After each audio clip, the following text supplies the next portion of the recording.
They feel that. And this government has a way of coming up with these highfalutin programs and projects that never reach the Belizean people. This is why they are so aloof. It's the exact same reason why they will tell you that everything is correct out there, the Belizean people aren't struggling. But when you go out there, when you have to go to the market to buy vegetables and to buy the basic goods, you feel a different situation from what they're saying. $20 million, Madam President, could be used to fund climate adaptation projects to protect our coastline and our communities. It can be used as well to build more climate resilient roads, which, by the way, is another joke. Look at the work that has been done on the highway under the name of climate resilient roads. Go to Ladyville right now, where they claim they build climate resilient roads. Couple days of rain and it's over. Same in Belize City when you're approaching into the burying ground. That piece of stretch was just renovated under climate resilient nonsense. First rain come, it broke up. Let us get serious. Instead, Madam Speaker, the government wants to lock these funds into CABEI shares. So what will happen, Madam Speaker, if we do not subscribe to these new shares? Because all that they have described, I listened as well as they trumpeted how we got $16 million in grant, and so that is all the better. The reason why we have already gotten back so much. Well, if we are mere members and whatever shareholdings we have now, we can get that, then why not continue to get that? Why is it that we must go bow down and give more money? What is the guarantee that we will get even more? And you know why we cannot be guaranteed? The answer is very simple, Madam President. Why we cannot be guaranteed is because Belize is last on the totem pole. It is the same reason why they took 10 years to disburse the security loan. Belize is at the bottom. Honduras come before we wake up. Guatemala come before we wake up.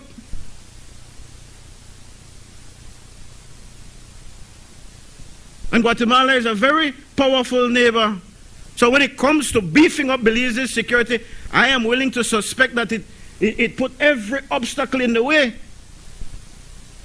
Guatemala is a very serious nation, you know, Madam Speaker. We went to Bahrain to celebrate Belize's coming off the list of site and danger of UNESCO, the barrier reef system of Belize being taken off finally. And you know that Guatemala opposed Belize coming off that list. If they can be so pathetic, so petty on an issue like that, what would they not do? Them being major shareholders, I would assume, is that correct? One of the major shareholders, it's probably the reason which allows the government to grandstand and say, well, but it was because the UDP didn't have a proper relationship. Do you think that they will assist Belize readily to help to beef up these concerns that we have about security? No.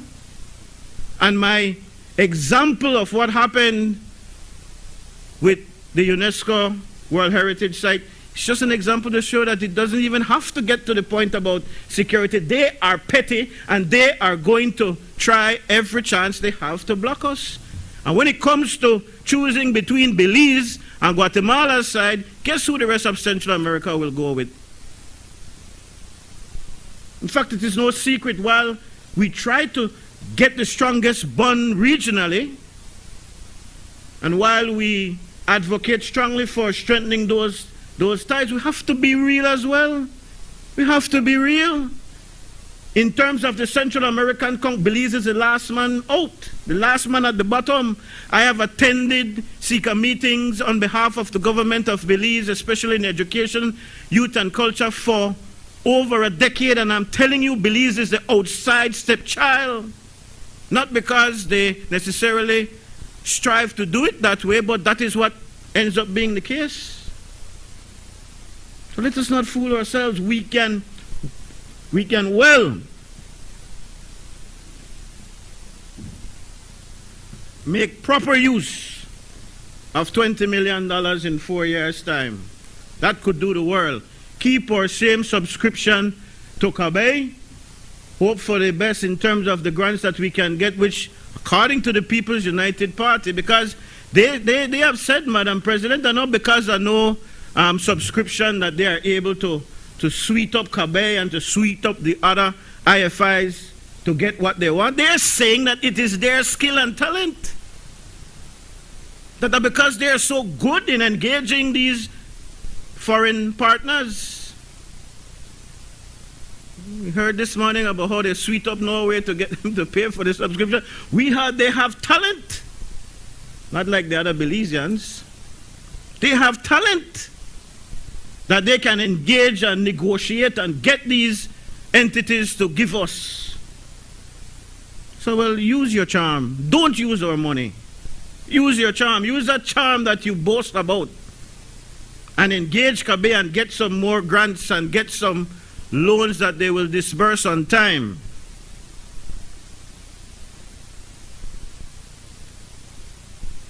And then I remind you, again, it might sound like a Scotch record, but I will bring it up every time.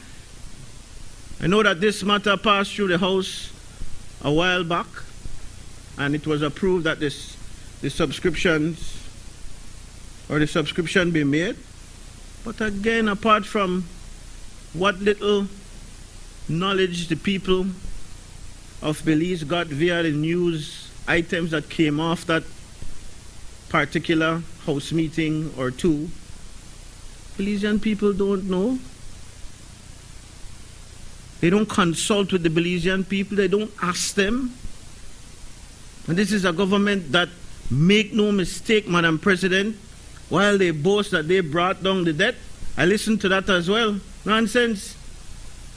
My friend, Senator Cowie, conceded in here that the reason why the debt to GDP ratio had gone down so drastically was because of three things. One, your negotiation of the blue bond, which I maintain, he will deny, but I maintain was the brainchild and the doings of the UDP. Two, the restructuring of our debt with Venezuela for the Petrocaribe initiative. And three, the calculation, the methods used, sorry? Because there was none, and not forget that is deliberate. The growth that you tout comes because of and we've gone through this at the time of the budget, and you've conceded at the time of the budget, unless there's a change now, that you use different formulas to calculate things. In fact, I remember at the time of the budget debate where I had to run parallel figures because I was trying to share with you what certain things would be under the old calculation versus the new calculation, and it is a fact. But you behave like the government is some kind of, well, wizard our way with the relationship with the government. But I was on the point that very little consultation and informing the Belizean people on these matters happened. So, Madam President, we in the opposition, we must make clear, are not against development. We're not against development financing even. Nor are we against Belize participating in regional institutions. But again, Madam President, we are against reckless commitments made without transparency, made without proper analysis, and made without a clear plan for how things will benefit the Belizean people. I urge this Honorable Senate, Madam President, let me be clear, this is where we go our separate ways, Mr. Leader of Government Business. I urge this Honorable Senate to reject, or at very least, defer this motion until we can have clear risk assessments on callable capital that we are asked to provide, And we also would like legislation to be amended to, the legislation to be amended, the motion to be amended to include proper parliamentary oversight. And we would like the government to demonstrate that this subscription is not just symbolic, but that it will directly deliver development results for Belize. Because that's what I think they do, you know, Madam President. They like Stutcher, man. So you give CABEI, Wali, couple millions, well, not couple, a big. I don't want to be accused of being like my friend, the member from Freetown in the House of Representatives. This is only money. It's not $20 million in 4 years, another $60 million, God knows when. Whenever the CABEI people decide to call, it's not to be taken lightly. And until these things are done, Madam President, this motion, in our view, is premature, it is risky, and it is not, I repeat, it is not in the best interest of Belize at this time. I so submit, Madam President.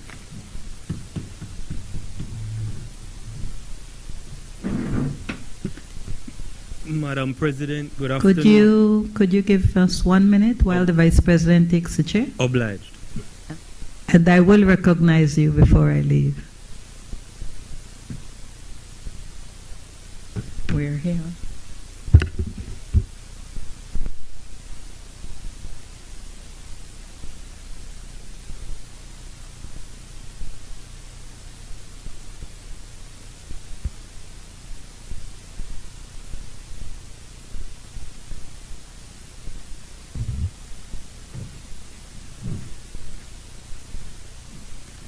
Mr. President, good afternoon, fellow members and the Belizean public. I rise in support of this motion for Belize to subscribe to the additional shares in the Central American Bank for Economic Integration. It is plainly, Mr. President, an investment in Belize's strength, resilience, and most importantly, influence in the region. And so it is easy for me to stand up and to say that I support this motion. Now, we are here because we're charged with a very important duty of ensuring that the Belizean public understand the work that we're doing here today. And I think, Mr. President, it's important to take a step back and to understand the partner with whom we're engaging with. What is the Central American Bank for Economic Integration? This is a bank that was formed in the 1960s. It's a bank that's charged with funding the progress, development of the Central American region. And as Senator Farber said, it has been integral, and I'm quoting here, it has been an integral partner for Belize's development. In fact, his administration used the bank on numerous occasions so that it is a legitimate, well-needed partner for Belize if we're to continue on this road of nation building, on the road of developing and delivering for our Belizean people. How has this bank assisted us in the past? Mr. President, it has assisted us with numerous infrastructural developments. At the moment, I believe it's helping with the upgrade of the Philip Golson Highway. It has assisted in the health sector with the design of new healthcare clinics. It has come to our aid when we've most needed it in times of natural disasters. So when Hurricane Iota and both Eta affected and ravaged our country, the bank came to our aid. What is the proposal that's in front of this House, this Senate this afternoon? The proposal is an investment proposal for us to subscribe, to buy 4,000 B shares for a total of $40 million. But to make it simple and to assist in simplifying the logic, you see that there is a 10 million, which is like a buy-in for us to get a bigger seat around the table of the bank that is making critical decisions in terms of determining the financing that will be made available for countries across the region. So that 10 million, that's the buy-in. It brings us to the table and it helps us secure more influence around that table. The remaining 30 million is a guarantee by Belize. It's not a cash payment, but it's called a callable portion of shares. So it's a portion that the bank can request from not just Belize, but from other nation states. It can call it in rare instances. My research has shown that over the 65 years that this bank has been in existence, I don't know that there is even one occasion where the bank has called upon that capital. So it's on rare occasions because you see the callable capital is a guarantee for the bank in case of emergencies. That is the proposal that is in front of the Senate this afternoon. There is no hidden agenda. Senator Farber made mention of being upfront with the Belizean people. Well, the proposal is clearly put in the motion. It's here, plain in day, for the Belizean people to see. Now, why does this matter? Why is it important that we take these steps? Why is it important that we invest in this bank? I've alluded to one already. Influence.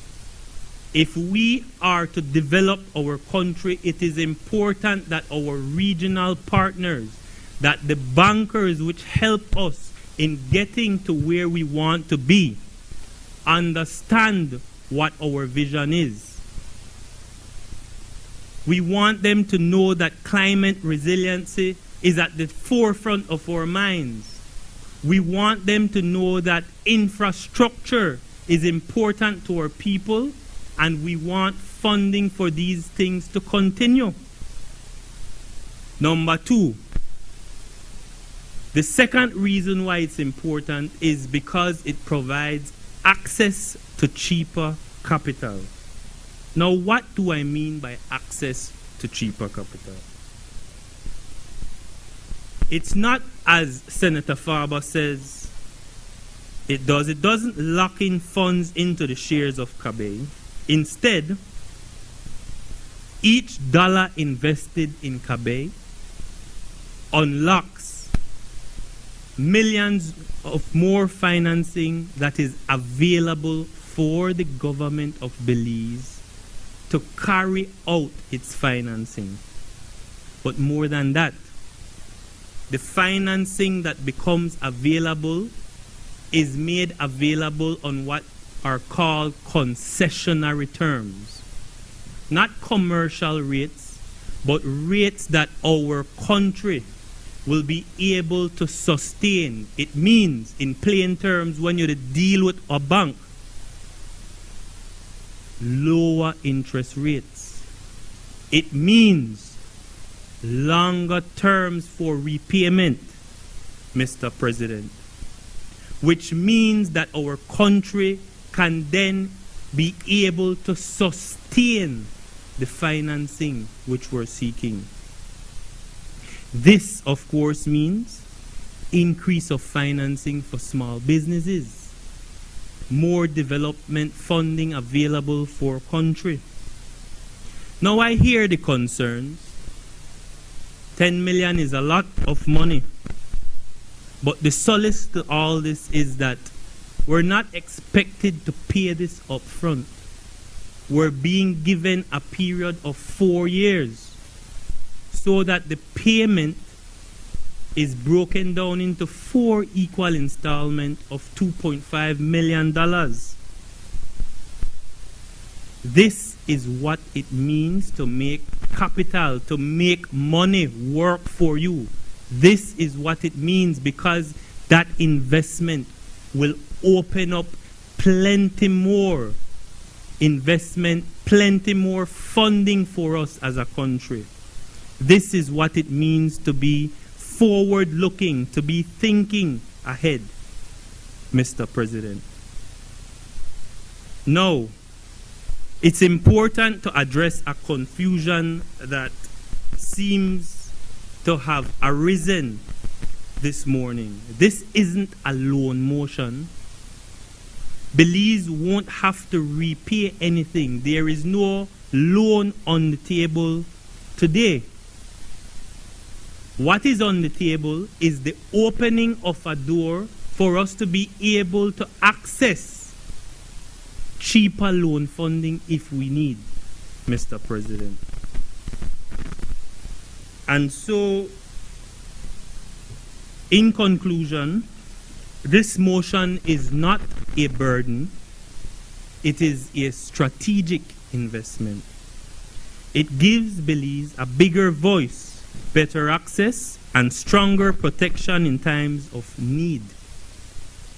It is about positioning our country to secure the financing we require for infrastructure, for social investment, and for climate resilience in the years ahead. Mr. President, this isn't a bill. It is Belize claiming a bigger seat at the region's financing table. I support this motion, Mr. President.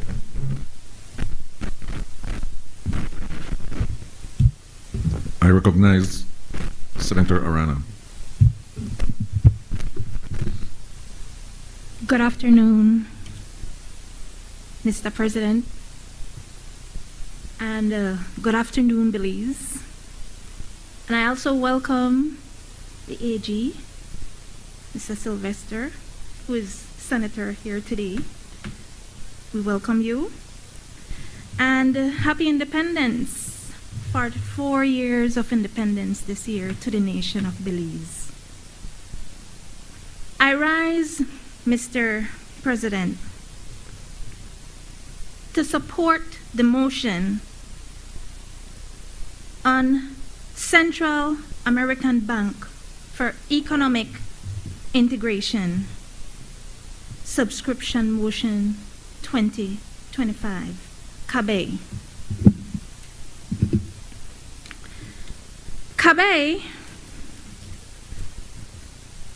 is a financial institution that fosters economic integration, but it also promotes sustainable development in Central America. And so when we look at the members, it's not 5 countries only in Central America. We're looking at 15 countries from across this world. Yes, we have our founding members, and of course, Honduras, Guatemala, Nicaragua is part of that founding member. And they also have their headquarters in their countries. But we also have non-founding members from the region: Mexico, Panama, and even Belize. And go a step farther. Countries that are not in this region are also part of CABEI. Looking at countries like Spain, Argentina, Taiwan. These are countries that are not in this region, but they are part of the membership. And so when we look at how we're supposed to be interacting with CABEI, and we look at how we want to purchase 4,000 B shares.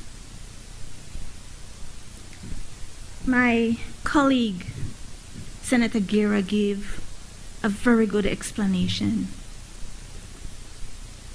But let me break it down at a simpler version to the Belizean people. It's like the credit union. You take your money,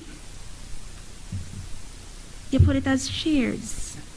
The more shares you have, the more you can do with what you have. And so when we look at this 4,000 B shares, we also have to think about another thing. We have been benefiting from CABEI. And so adding to purchase the subscription of 4,000 B shares, it's a guarantee.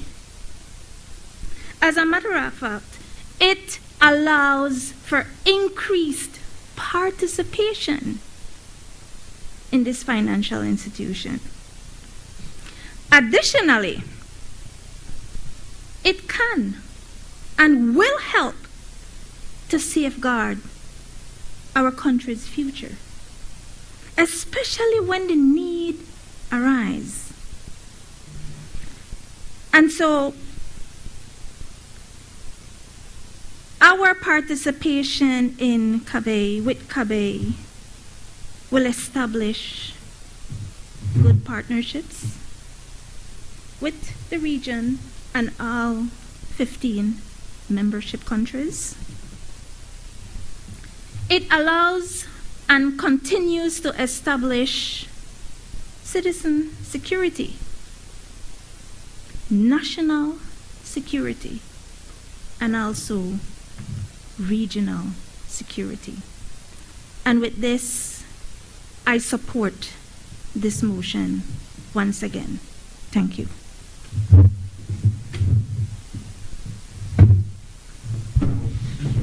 I recognize Senator Herrera. Thank you, Mr. President. Mr. President, my preference would be, as always, that we don't have any debt. But that's also an unrealistic position. Countries acquire debt for various reasons. In many cases for developmental purposes and to accelerate that rate of development. What I'm seeing here today, Mr. President, is really an attempt to set up an infrastructure for the future by expanding the shares in CABEI, in a Central American bank. It's really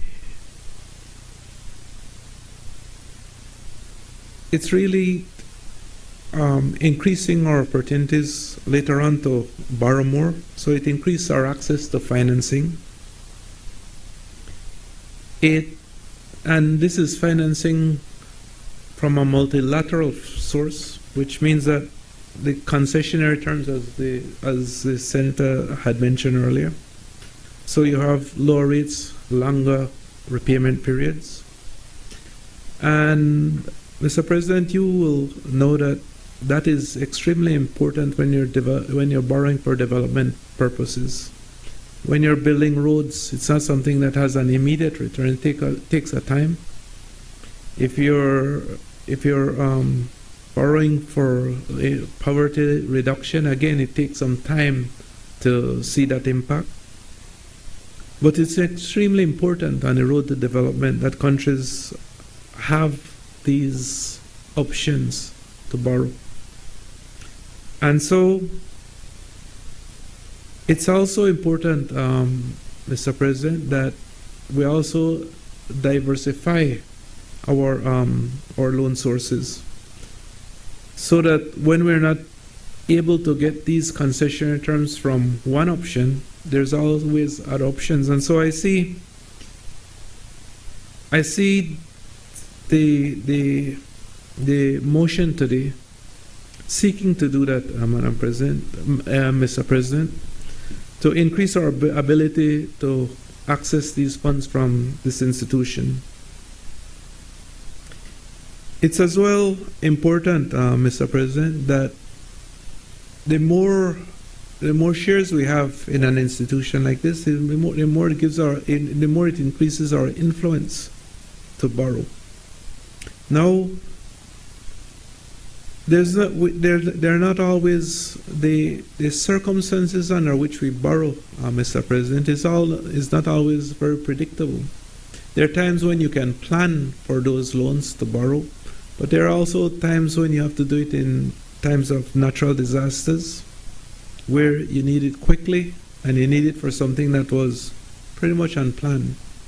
And so you want to, like I mentioned before, set up this type of infrastructure, set up these types of options, so that when that time comes, you have these options available. The diversification is extremely important, Mr. President, because as we borrow for various purposes, sometimes we may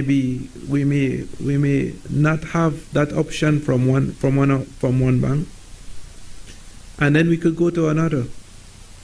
And CABEI certainly gives us one of those options.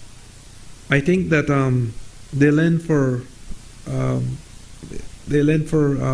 energy, poverty reduction. Agriculture is extremely important, especially in times of natural disaster. Those are times when you may need these sources, Mr. President. And so I'm certainly not against the motion in front of us. I think that it's important that we continue to expand on these relationships that we have in the region, these financial relationships that we have in the region, Mr. President, and especially shoring up and strengthening our options for multilateral funding. I'm certainly not one who supports the type of commercial borrowing we've done in previous administrations, Mr. President. I think that for developmental purposes, you really want to borrow on concessionary terms. And so that's for the reasons I stated, Mr. President, I support the motion. I recognize Senator Cetina.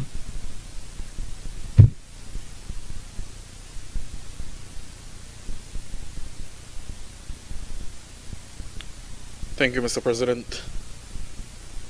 Well, like my colleague would say, this is where we draw the line. I want to approach this motion with caution, because while it is framed as simple as we're just buying subscription of share, when I look at this too is about borrowing and debt. You hear one argument, they say, well, this motion is not about any loans, but it is setting it up for future loans and future borrowing that is to come. Yes, we're told we're buying into CABEI. Greater access to financing. In fact, if you hear the Prime Minister says cheaper loans. But let's be clear, Mr. President. access to cheaper loan is still access to loan. How clear can we be? It's still debt. This increases our borrowing power, yes. But isn't it also increasing our exposure to debt?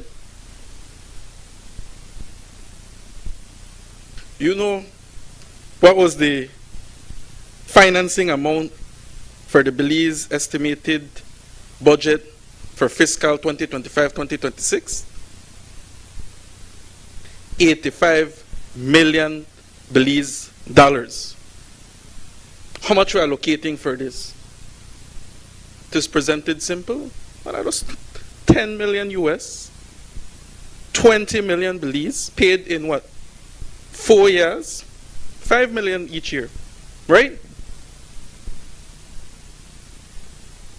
But that additional 30 million US, 60 million Belize is callable at any time.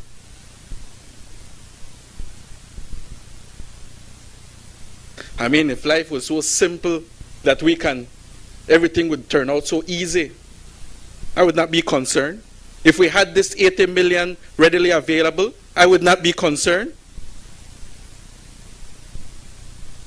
Why I speak about this motion the way I am? Man, because with this government, and I don't mean to come at you guys so hard, but it has become a trend. I remember when you all were in opposition, you criticized the government at that time. Let me tell you something. No difference today, you know.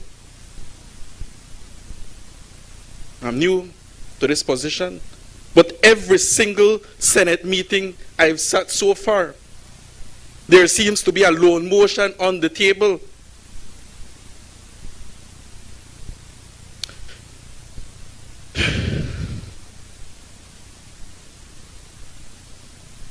Mr. President,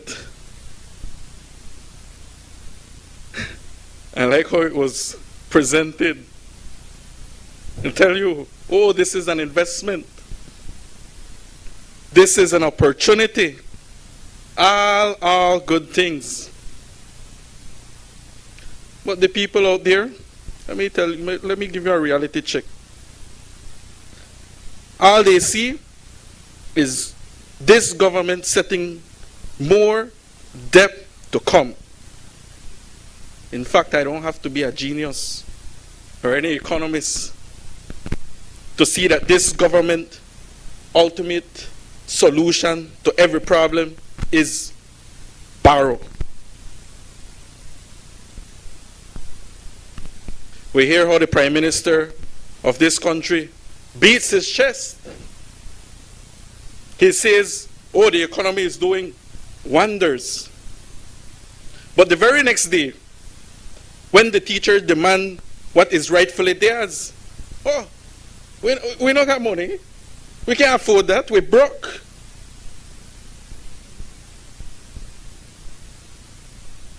I understand, you know. I completely understand that in business sometimes you have to borrow.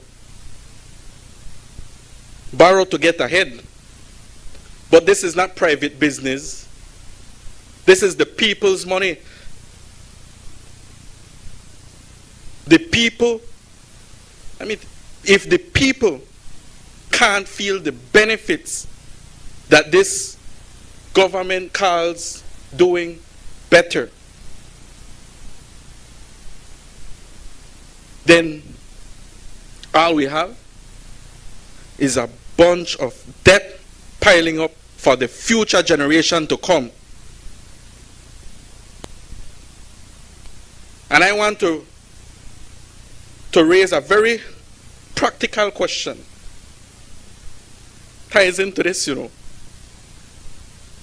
Can the ministry or the Minister of Defense or even the Prime Minister himself go out and seek some kind of donation or support that allows Belize to acquire proper vessels?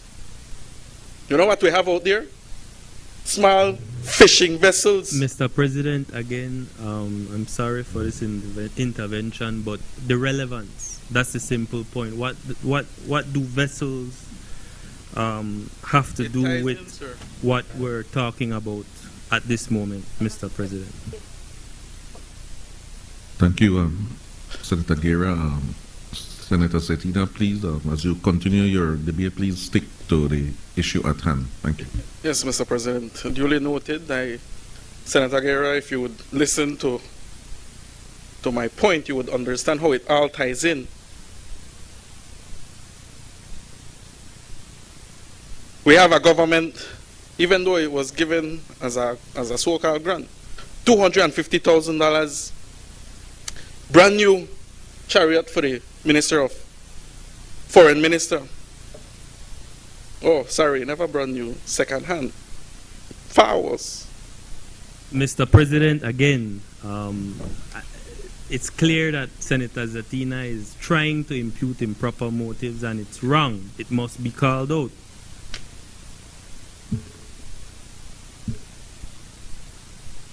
Senator Cetina, please, I urge you to please, we're debating the CABEI loan, please, if you may stick to the issue. I want to ask Senator Guerra how am I imputing improper motive? If I'm asking a question, the problem here is that you're not listening. Know your rules, you'd understand. Senator Zatina, you'd know the president has made a ruling, man. Aye, man. Please. You know, it's a tendency with... One minute, Senator Yes. Cetina. Please, could we just, I urge once again, let us please stick to the issue at hand as we wrap up, or as we move to wrap up this debate, Senator Cetina, if you may. My one is very, very, very short. But I don't hold it against you, you know. I see how the Prime Minister behave, and I'm pretty sure that's how you learn. That's where you learn it from. That is a grave breach of standing order, imputing a proper motive. If I can't get my point across, man, I let you guys speak, and now I'm trying to, I'm trying to get my point across. And I tell you what, I'm here not just speaking as the senator for the UDP, but speaking on behalf of the people of this country. Well, if so,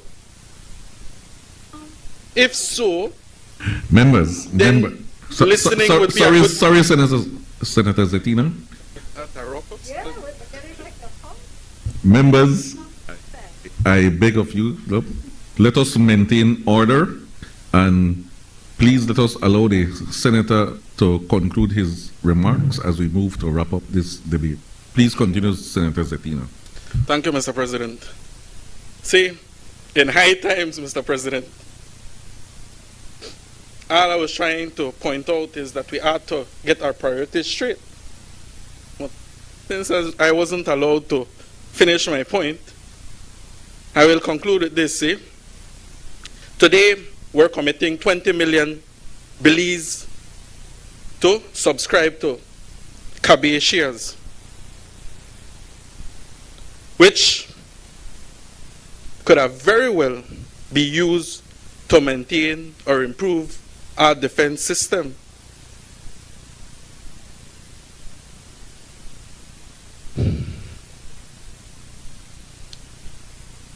So yes, Mr. President, let me make something clear. I'm in for regional integration, 1000%, I'm telling you. I see the value in Belize having a voice in CABEI.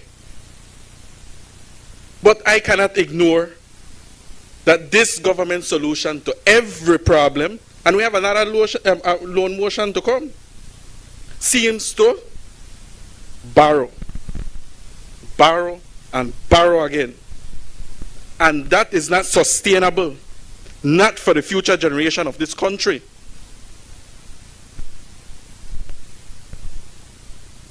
And that is not fair to the people of this country when your government promised to do better. But I will leave it at that for now. Thank you, Mr. President. I recognize Senator Pitts. Thank you, Mr. President. I wish to be short. A query, really. And if I'm to follow Senator Arana on her analogy with CABEI and a credit union, and I borrow on, with your permission, maybe not, Senator Wade, your inquiry, subscribing and subscription, whether or not, and I say whether or not so that I am not misunderstood to suggest anything, there is any correlation between subscription and what we receive as a result of the subscription. What dividends, if any, do we receive as a result of the subscription? Second, if I could refer to Senator Guerra's intervention and the dance, perhaps, Jankono, between whether or not this is a loan or the gateway to a loan, the bottom line is we are buying into gateway to a loan that costs money, that translates to Belizeans being responsible for it. The thing about institutional memory, Mr. President, because perhaps Senator Guerra, and with institutional memory or just memory at large, and I say that because, and I make this caveat to draw the point, perhaps many of us forget the many crimes done by diplomats in our very territory. And without straying from the point, Mr. President, I would invite you to go down the tunnel to find out before we say that when we have in black and white that certain things ought to be done, that they actually are done. In relation to this motion, the point is this: in the last parliamentary term, 16 loans were deferred. Is that correct, Senator Cowie? 16 loans were deferred. And we want now, on this occasion, to buy in. And in this very sitting, we are looking to do that. My point is this, Mr. President. At some point, there must be some balancing of our ambitions and how we see our fiscal responsibilities or our fiscal ambitions translate to benefit to the citizens. Because we can dress it up as much as we want, and I won't quarrel with that, because you see, the other side, you all do that so ably. But at some point, we need to take, or I'm inviting, that there is a pause to see. Remember, when we debated the budget, the meeting before that Senator Cowie invited us to, and even on this floor, we got an indication from then that we're looking forward to troubling financial times and that we have to be responsible for fiscal safety nets. With that in mind, Mr. President, is this motion one of those things that we can justify, and it falls in line with the ever-pressing, overshadowing obligation and responsibility we must have to ensure that we can serve its debt? Or is it that we just kick it down the road knowing that a successive government will have to face it? And man, from now we're saying, are we going to have a blue bond situation 2.0? I would just like us to be a little bit more conservative in how we manage or ambition to introduce things into Belize right now, considering that we already appreciate that we have to exercise some financial restraints in terms of being able to service debt sooner rather than later. So that is the gravamen of my concern in subscribing in to this, because in my respectful view, considering that we know we have to service things in the near future, then this is something that perhaps could have been deferred. I see no need for its priority at this time, or the reason why we have to do it at this time. And I'm sure you will stand up and do all those fancy, as I call it, drunken dancing, not imputing anything on you, of course, to justify it. But seriously speaking, and on a more sober note, and Senator Faber made reference to perhaps, and I say perhaps, the real possibility of us facing increased taxes at a time when we know cost of living has gone up. So really, is this something responsible for us to do at this time? Thank you, Mr. President. I recognize Senator Koi.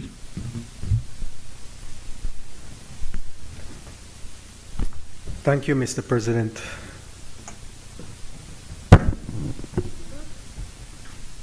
Just a few points, points of clarification. I think Senators Guerra and others have made important contributions, explain and give a bit of rationale behind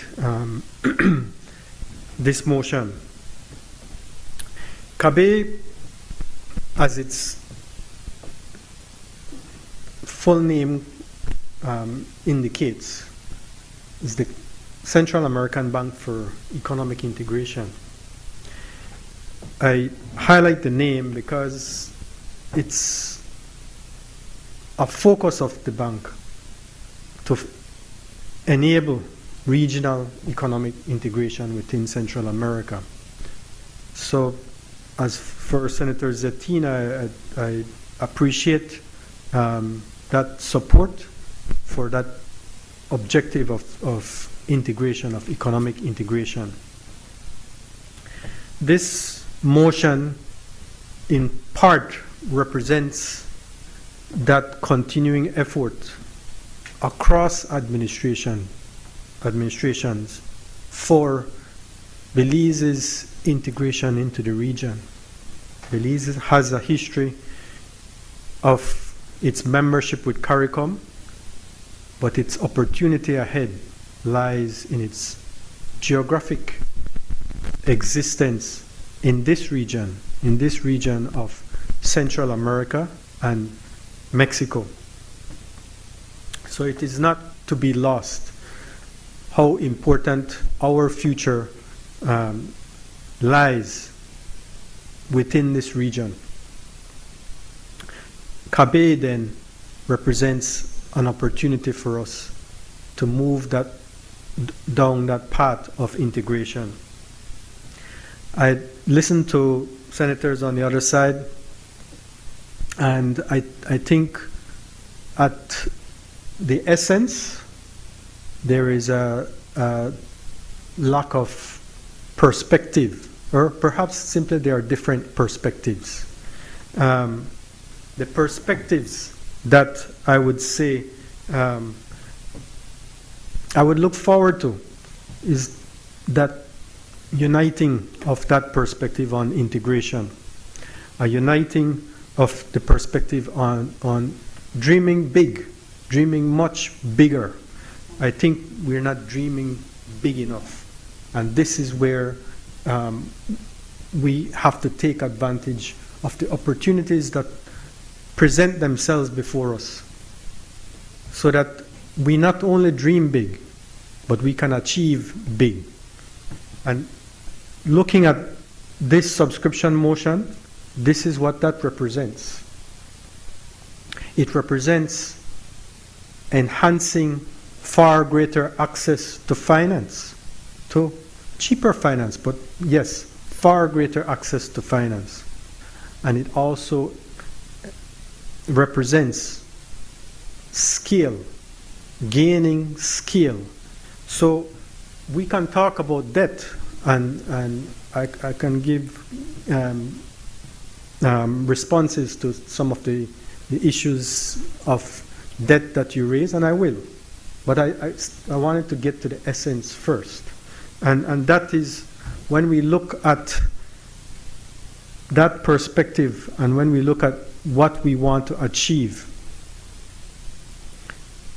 when we look at dreaming big, how do we achieve those dreams? We have to think big. We have to make those bold decisions that will enable us to make those kinds of achievements. Belize, I think we just had the Belize Investment Summit last week, and I don't know who would disagree that that was a major success for this government, for this administration, for the people of Belize. What is clear from that is Belize's role to play in this region, and if we are to play a meaningful role in this region as a hub for logistics, transportation, and trade, we do have to invest. We do have to make key strategic investments in our infrastructure and beyond to enable that regionalization in and through Belize. So an opportunity like this subscription in CABEI offers that. It offers an increase. In effect, a $10 million investment enables an increase of access to finance of over $200 million US, over 160% increase in our access to finance, from $125 million to over $325 million. Not to say that that is what we are planning to do or going to do, but it offers that opportunity that can enable partnerships, growth at scale. Now, I'd like to speak a little bit more about CABEI, not only as a partner, a development partner through borrowing, but also as a development partner through technical assistance, the smallest of the rest I'm to talk about, but also as a partner through the GCF, the Green Climate Fund. The CABEI is an accredited entity of the Green Climate Fund. We have accredited entities in Belize. We have the PAT and we have 5Cs, but none of them offer scale. In fact, we now have the DFC. None of them offer the scale that when we look into the future, that we will need to be able to make the types of investments and types of grant access that an institution like CABEI can offer. CABEI can offer projects of up to $250 million US of GCF projects, which would include grant funding. We met with the GCF, I would say, a few weeks ago during the Climate Finance Forum. And as simply put, what Belize has been doing wrong is Belize has been thinking too small and going too small. GCF is not a huge institution, but it has huge access to climate adaptation and climate mitigation funds.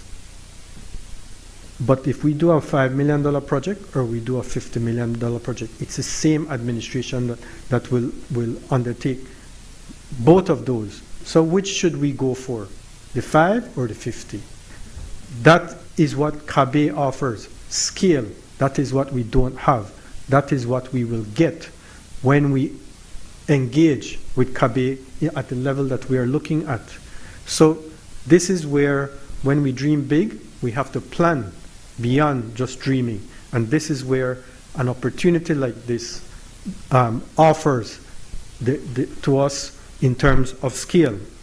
One concern raised about callable capital, and it's a legitimate concern. I mentioned that the investment over 4 years is 10 million, 2.5 million per year over 4 years. That's what that investment is.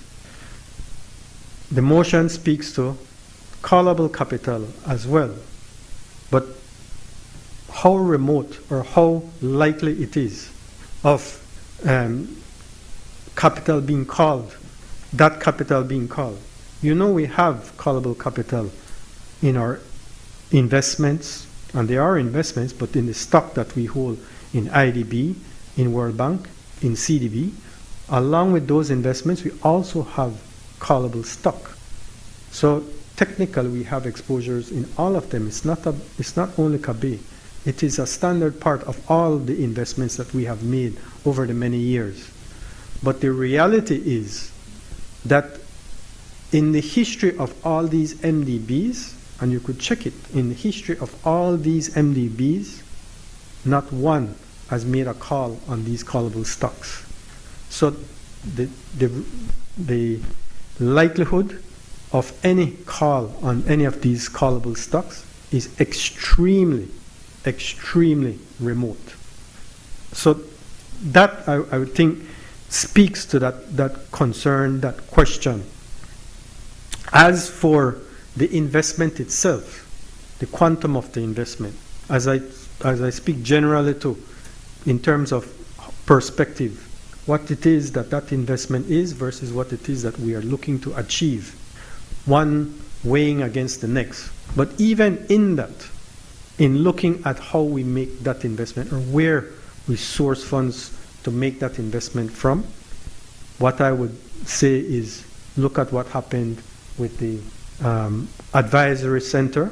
You highlighted it, that we were able to receive monies from Norway to make that accession, reach that accession cost.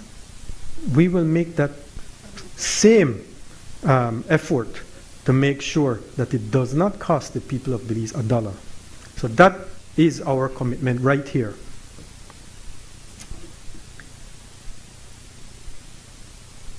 What I want to, I guess in a sense, resonate the comment of Senator Herrera. Infrastructure for the future. That is what this, at its essence, is. We are planning, we are developing that path, that infrastructure for the future.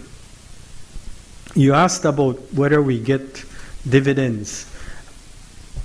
I can't say that it is not possible, but I don't think that is realistic likelihood. In terms of our practice or our experience, whether or stuck in all of these other multilateral development banks, I don't know that there is any dividends that are distributed, but rather what is done is the reinvestment in these institutions of whatever profits they make, so that they are able to keep their cost of finance or cost of capital at their lowest possible rate. What you mean? I don't understand what you said. There's no forfeit. You own your stock. No, you own your stock. You own your stock. But when you invest in a regular company, what happens? The company holds the cash. You own your stock. The company invests that cash in whatever business it is operating in and makes a return on it. It can choose, this I'm talking regular company, it can choose to distribute a dividend or reinvest. In this instance, you reinvest. You look at, as an example, Berkshire Hathaway. They never distribute dividends. They reinvest. And what happens? The value of the stock always goes up. So I think in terms of looking at the issues that have been raised, I don't know if there are any other other concerns or that have not been addressed, but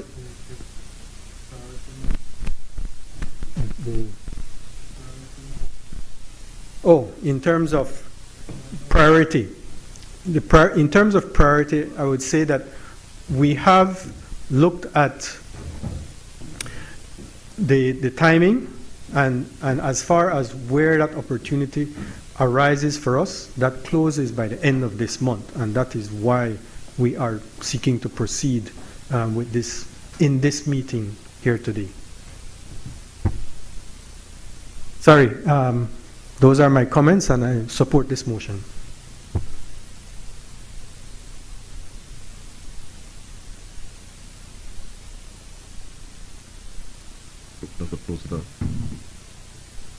I recognize the leader of government business. Thank you, Mr. President.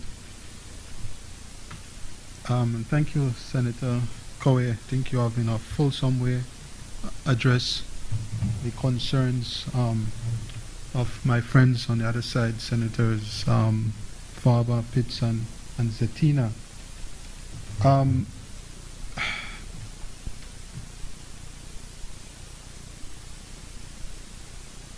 With that, Senator Farber said a number of things, but I think I'll leave it at that. I'll leave it at that. Yes, and I'll ask if the question can be put.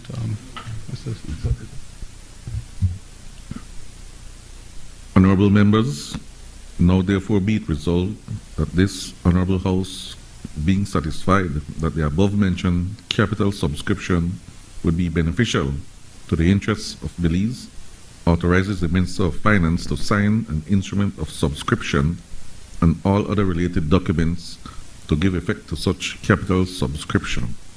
All those in favor kindly say aye. Those against kindly say no. I think the ayes have it. I recognize the leader of government business. Thank you, Mr. President. Mr. President, this is the government of the Republic of China and Taiwan Amendment number 1, loan agreement number 6020236013, loan amendment motion 2025.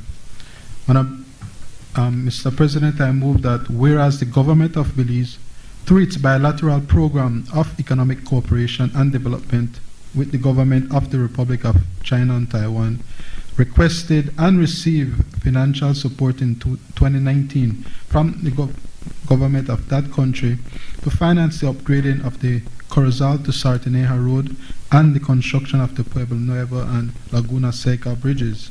And whereas such financial support was in the form of a long-term, low-interest loan in the principal amount of $50 million US, for which a loan agreement was signed on the 19th of August 2019 between the government of Belize and the Export-Import Bank of the Republic of China and Taiwan as lender. And whereas, despite delays due to weather and other reasons beyond the reasonable control of the parties, the upgrading of the Corozal to Sarteneja Road and the construction of the Pueblo Nuevo and Laguna Seca bridges are expected to be completed by the end of September 2025. And whereas the government of Belize, in light of the extended time for completion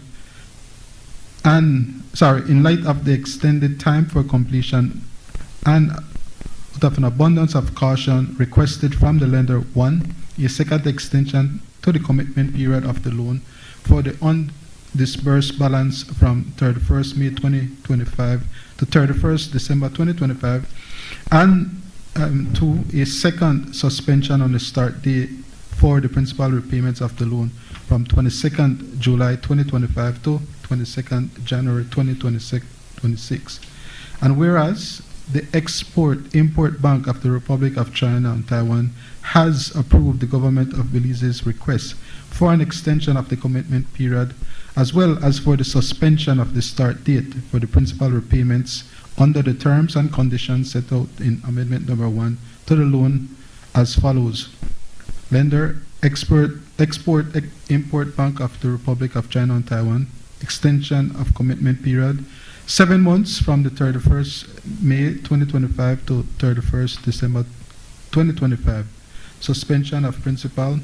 Repayment start date, 6 months from 22nd July 2025 through 21st January 2026, with the first repayment date being 22nd January 2026. Repayment terms, 30 consecutive semi-annual principal payment installments comprising of 29 installments of $1,666,767 and 1 million installment payable of 22nd January and 22nd July of each year, commencing the 22nd of January 2026 and ending 22nd of July 2040. Interest payments shall continue as per the loan agreement on the same interest rate and shall not be affected by the extension or the suspension.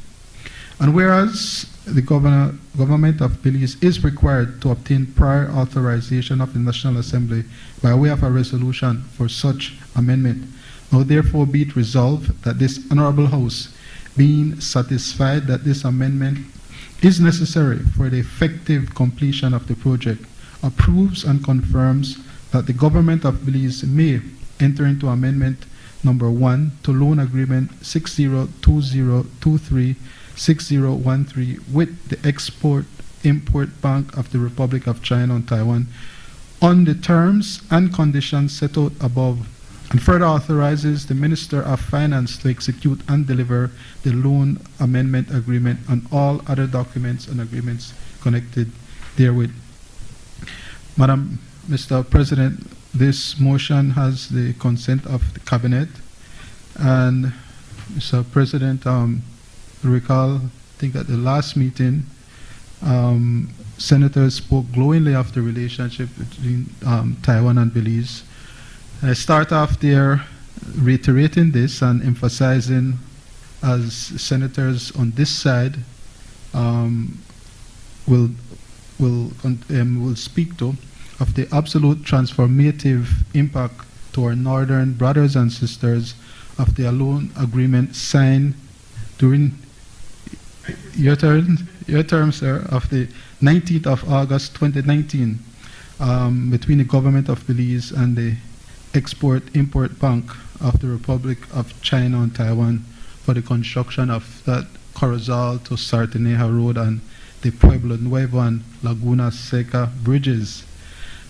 The significance of this, Mr. President, is to highlight that this is not a new loan motion, but merely an amendment to an existing loan. And the recitals to the motion explain the reasons for these changes to the original loan agreement. Those being that the project has experienced a few setbacks due to weather and other factors affecting the output of the contractor, and this has, in consequence, delayed completion. So, Mr. President, while the expected completion date is at the end of September, out of an abundance of caution, I'm sure as my friend Senator Pitts knows, as the lawyers say, ex abundante cautela. Yes, thank you.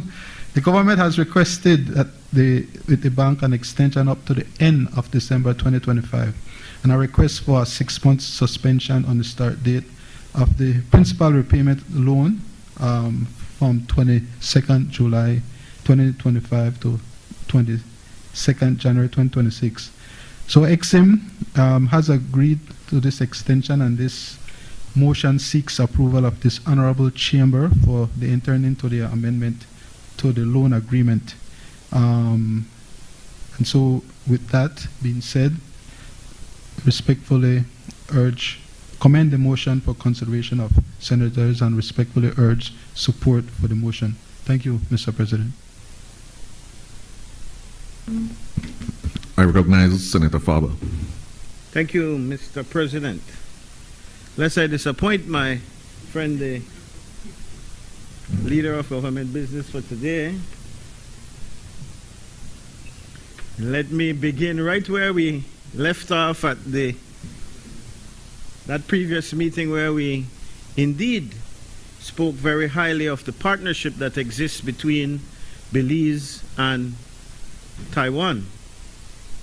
And let me also thank my colleague for reminding the Belizean people something which the government doesn't often do, reminding the Belizean people that yes, this was a project brainchild by the United Democratic Party government in 2019. Man, I don't know what join the leader in commending, which is a big deal, Mr. Speaker, because you will know that the Pueblo Nuevo Bridge and the Laguna Seca Bridge, and in fact this entire network of roads, sits in a constituency that has never ever in history been won by the United Democratic Party. It has always been PUP, which cries shame on the People's United Party for completely neglecting one of its greatest constituencies. But before you chide me, Mr. President, I just wanted to make sure I didn't disappoint my friend.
The construction entity, the entity that is carrying out the construction in this project, is a Taiwanese company.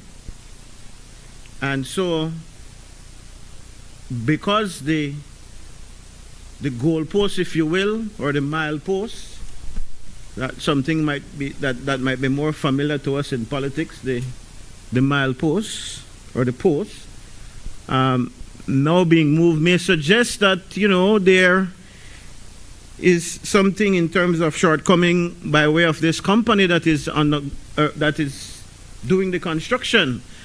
But I want to be clear, lest we disturb that relationship with Taiwan, that it is always the government's responsibility to oversee and to make sure that the Belizean people are getting value for money on these projects, regardless of who is the contractor.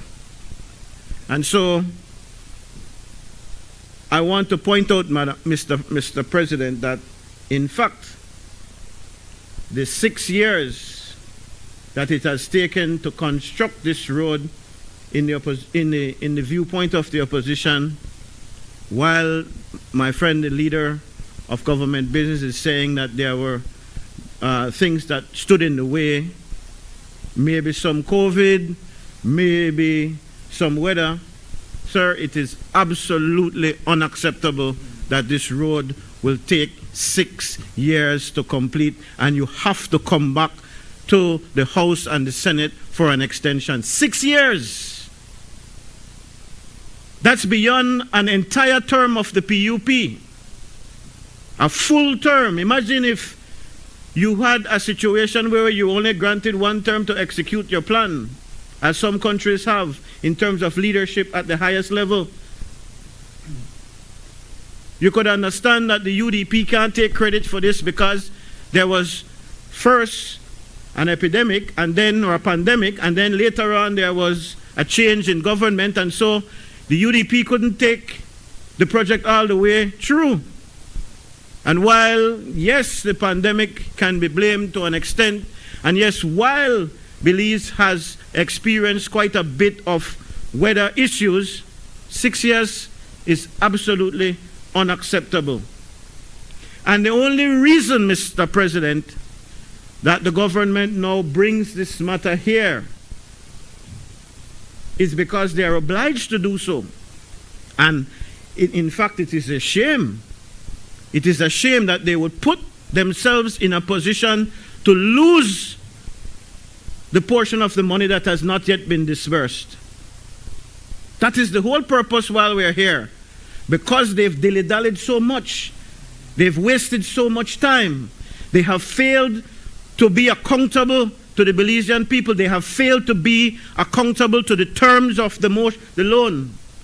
They have failed to take control over what should have been and still is the responsibility of the government. They have failed. And that is what the Belizean people need to see in them coming here to say, please help us to approve more time. And there are two things at play here. And we could capitalize on the fact that, in fact, they're asking for an extension in terms of payment as well. But when you look at it, it's not very much time they're asking for, except that it now kicks the pan so that by the time we finish paying for this, it's going to be 2040. That is another cry shame in all of this situation. It is an extension of payment as well.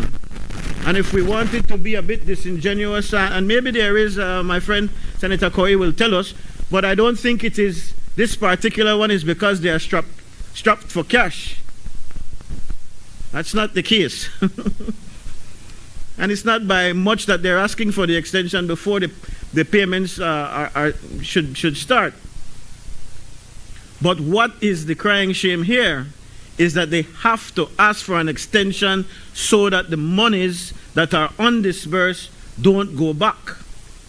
And that has to do directly with mismanagement and lack of accountability on the part of the government.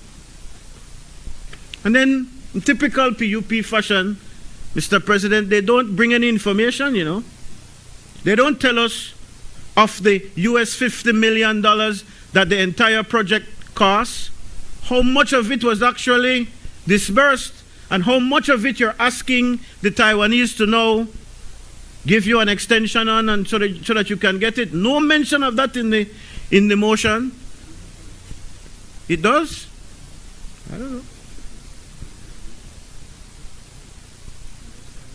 How much remains? Well, if it is there, I'm sorry, I will check on that. And then, has there been some kind of independent value for money audit? That's another thing. Our friends in the business community would definitely, of course, want to know something like that. Have we checked to see that there is value for money? I know we have a contractor general. I know we have an auditor general. No? We have all of it, but have these people, this is a lot of money. This is 100 million Belize dollars. So could we not have, before we come back and do this, bring something concretely to say, yes, we've audited this independently and there is some that you don't have to worry the Belizean people. And of course, the government conveniently, in my view, blames the weather, and in fact, they don't only blame the weather, they give some very vague references. They say other things. What are those other things? Because save hurricanes and rain, which is everywhere in Belize, they're building other roads hand over fist. Very poor roads at that, I may add. But this one is taking very long because of that. As I said earlier, Mr. President, because of these delays, the repayment period now stretches on to 2040. And this means that our children and our grandchildren will be paying for this project long after it should have been delivering full economic benefits. And again, I reiterate that We don't blame Taiwan or even the construction company that is working for Taiwan, because it is the direct result of our government's failure to ensure timely completion and enforce accountability. So what do we want, Mr. President? Taiwan has once again demonstrated goodwill. It has accommodated, and you know, I really feel sorry for Taiwan's position sometimes. Not that they need our sympathy, but they feel that they're obliged to help us, and that's what friends do, but they're obliged to help us because, of course, of the delicate dance that is going on in this region, but especially in this region because that's where it has most of its allies, but wherever else it has allies, it's a delicate dance. I'm told that there was a delegation of Chinese businessmen and higher-ups from China who were here, who were whining and dining certain high officials in the government. But Taiwan can't and won't say anything because the relationship is very delicate. Nobody get up, Senator Guerra. It's factual. Factual. And don't force me to pull out my facts. So leave it alone. But the threshold isn't whether it's factual, and you'd know that, Mr. Farber. No, but this is a standing. He's offending the standing orders, man. Senator. But he no get up and no standing order. Senator Guerra. It's the second time he's done it. Please permit Senator Farber to proceed with his remarks. Senator Farber, go ahead. So I said all of that to say. I said all of that. Now the man said me down another part there, but I said all of it to say that Taiwan has great goodwill towards us. They have been very accommodating to Belize with an extension and a repayment suspension. But goodwill, Mr. President, alone does not deliver results. It is the government's duty to ensure efficiency, to ensure, Mr. President, accountability, to ensure, Mr. President, transparency in the use of monies that we borrow in the name of the Belizean people. And so, before this Senate approves this motion, we suggest, in fact, we demand that a comprehensive progress report of the roadworks be done, that an audit of the expenditures to date be given, and that a final timeline of completion with clear accountability measures be given, and that regular reporting to Parliament on all major loan finance projects, not only this one, all of them would be great. The bridges are there, yes, but the road remains a symbol of government mismanagement. Taiwan, not mismanagement of money, mismanagement of time, mismanagement of the trust of the Belizean people. I have to be crystal clear, yes. Taiwan has done its part. It is now left for the government of Belize to answer to its people. I so submit, Mr. President. I recognize Senator Guerra. Mr. President, Senator Farber ended on the issue of transparency, and he made much ado about nothing in terms of the amounts advanced and those which are unadvanced. It's plain in the documents that have been shared. If one looks at Article 3, Mr. President, Article 3 of the amendment to the loan agreement, and I'll read it because it's important that the Belizean people know the funds that have already been drawn and which funds also remain unadvanced. It says, as of the date of this amendment, the amount of 44,130,000 United States dollars had been advanced, meaning the government has already drawn on those funds for the completion of the project. and the remaining unadvanced amount as of the date of this amendment is $5,870,000 United States dollars.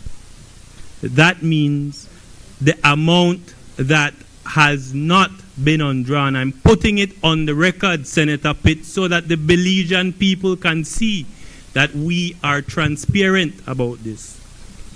On the issue of control and mismanagement, I don't know how you control the weather, Senator Farber. I don't know of anyone who can do that. But it's clear from the recitals to this motion that was read to us by the learned Attorney General that one of the primary reasons that require the amendment is because of the delays that have been caused by the weather. Madam, Mr. President, we on this side remain committed to nation building and to our partner, the Taiwanese government. Thank you. I support this motion. I recognize Senator Zettina. Thank you, Mr. President.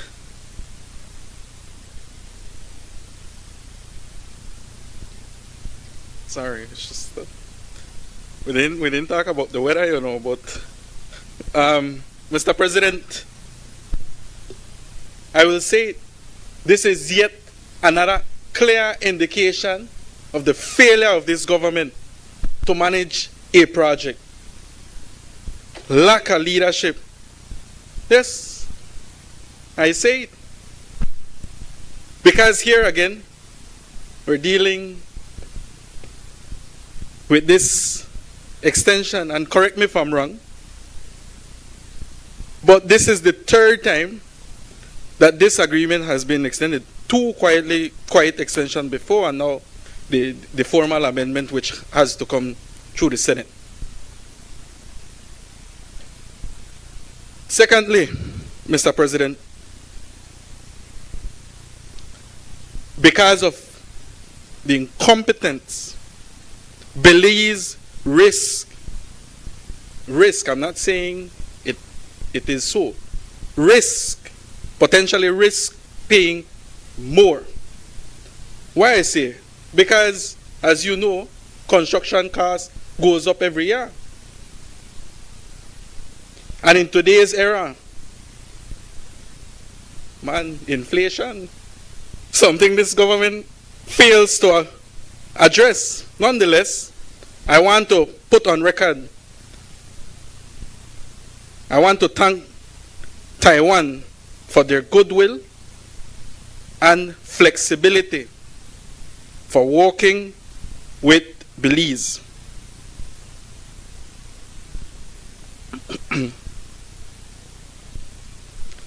I just hope that we don't come again to this Senate and ask for another extension down the line. So, I welcome Taiwan's friendship and recognize the importance of Corozal and Sarteneja Road and bridges, but I couldn't stay seated and ignore the failure of this government to manage this project. And so, with that being said, Mr. President, I yield. Thank you. I recognize Senator Denison. Thank you, Mr. Speaker.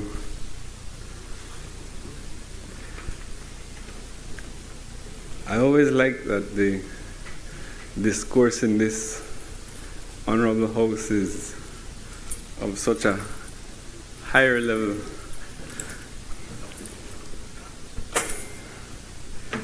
And so I'm really happy that we're only talking about the weather and not Orange Rock tacos, right? Oh, the Corozal tacos? Sorry. But I say that to make the point that this is really serious business. So when we, in the National Assembly, are making reference to the people of Belize taking out and paying back loans in these amounts, it is not a joking matter. So I take it very seriously that we don't limit the discourse to any jokes, but to a serious macroeconomic look at the effects of not just this loan, but our fiscal borrowing policy as a whole. And so,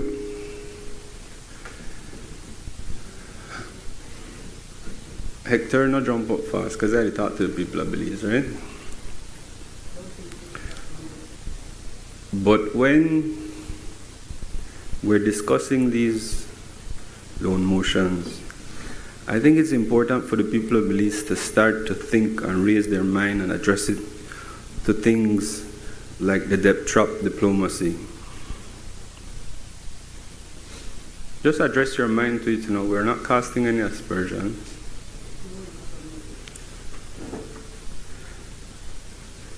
Because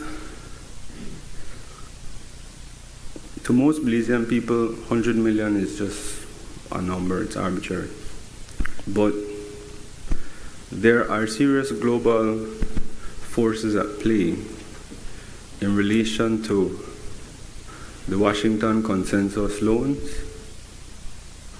versus the New Silk Road. Now, I appreciate the distinction between Beijing and Taipei. But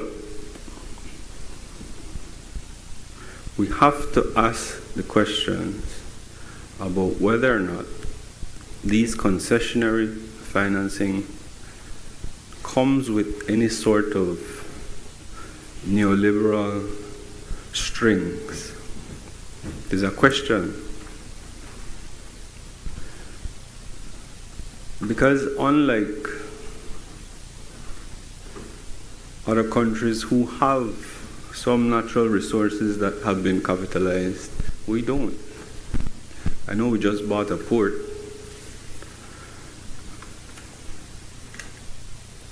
And I'm pretty sure we'll have to borrow to renovate it. So the questions of where these finances come from comes to my mind, because I wouldn't want us to be in a situation a few years down the road where we're borrowing to pay back our debts and lose track of it so that we end up losing our port. Now, a very intelligent colleague of mine did a speech the other day, which I paid good attention to, where he spoke about the distinction between perception being reality and reality being reality and perception being perception. But one thing I think we won't disagree about is that for countries, organizations, and political parties who are intent on dominating countries, organizations, and other political parties, perception is key to the strategy. So that when we deliberate GDP and employment rates, to give statistically the perception that things are doing so well, we have to be very careful.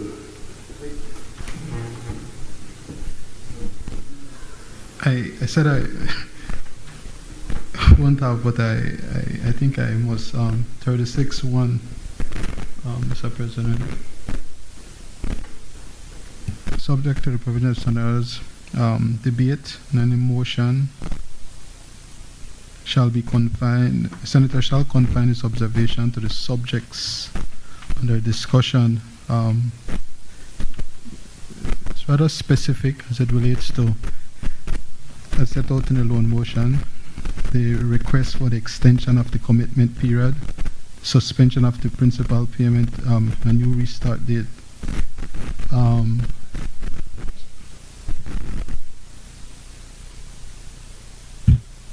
Senator Denison, please confine your remarks to the motion. So that when we discuss the interest that will be outstanding on the $44 million that is now being deferred for 6 months, and nobody comes to this honorable house and says, this is what it will cost the people of Belize, I ask no for latitude or no? I never planned to get no trouble today. Please continue, sir.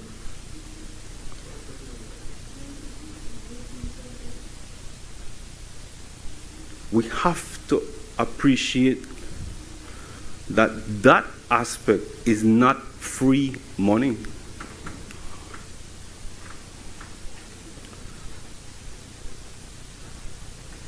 My colleague on the other side may have missed that it was $44 million that was already disbursed.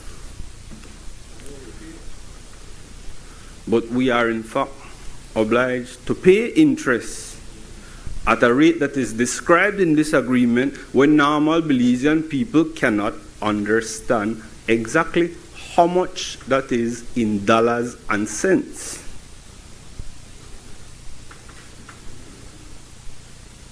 So, maybe 88 are the Bolida number for tonight. But 88 million Belize dollars is already advanced. Unlike colleagues in this house have asked where the reporting is for it, I will join with that. Because my friend isn't here about her credit union, who made the credit union point. But you don't need an economics degree to understand that the longer you take to pay back the loan, the more it costs you in terms of interest. And when we talk about a $100,000 mortgage, we are speaking about 44 million US dollars. Now, you see, why everybody so eager to jump up today?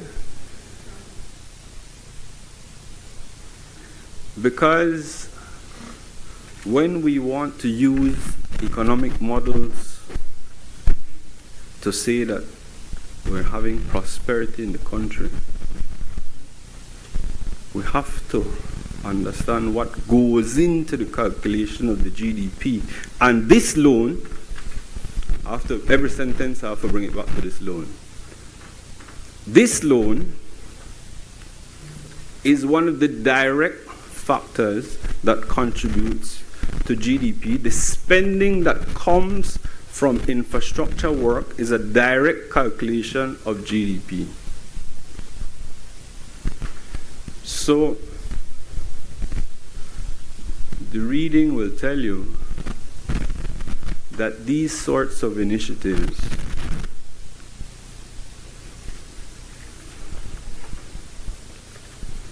to build this road are key to ensuring that the perception of prosperity maintains. But the truth about prosperity when you use GDP is this. When 4 or 5 entities in Belize, when their wealth is equal to half of the country, it's very important that they turn a profit. No mind the least small man, they might lose money or might stay the same. GDP will still reflect growth if they make a good profit that year, because that is also a part of the calculation. So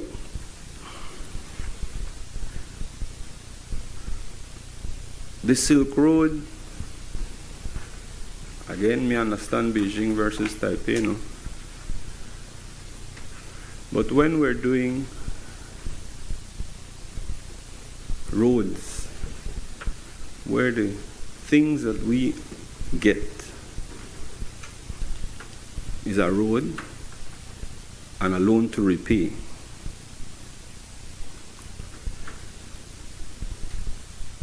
But the profits from the construction of the road doesn't stay in Belize. We have to question the profits. We have to question whether that is good and proper use of the loans that are being taken against the people of Belize. Now, I know I'm making some people very uncomfortable. Hector, you alright? Hector, that's nothing, man. No, I know I wrap up. I still have time. Okay.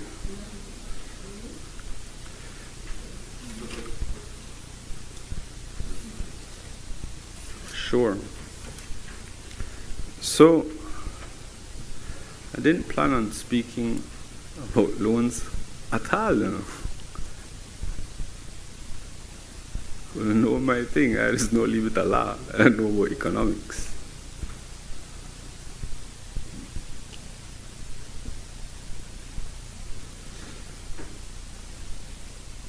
But the people of Belize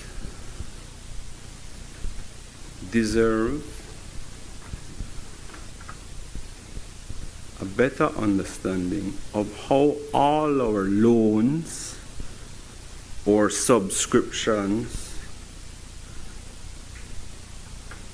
or as will come next, options for drawdown, fit together. And I know the answer is in this house. And I know my friend in front of me will tell us. Because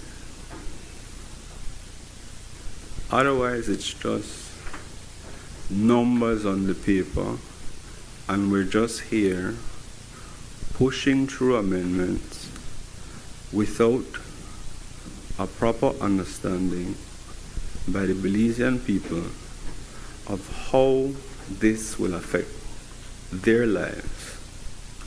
Because you see, the problem with trickle-down economics doesn't usually trickle down.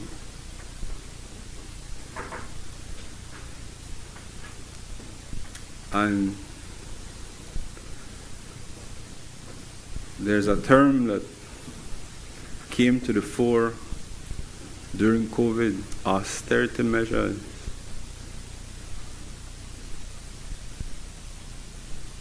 That might have just been a fancy word, you know.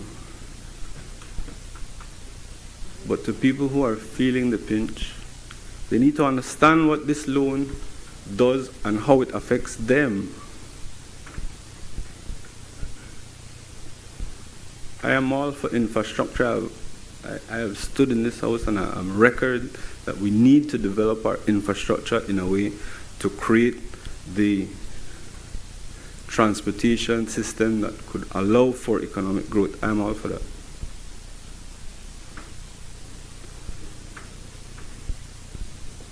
These are not my questions. These are questions that the people of Belize have and would like to have an answer on, because it's a little confusing, especially to the teachers and the public officers, when we say we don't have money for raise, but we could pay more interest.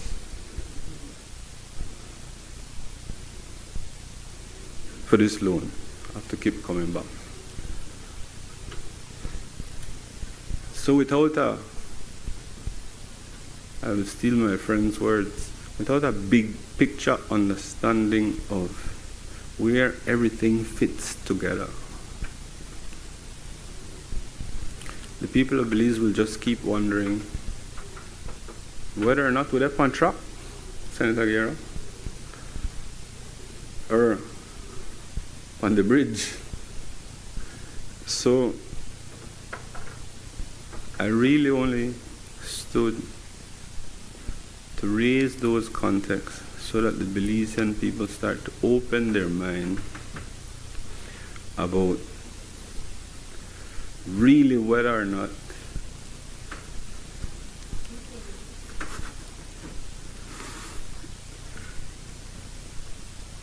GDP is the good measure, or we want to look on gross national happiness and see if people really feel it. It would be a very useful political tool to know if the people of Belize happy, if political parties are interested. But with that, I yield. Thank you, Mr. President.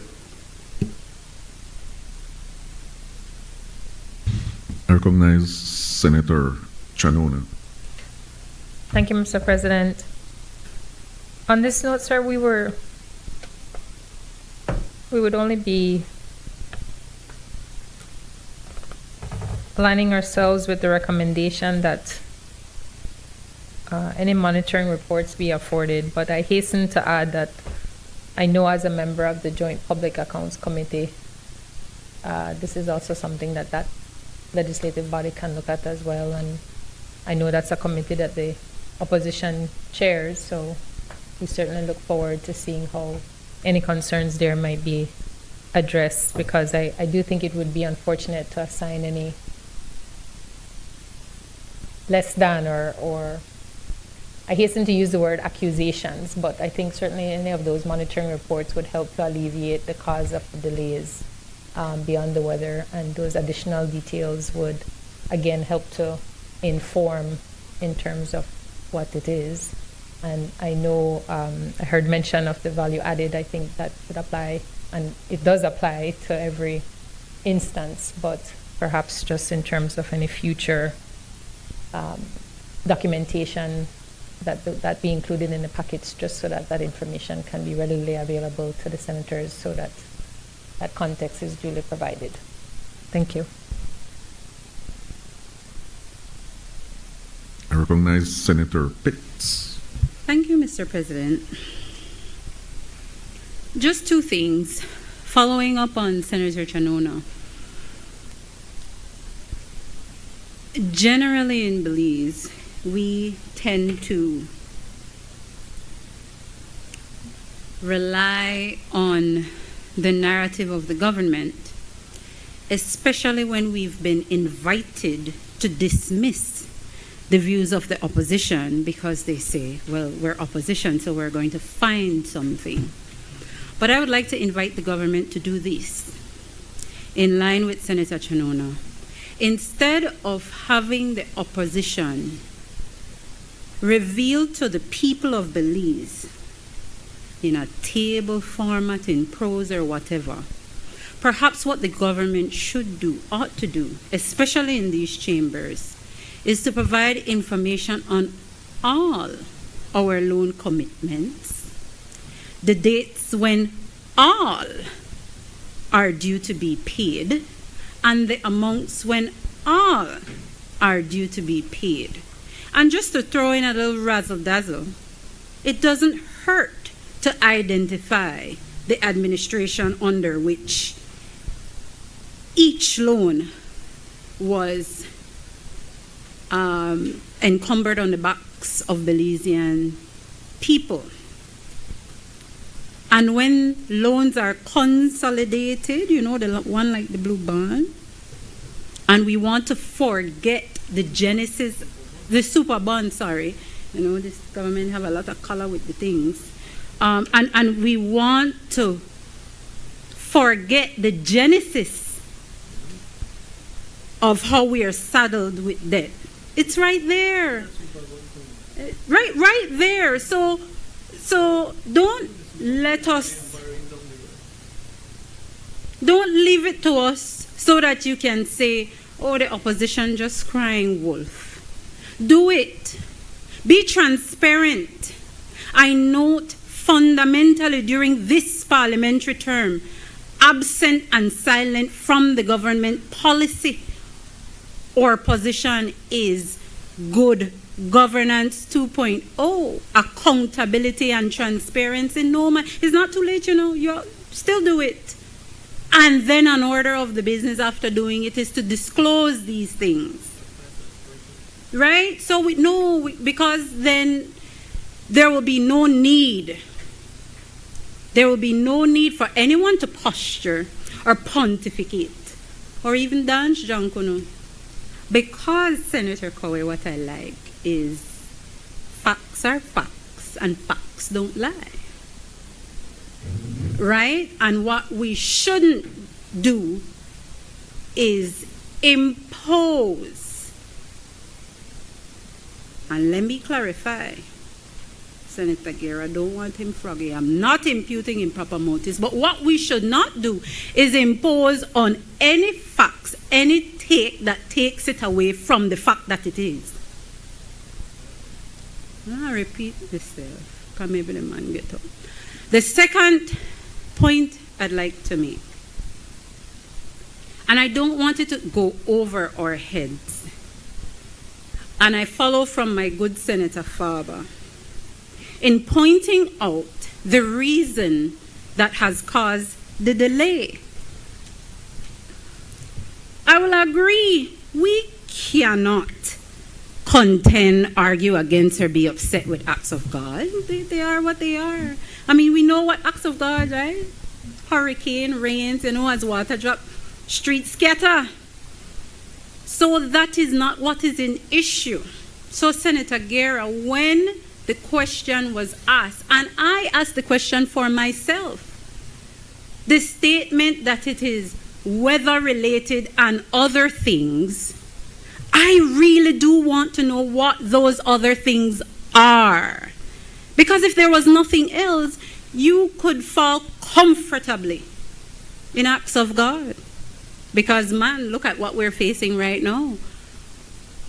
Before morning one day, heavy rains came. By the time you woke up, streets were impassable. We had to call out schools. So I understand that.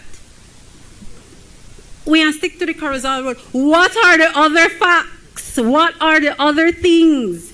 And this is important. I don't want us to lose the point. Senator Dennison was very careful in having us come back to our sobriety in terms of handling these business in this chamber.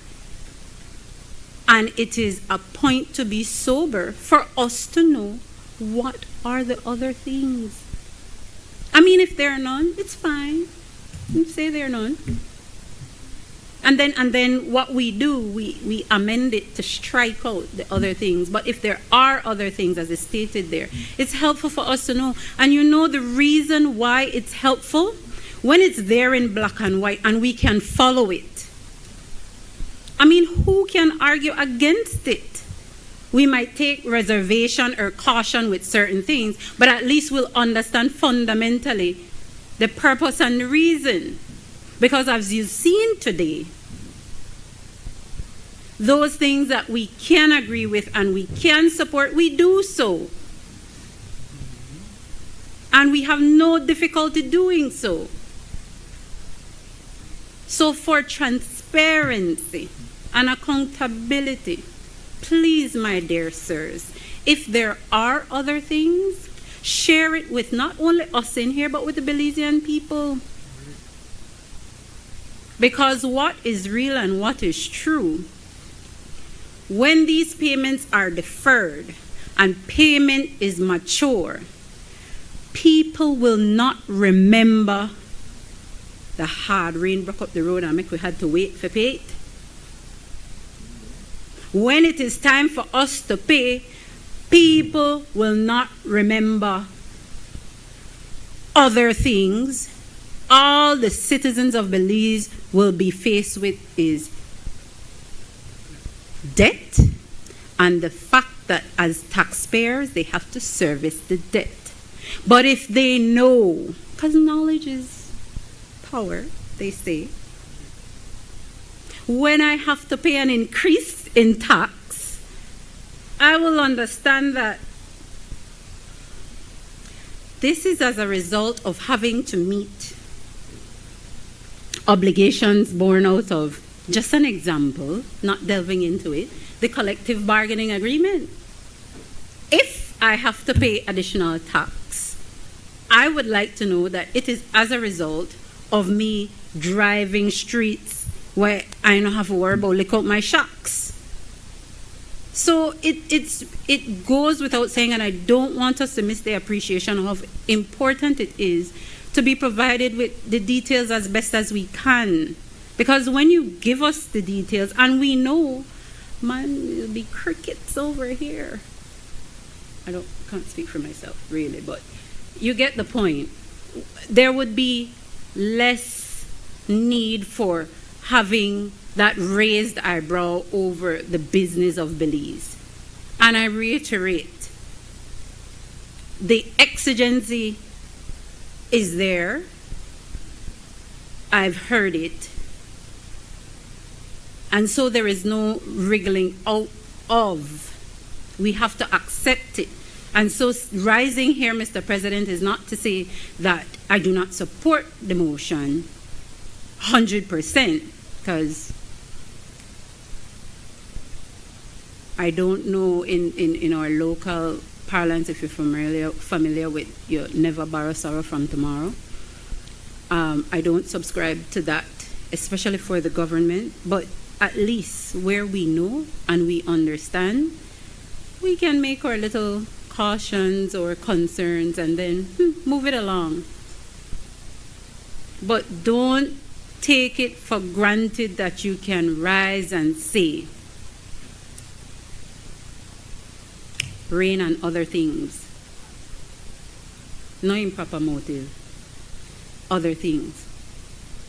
Right? Thank you, Mr. President. No. That was short. I recognize Senator Koi. Thank you, Mr. President. The comments from senators on the other side, honestly, it's a bit perplexing to me. Behind it, or reason I say that is, this is a UDP loan, all the way. This is a UDP loan.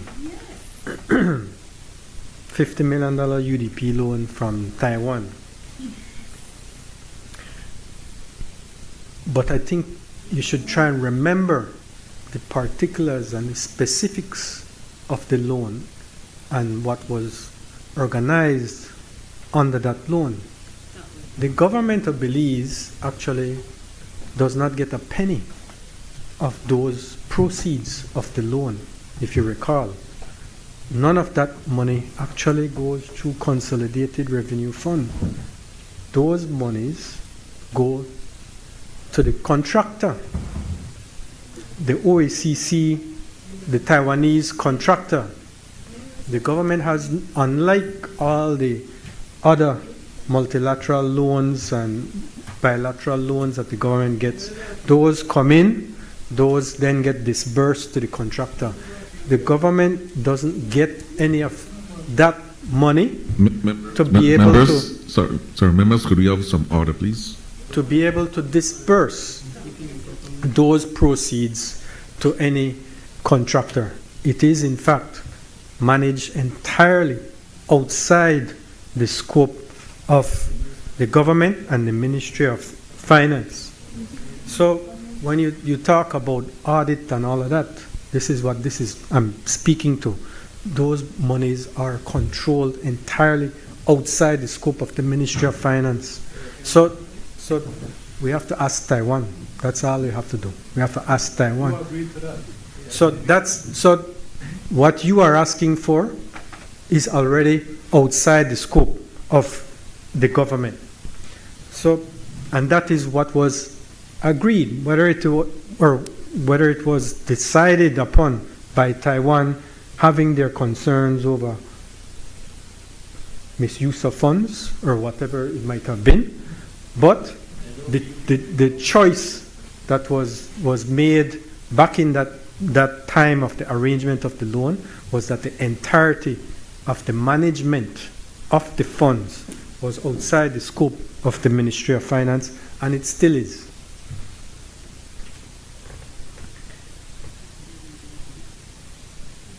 I think another point to address is the matter of implementation. The question raised or the issues with this 6 years is too long having been raised. I think it's useful to go back. I missed this actually in the last loan motion or subscription motion discussion, and so you reminded me to raise it in this matter. Implementation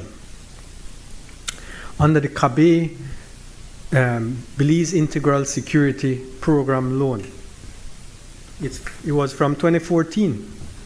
2020, there was no implementation. Under the UDP, there was no implementation. You know what? Actually, I'm wrong. $1.5 million out of that 60 million was disbursed. For what? For salaries. For salaries. There was no actual project implementation. Just like we hire some people and pay them some salaries. No project implementation. That is what was the experience under that one loan. But then there was the other one, an EFAD loan. I can't remember the quantum of that, but that was around $50 million. Again, that was a loan under the UDP. That was a loan under the UDP. But he gives good information. It's addressing the rail against the implementation timeline. I'm addressing the implementation issues. So in terms of implementation, the EFAD one, you know what was the experience in that as well? We almost lost that when it came into this new administration. We had to go and advocate to try and get that loan because it was a good loan that was secured by the UDP. Just that they never did implement. And once again, what they were doing, they used some of the money to buy some Prados, and that was the end of the story. Forget about implementation. That was the rural resilient Belize with all the roads that funded. Lack of implementation. Implementation under the past administration was around 29%. What it is now, it's close to 50%. It's a marked difference in implementation. But not every project can get implemented without problems. And yes, you had weather events, but you yourself, Senator Fawa, mentioned about COVID. That's another one of the other things. But then what's very useful in listening to what you had to say or had to speak about was the diplomacy or the diplomatic approach in the treatment of this motion, because Taiwan is involved. And so it's important that we maintain that level of diplomacy when we are dealing with a facility from Taiwan and we're dealing with a contractor from Taiwan. The delays, you know how contracts work. Payment doesn't get made until there's an interim payment certificate that is signed off. And why would a certificate not be signed off? Because the job might not be done. So it's important to maintain that level of diplomacy as it relates to management of the relationship. And I appreciate that you have maintained that level of diplomacy, and so likewise I think the government seeks to maintain that level of diplomacy. As for Senator Pitts, the one other point that you spoke about was the information on all loan commitments. if you look at the back of the budget book, that back of the budget book pretty much has the list of all the loans and when those loans were secured. So you just check the back of the budget book and you get it. If there are any further information that you want, feel free to ask. But the back of the budget book basically has the list of all the loans. So I think that addresses the various concerns or comments raised. So I would end with, Mr. President, that I support this motion. I recognize the leader of government business. Thank you, Mr. President. And I'd like to thank all the senators for the various interventions. You know, we do learn. You might not think so, but we are listening, and so, yes. So some of the things that have been said there, they'll be taken under very strong advisement. With that, Mr. President, let's if the question can be put. Honorable members, now therefore be it resolved that this Honorable House, being satisfied that this amendment is necessary for effective completion of the project, approves and confirms that the government of Belize may enter into amendment number 1 to loan agreement 602023613 with the Export-Import Bank of the Republic of China, Taiwan, on the terms and conditions set out above, and further authorizes the Minister of Finance to execute and deliver the said loan amendment agreement and all other documents and agreements connected therewith. All those in favor kindly say aye. Aye. All those against kindly say no. I think the ayes have it.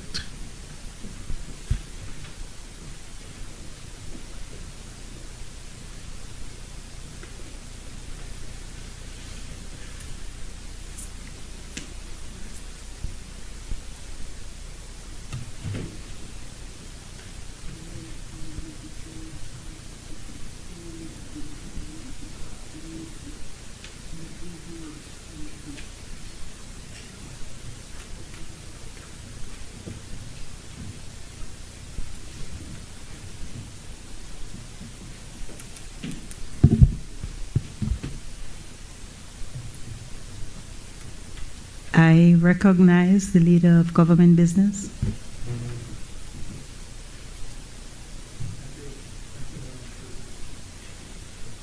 Thank you, Madam President.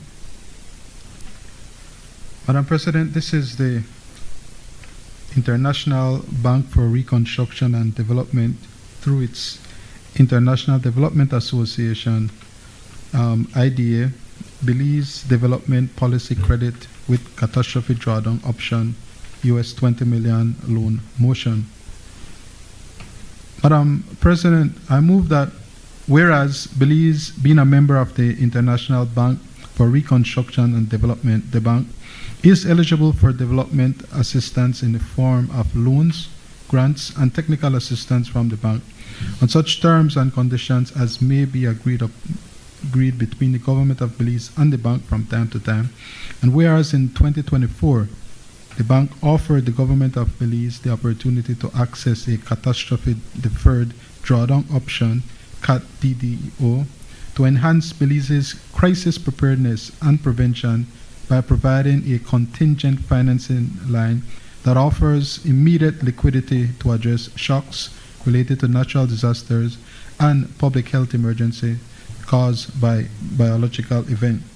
And whereas in an effort to receive approval for this CAT DDO funding, the government over the past year began engaging in several reform initiatives demonstrate its commitment to improve disaster preparedness and climate resilience, and strengthen financial protection to improve the country's ability to respond to shocks. And whereas, after recognizing Belize's actions to successfully commit to the reform initiatives in July 2025, the bank approved for Belize to access the CAT DDO in the form of a concessional financing in the amount of US 20 million, which will be expeditiously dispersed in the event of a natural disaster or health-related emergency, providing the government with critical liquidity to respond. The CAT DDO disbursement will be immediate and flexible once the events occur. And whereas the total loan financing allocated through the IBRD will be as follows. 1. US 5 million loan funds, financed from resources of Belize's country allocation under the International Development Association, which is a development finance institution of the World Bank Group. 2. US 10 million loan funds, financed from the Global and Regional Opportunities Windows GROW. And 3. US 5 million loan funds, financed from the Crisis Response Window, CRW. And whereas it is intended that the implementing agency for the CAT DDO will be the Ministry of Finance on behalf of the government of Belize. And whereas the bank has offered the government of Belize a total loan financing of US 20 million under the following terms and conditions. Lender, the International Development Association, IDA, of the IBRD.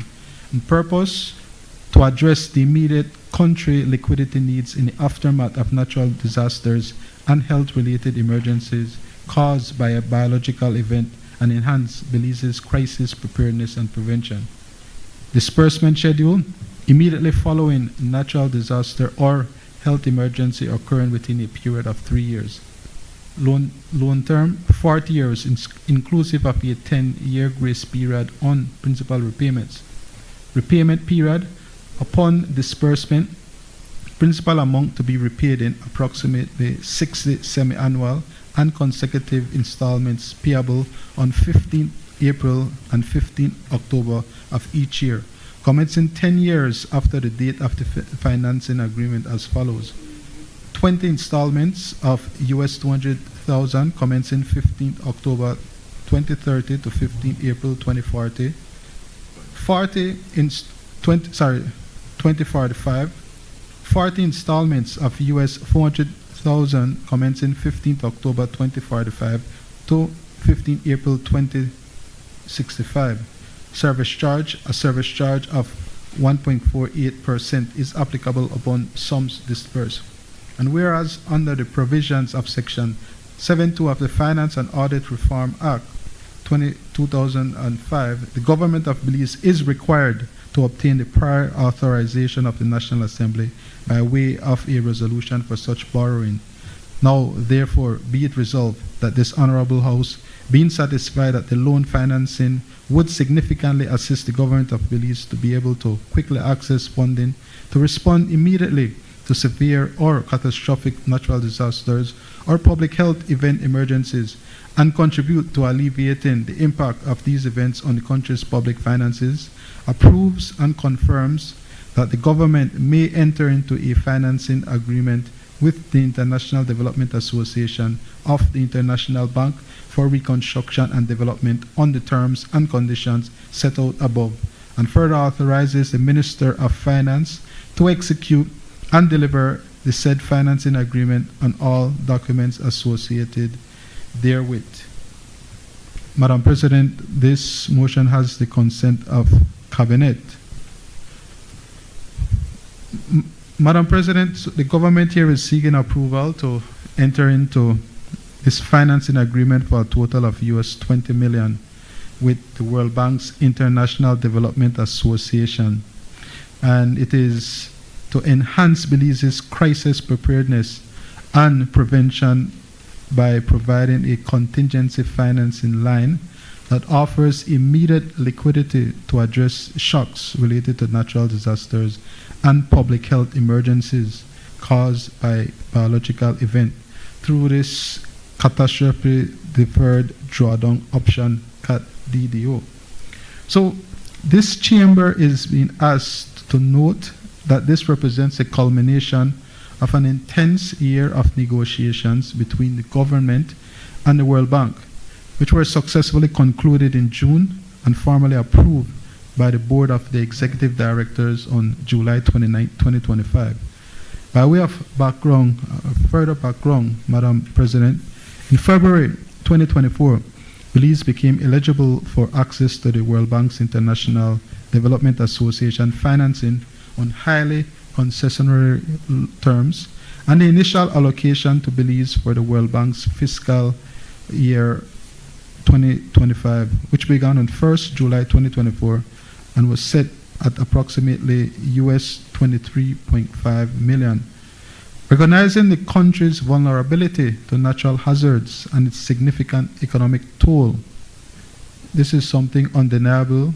This is something which is well known by all members and indeed the entire country. Belize was considered to be a recipient for CAT DDO, a financial instrument for IDA eligible countries that benefit countries by reducing these financial risks and strengthening the national capacity to respond to emergency. It is also a well-known fact that when we have natural disasters and we have our people, they suffer as a consequence. The government is obliged to respond quickly and address the needs of the people that as a consequence of those natural disasters. In order to receive the CAT DDO funding, Belize had to initiate a comprehensive reform program which focused on two key areas: improving disaster preparedness and climate resilience, and strengthening financial protection to improve the country's ability to respond to shocks. So, whilst the financing would be made available, Belize had to do its part to show its seriousness. And as a consequence, these, or what are referred to as prior actions, these were what may be referred to as conditioned precedent.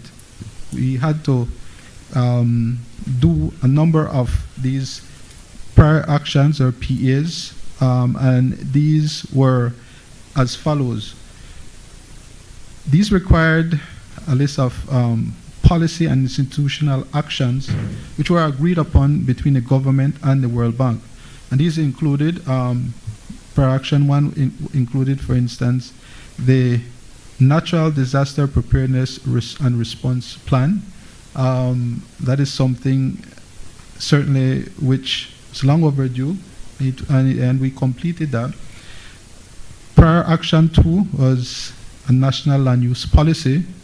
In your other life, Madam President, I'm sure you would appreciate, therefore, the importance of this of such a policy being crafted and actually being approved and in place.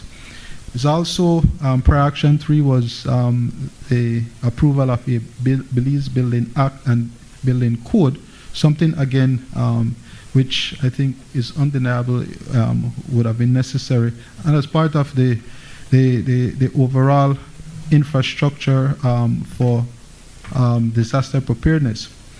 There was also approval by Cabinet of prior action number 4 of a disaster risk financing policy. There was also the approval of and development of a medium-term fiscal framework and fiscal strategy plan policy. And as well, there was approval for a substantive Minister of Microinsurance regulations. These various reforms, as indicated, Madam President and members, they were conditioned precedents. They were obligatory on the part of Belize to illustrate Belize's seriousness and commitment. And upon completion of all these 6 PAs in July, Belize received access to the CAT DDO funding, which can be quickly dispersed in the event of a natural disaster or health emergency, and provides the government, therefore, with critical liquidity to respond. And the CAT DDO disbursement, they are immediate and flexible once the event occurs. Of course, all of us are praying that that's not the case, but this is a very necessary and important step that any responsible and prudent government takes. To continuously access this financing line, program implementation must remain satisfactory, and satisfactory implementation is constituted by the continued implementation of the prior actions, so that those various reforms, they have been approved to the satisfaction of the bank, but it's a continuous process, as one will appreciate. And this CAT DDO is valid for 3 years and may be renewed once for an additional 3 years. And again, we make the point, Madam President, this is a highly concessionary facility, so that in the event of such a drawdown is necessary, the annual service charge applicable is only 1.48 per annum, with a repayment of over 40 years, including 10-year interest-only grace period.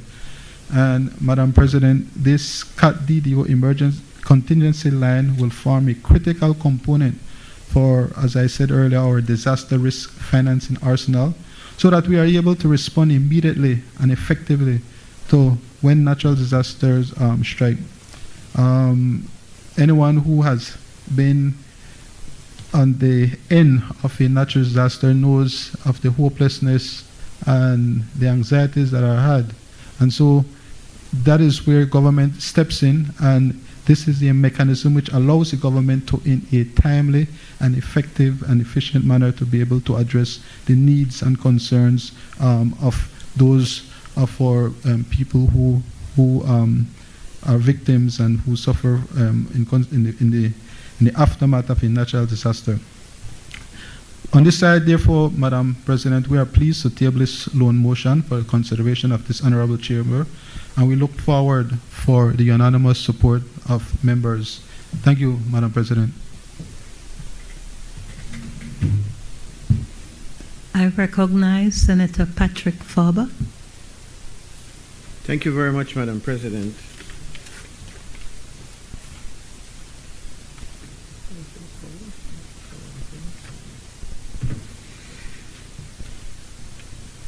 I recall, Madam President, asking Senator Koyi, as Deputy Minister of Finance, around the time of the budget debate, what was in the budget for disaster risk management, and in the event we would get into a hurricane or any like situation, how we would get out. And I remember him saying that we don't budget money for that because we have mechanisms of how we will deal with such matters once they come. Well, evidently this is one of them, and we must not hesitate to point out, Madam President, from the beginning here, that this is simply put another loan that is going to saddle the children of Belize and the grandchildren of our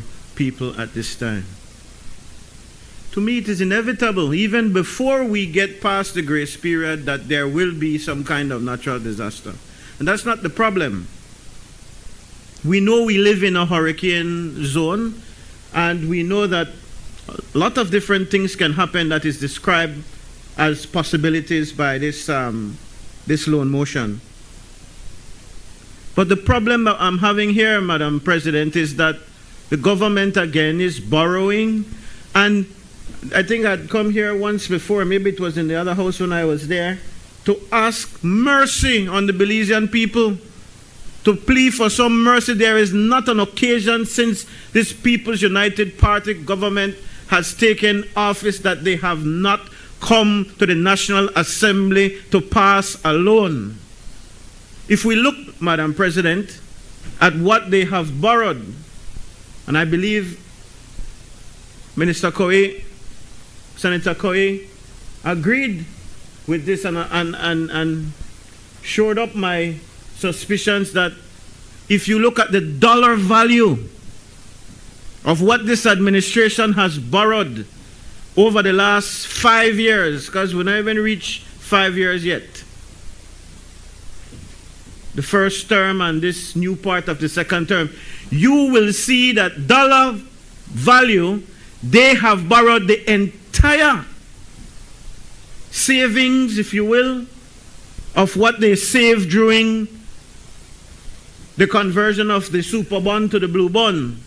You will see that they have now borrowed the entire saving that they saved from the Petrocaribe, Venezuela, ease that Maduro gave Belize. And the people of Venezuela, I should say, gave Belize. They are not playing, you know, Madam President. Loan on top of loan, on top of loan, on top of loan. And they come to this honorable Senate, they go to the honorable House, and they preach, they pretty up the words, they tell you all sorts of things, Madam Speaker, but at the end of the day, the Belizean people will know, or should know, that this is just another loan. As my friend, a very lauded member of the National Assembly, Michael Finnegan, would say, a monkey in silk is still a monkey. Well, no matter how you dress up this proposal today, no matter what good reasons you give, the point of the matter is the Belizean population down the road. Just now we spoke about another that they claim was not a loan, it's an extension. But that whole entire loan took us to 2040. I think this one takes us to 2065. My goodness, you are saddling the children of this country down the road, and none of them will be in sight, Madam President. None of them will be in sight. The people who are now engaged in saddling our children, they will be long gone. 2065 is 40 years from now. And even if they have not passed on into the next life, they will certainly have passed on out of politics. We are told, Madam President, that we'll be able to draw down on this $20 million US if a disaster strikes, but we don't get a clear definition of what a disaster is. Who decides what the disaster is? We saw, for instance, the pandemic COVID-19 would, you know, and they're talking about biological events. Who will determine these things? What is considered a national disaster, and are there categories of, you know, the way they have categories for hurricanes? So dependent on the category of hurricane that comes, then we know the level of disaster that is, and we'll be able to draw down various different levels according to what somebody determines. These are not academic questions, you know, Madam President. They go to the heart of whether Belize will actually ever see the money. And like I said, I believe that a natural disaster will come in the next 10 years. We live in a hurricane zone, but it is not limited to hurricanes alone. In fact, we in this country know that there are more deadly tropical storms, tropical depressions, just simple rain sometimes, that yields a lot more damage than hurricanes. And then, Madam President, the other question is, who is it that will conduct the risk assessments once we qualify for the drawdown? Is it the government of Belize making that declaration? Is it NEMO, which is the authority under Belizean law to declare disasters, or is it some entity of the World Bank itself based on criteria that they set out and apply? If it's the bank, then Belize has just signed away the sovereign right to determine when its people are in crisis. And if it is NEMO, then why is that not clearly stated in the motion? And if some joint arrangement, then we must know precisely how it works before burdening Belizeans with 40 years of repayment. Now, I was happy that the leader of government business outlined the 6 commitments. And again, these are things which we saw into effect. The National Assembly over the last few years looked at some of these very same issues. These are things that the cabinet worked on. And all we ever asked for, you see, when they were passing these pieces of policy or legislation, and they asked them, what's the agenda? They say no agenda. And today, because they're forced to put out what the agenda was, we see they were doing all of these things because they wanted to be able to qualify for this drawdown money. And, you know, the government, to me, in many instances, lies, or maybe lies is not the best way to put it. They withhold the truth for no reason. Like if it is the piper calling the tune and telling you you have to jump through the hoops to get certain things, then say that. If it is you're doing certain things in order to put us in a position that you believe is better and you fundamentally and completely, absolutely agree that that is where we ought to go as a nation, then say that. Don't hold out. The motion would have you believe, Madam President, that there is no cost if you don't have a disaster. If you don't draw down anything, you don't have to worry. But the devil are in the details. There's a 1.48% service charge that apparently is the charge for the facility and so on. And so this is a charge whether you draw down or not for the next 10 years leading up to the grace period. And then when the payments kick in, should there be a disaster, granted, it gets worse from there. But imagine if... I'll make an attempt to try to utilize the standing order. Well, may I save him the time, Madam President? Because again... No, but to clarify something, the motion says service charge is applicable upon sums disbursed. As I said, Madam President, my friend will have the opportunity to rebut at the end. But I appreciate him trying to be transparent, at least he himself in this instance here in the Senate. Can't say the same for the wider government, but lest he accuses me of imputing, let me stop.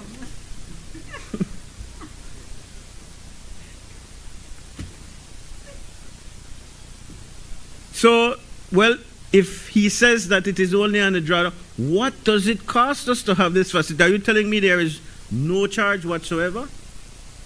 And I'd love for that to be answered when the time comes.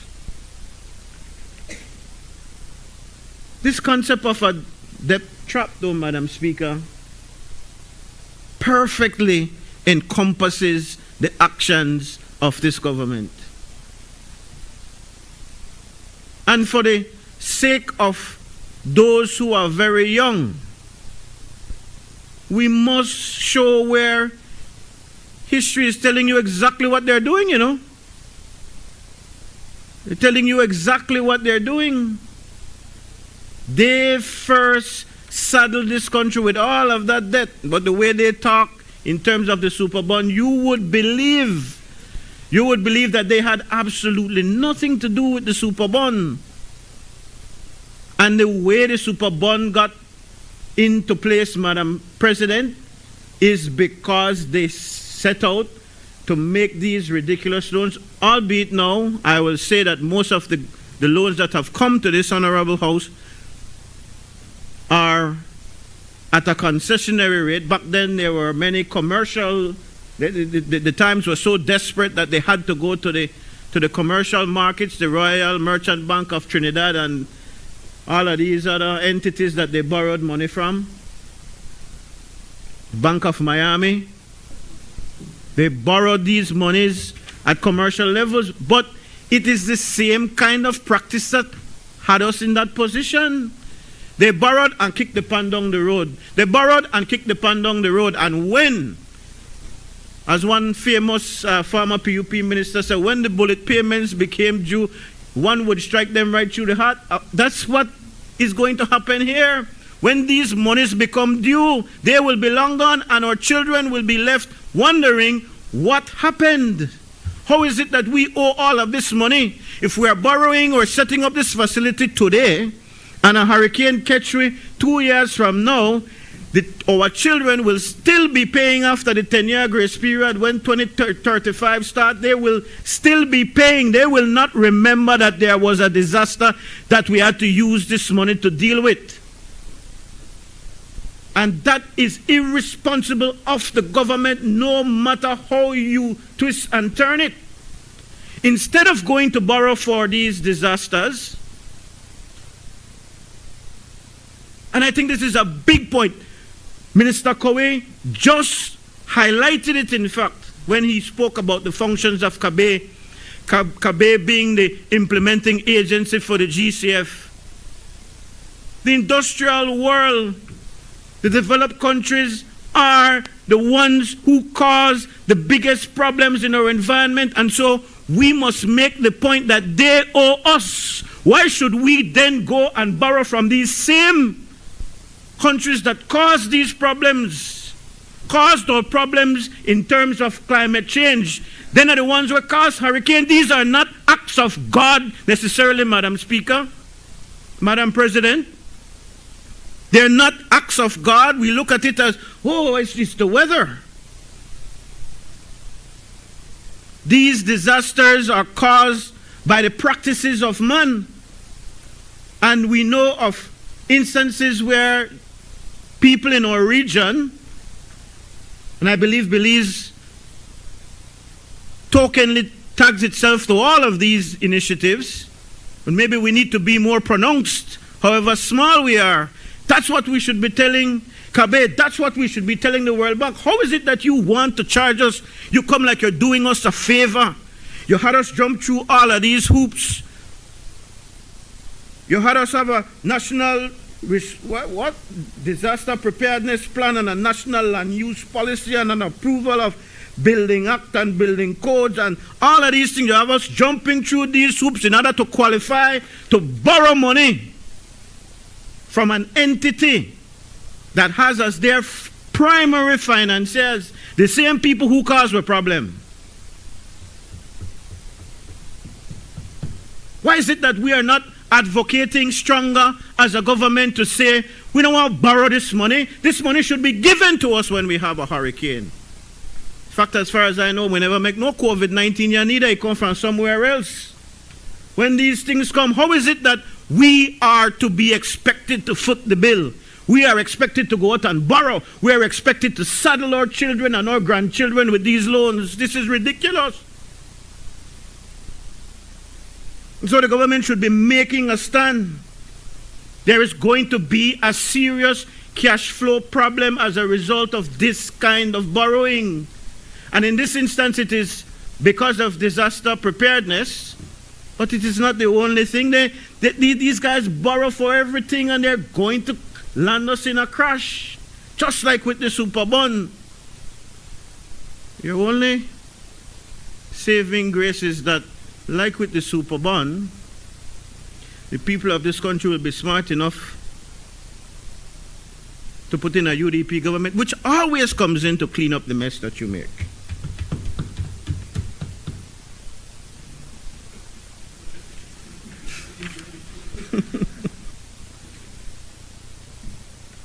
And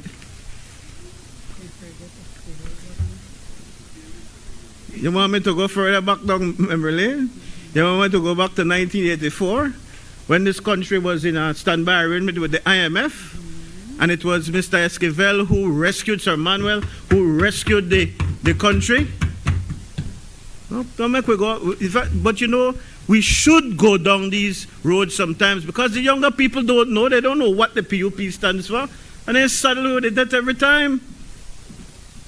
And before whenever you jump up, it's all relevant because you're doing the same thing again.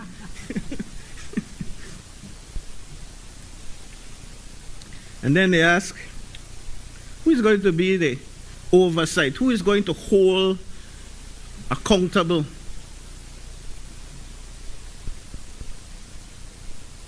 The monies that we're borrowing and how they are used. And they say it's the Ministry of Finance.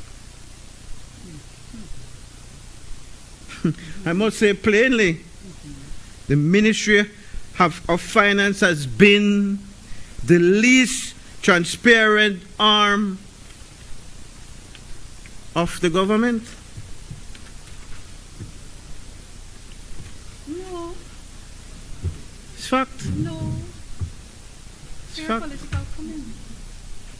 The least transparent of all in the government. In fact, the ministry, through policy and legislation, again, only comes when they are forced to do so, you know.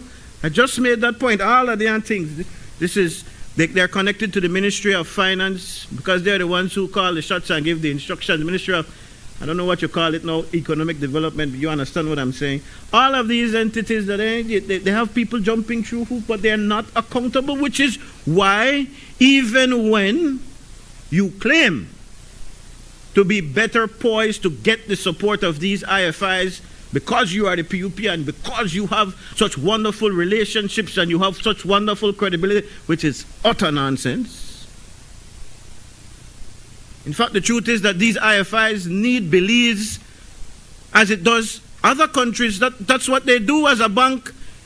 You don't say, oh, the customer came to me to borrow because the customer and I have a good relationship. The bank won't lend any fool money. The bank needs, well, not any fool, but because if you can't pay back, I don't think they take that kind of risk. But, yeah, the banks are not always favorable. They're not looking out for your best interests. They're looking out for their interests. It's a business. It's not a charity, correct? So we expect now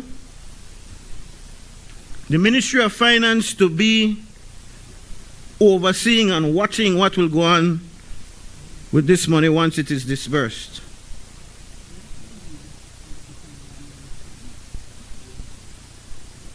We have seen opacity from the Ministry of Finance on many fronts. Unless you accuse me of saying it's only the PUP, governments in general, and it speaks to the fact that we need our government to be more efficient and to be more accountable in general. And as our friend Senator Pitts reminded just now, it was your government in 2.0, or what they call it, that promised accountability. I always remind you, I sat through that whole throne speech, and then afterwards they put a whole motion in the House of Representatives to talk about accountability and all that the PUP government would do. Huh? I will listen. I'll just talk again. But are we expected, Madam President, to believe that this same ministry, acting without clear checks and balance, will be entrusted with the 20 million facility to be used in emergencies when speed and accountability matter most? It's a question. Where in the motion is the guarantee that the Parliament will be informed immediately if a drawdown occurs too? The fact that we don't approve the borrowing that's it? That's all the Finance and Audit Act requires us to do? Where is the assurance that the Public Accounts Committee, and I hear you, Senator Chanona, that it is the opposition and we will do what we need to do if this money is ever drawn down? We must demand the ability or the opportunity to scrutinize what goes on. But I will tell you from my many years in Parliament, having been on both sides, in opposition and in government, it's like pulling teeth to get anything done in terms of the public accounts. Whatever progress you've made in recent years, in fact, I don't even know if you can call it progress, to be honest.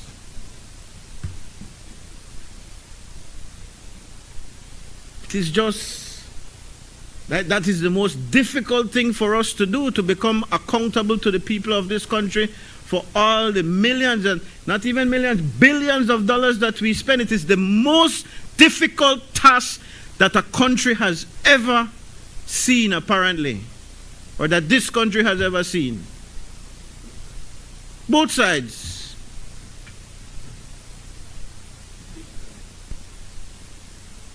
And we need to change, but it is the People's United Party's administration twice in a row now who has said that they want to change this.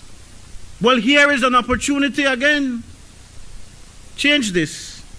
Take it out of the hands of the Ministry of Finance.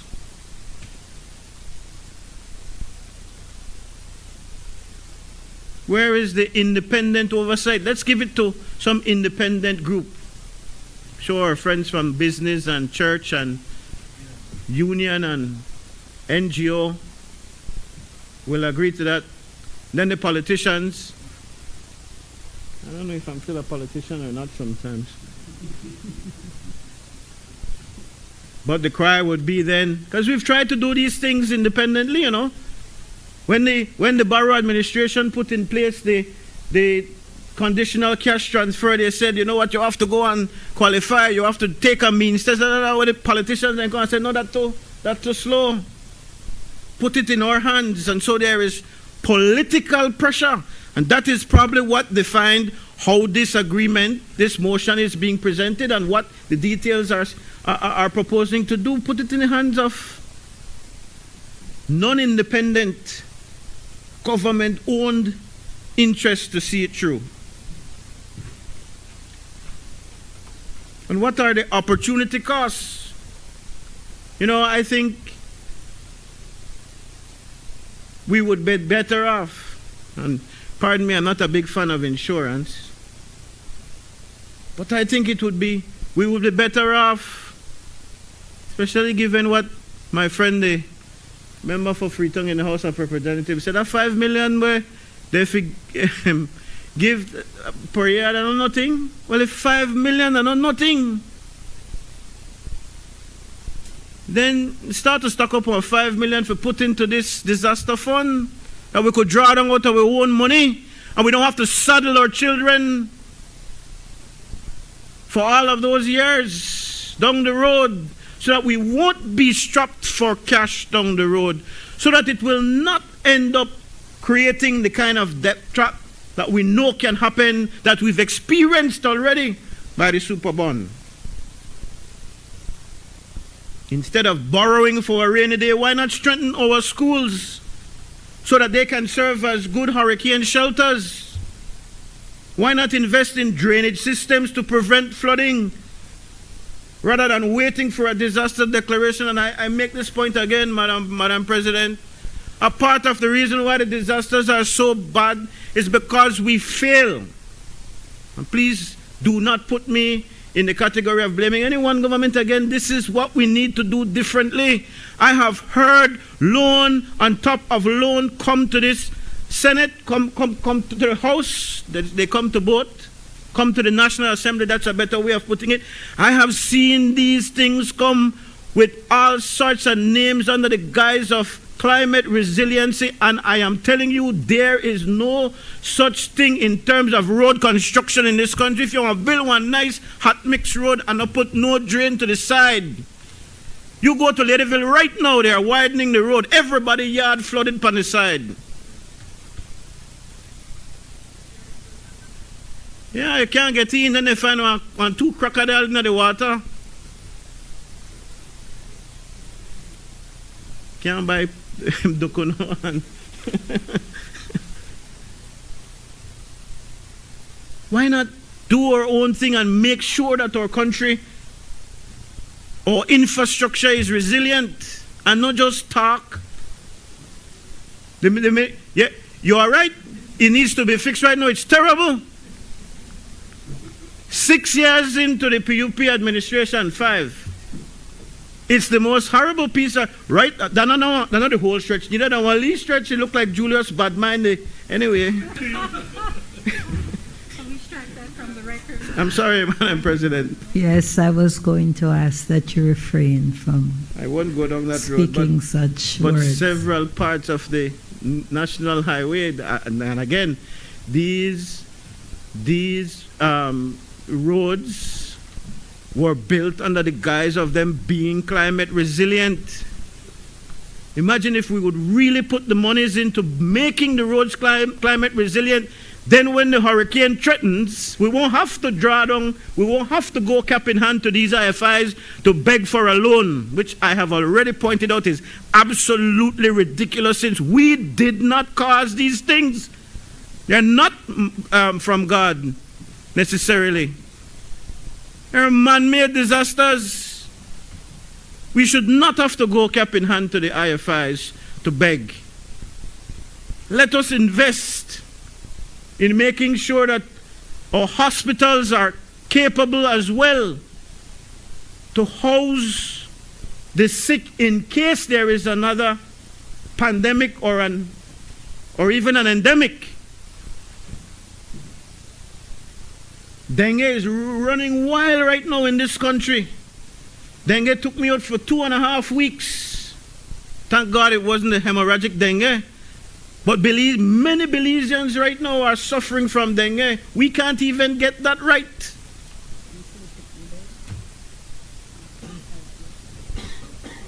Right, Senator?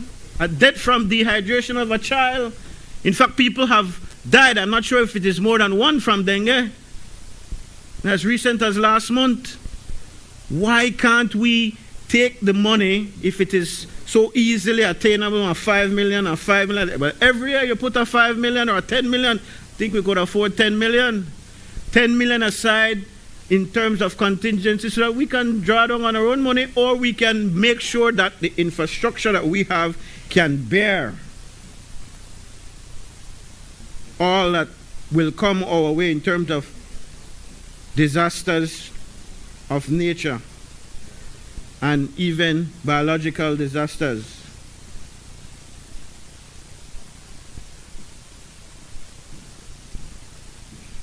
In other words, Madam President, Belize needs resilience. Belize does not need any more loans. The government must stop chasing headlines about how much money they can borrow. That's what this government is good for. And start investing in real resilience of our people. That is what our people need. At the end of the day, Madam President, the CAT DDO is more about political optics than real disaster preparedness. The government wants to be able to boast that it has secured 20 million in contingent financing when in fact it cannot tell this National Assembly, neither the House nor the Senate, who will decide on what constitutes a national disaster, who will conduct the risk assessment. It did tell us what reforms were undertaken, didn't tell us at what cost. It did not tell us, Madam President, how accountability will be guaranteed, especially when it tells us that the Ministry of Finance will be responsible for the disbursement. And it cannot tell us and has not told us whether the money will actually ever reach Belizeans in their time of need. I noticed they said 3 years and they say immediately we need to stop sell dreams. Which one is it? I heard the leader of government business say it repeatedly, immediately disbursed upon a natural disaster. And then in the language you hear it can take up to 3 years. And that's not immediate money. This is the pattern, Madam President. The government governs by loans. It governs by debt. And it governs by talk show. But when you scratch the surface, Belizeans are left with more questions and answers. So, Madam Speaker, I call on the government to invest that money, the money that we will have to pay back down the road, because I am certain that we will have a natural disaster before the 10-year grace period is through. Rather, you know why I'm able to say that with certainty, Senator Chanona? Because, again, it's not only hurricanes, you know. Biological events, yes, but I'm tempted to say it is more because of weather. The weather is there, and because we don't have the climate resilient conditions now in Belize, it's going to be a problem. And because of the very same climate change which has been made worse for countries like ours by these industrial countries, they're going to come. These natural disasters are going to come. But rather than waiting for a rainy day to borrow, let us invest the money in the things that will have us not have to borrow when the time comes. I thank you, Madam President. I recognize Senator Hector Guerra. Good afternoon again, Madam President. I rise in support of this motion to enter a financing agreement with the International Development Association of the World Bank. This isn't an ordinary loan. It's really a contingent line of credit, a financial safety net that will allow our country in a time of national disaster to meet the demands of ensuring that our people can get back on their feet, that will ensure that the government is properly suited to stand up to its obligations during a time of national emergency. Before addressing why this loan matters in full detail, Madam President, I'd like to address what the International Development Association is. For one, it's a branch of the World Bank, and it assists countries across the world in getting access to grant funding and low interest loans. And in doing so, its primary focus is in assisting developing countries. Of course, the World Bank was formed after World War II to assist countries in getting back on their feet after a period of great devastation across the world. But now its primary focus is on assisting countries to achieve sustainable development. And in doing so, it makes these credit lines available to countries. Now, before moving forward, I think it's important that we break down what a catastrophe deferred drawdown option is. It's, in a sense, a pre-approved loan, Madam President. It's put on the table in the event that a country needs to access liquidity, meaning cash, quickly so that it can respond in a timely manner. When people are without water after a natural disaster, when people are without electricity, nobody wants to hear that it will take years for a government to respond. They want to know that the government has acted prudently with their needs in mind to ensure that they can draw on capital, draw on cash to respond to their needs. That, in essence, is what a catastrophe deferred drawdown loan is. Now, why does this loan matter? For one, it really is a recognition of the hard work that our technocrats, that our people, that our government has been undertaking. So that when I say this, when one looks at the financing agreement, Madam President, It was contingent on the successful completion of numerous goals. Those include the strengthening of our building code to ensure that our houses are built to withstand natural disasters such as hurricanes, such as earthquakes.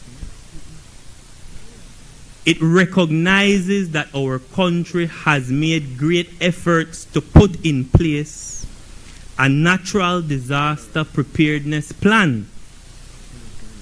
It recognizes that our country has now fully implemented a national land policy that takes into account the sustainable usage of land.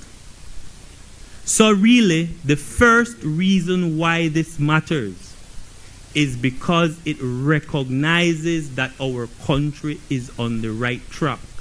We are doing what is needed to ensure that we become climate resilient. Number two, it's important to increase our country's rapid response capability.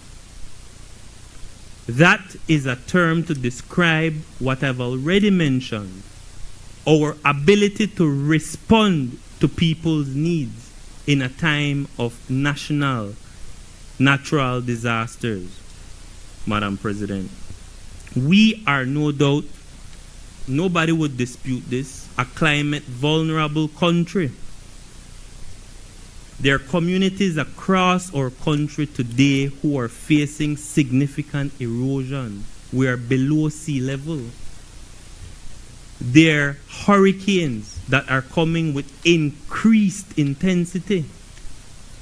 We need to make sure we are prepared in the event that we need to respond to national disasters.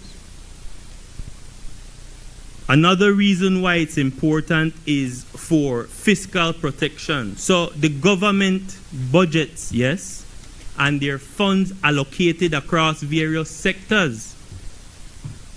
But in a time of national disaster, it's important that the job of the government doesn't completely halt. And it's important that we can get back on our feet as quickly as possible. This contingency fund will allow us not to have to draw funds from education, not to have to draw funds allocated for health, but instead to have a war chest ready in the event that we need to respond for people without altering, without halting the work that is already taking place in those key sectors. The third reason why this contingency fund matters is because it's on concessional terms, very concessional terms. So if one reviews the finance agreement, one will see that it's a facility for $20 million, but the loan terms stipulate that there's a 40-year maturity term, a 10-year grace period. There is a service charge of 1.48% that only applies to sums actually withdrawn. There is, from my review, and I'd stand corrected, but there is, besides the service charge, I see no separate line item for interest. Madam President, in the financing agreement, which comprehensively addresses this matter and which has been shared with all senators,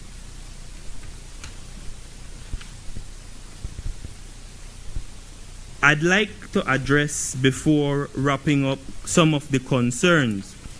Valid concerns, but concerns that would be dispelled if one simply takes a read of the financing agreement.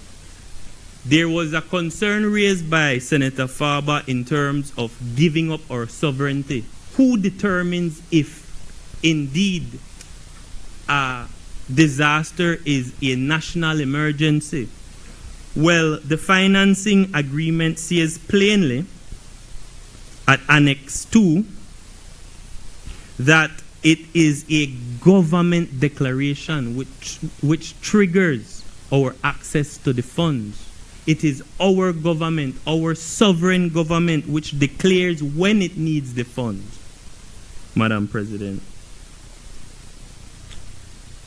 So really, in a sense, what this is doing is increasing what's called our borrowing headroom. Our borrowing headroom is really the amount of cash which we're able to draw upon in the case of an emergency.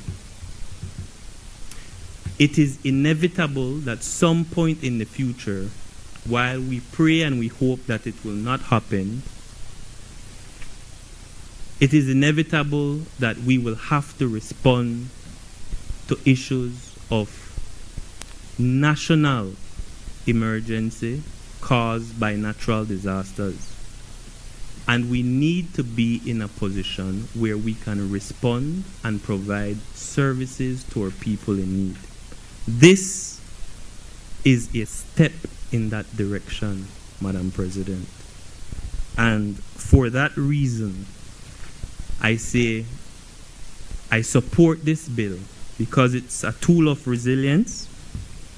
It provides flexibility in the government's response.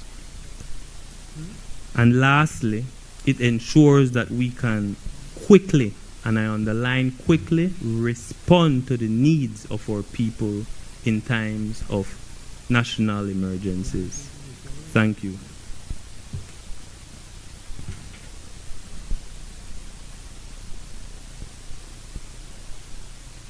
Senator Barber, can you? I recognize Senator Gabriel Zetina.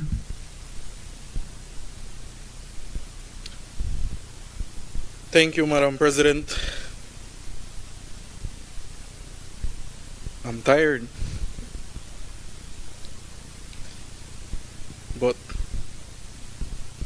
tired of seeing the cycle repeat itself. What we have today is nothing more than another loan, a standby facility. How is it referred? Drawdown option. On paper, man, it gives Belize quick access to $20 million US. Of course, if a disaster was to strike, like a hurricane or a health crisis, the terms, I'll agree, concessional. But, Madam President, it is still a debt. It is still a loan. And you know what I will not commit to? To repeat the same cycle. I put on record, no. Repayable until the year 2026. I mean 2065, sorry. I'm 28 right now. I'll be 68 when this is completely repaid, right? That's if I'm alive, yeah. And God forbid, if a hurricane was to come and I don't make it, you know, we laugh at it, but that's the reality that we're facing. I cannot agree with this, Madam President. You know why? There's been no accountability, and I will come at the Ministry of Finance.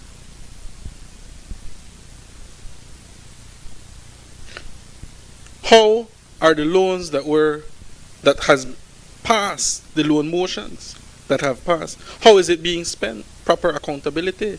My gosh, man, when you guys were in opposition, you preached about accountability. How many loan motions do we have to keep bringing into the Senate? And what makes it worse? No accountability to the Belizean people. This is not private money. 2065, 40 years from now, our children will have to pay for this.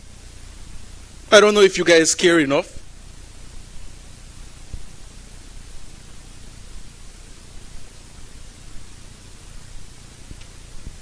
I will not join the cycle of borrowing and borrowing and borrowing. So, Madam President, I say again, I put on record no to this. I acknowledge the benefit of cash being readily available if an emergency was to strike.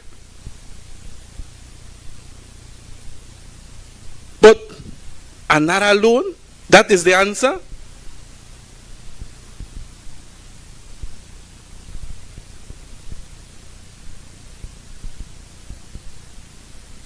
It worries me, Madam President, the pattern. Every Senate meeting,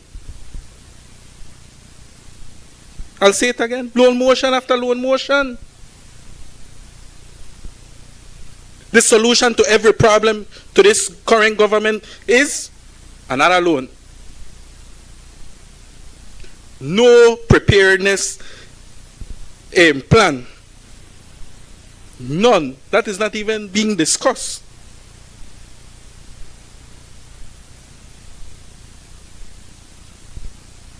I ask the government, man, if we were to, let's talk about, is this the only option we have?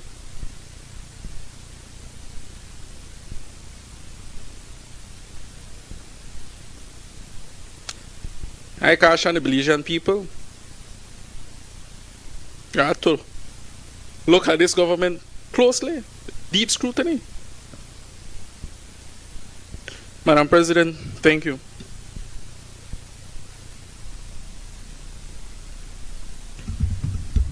I recognize Senator Pastor Lewis. Good evening, colleagues. I was not planning to speak on any of these financial matters. Well, it's not that I want to earn my stipend. I think it more has to do with if I hear the word climate resilient one more time.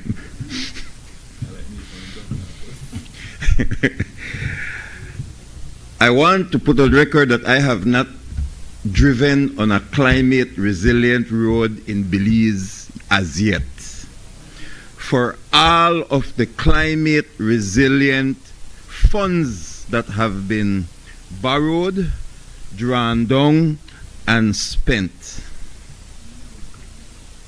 the Roaring Creek does not count because it is a shadow of its former self as it relates to what was designed and what was implemented. I saw the original designs. Maybe all over, but we won't know as yet until we know the exact amount that was spent as opposed to what was promised that it would cost, which will be years from now when the audit reports finally come out. But we cannot have climate resilient roads if we just by borrowing climate resilient money and spending climate resilient funds. That does not make our infrastructure climate resilient, especially if you do not want to hire the proper engineers who know how to build the climate resilient roads and the supervisors who will state whether or not the roads are built properly to specifications to ensure that it's climate resilient.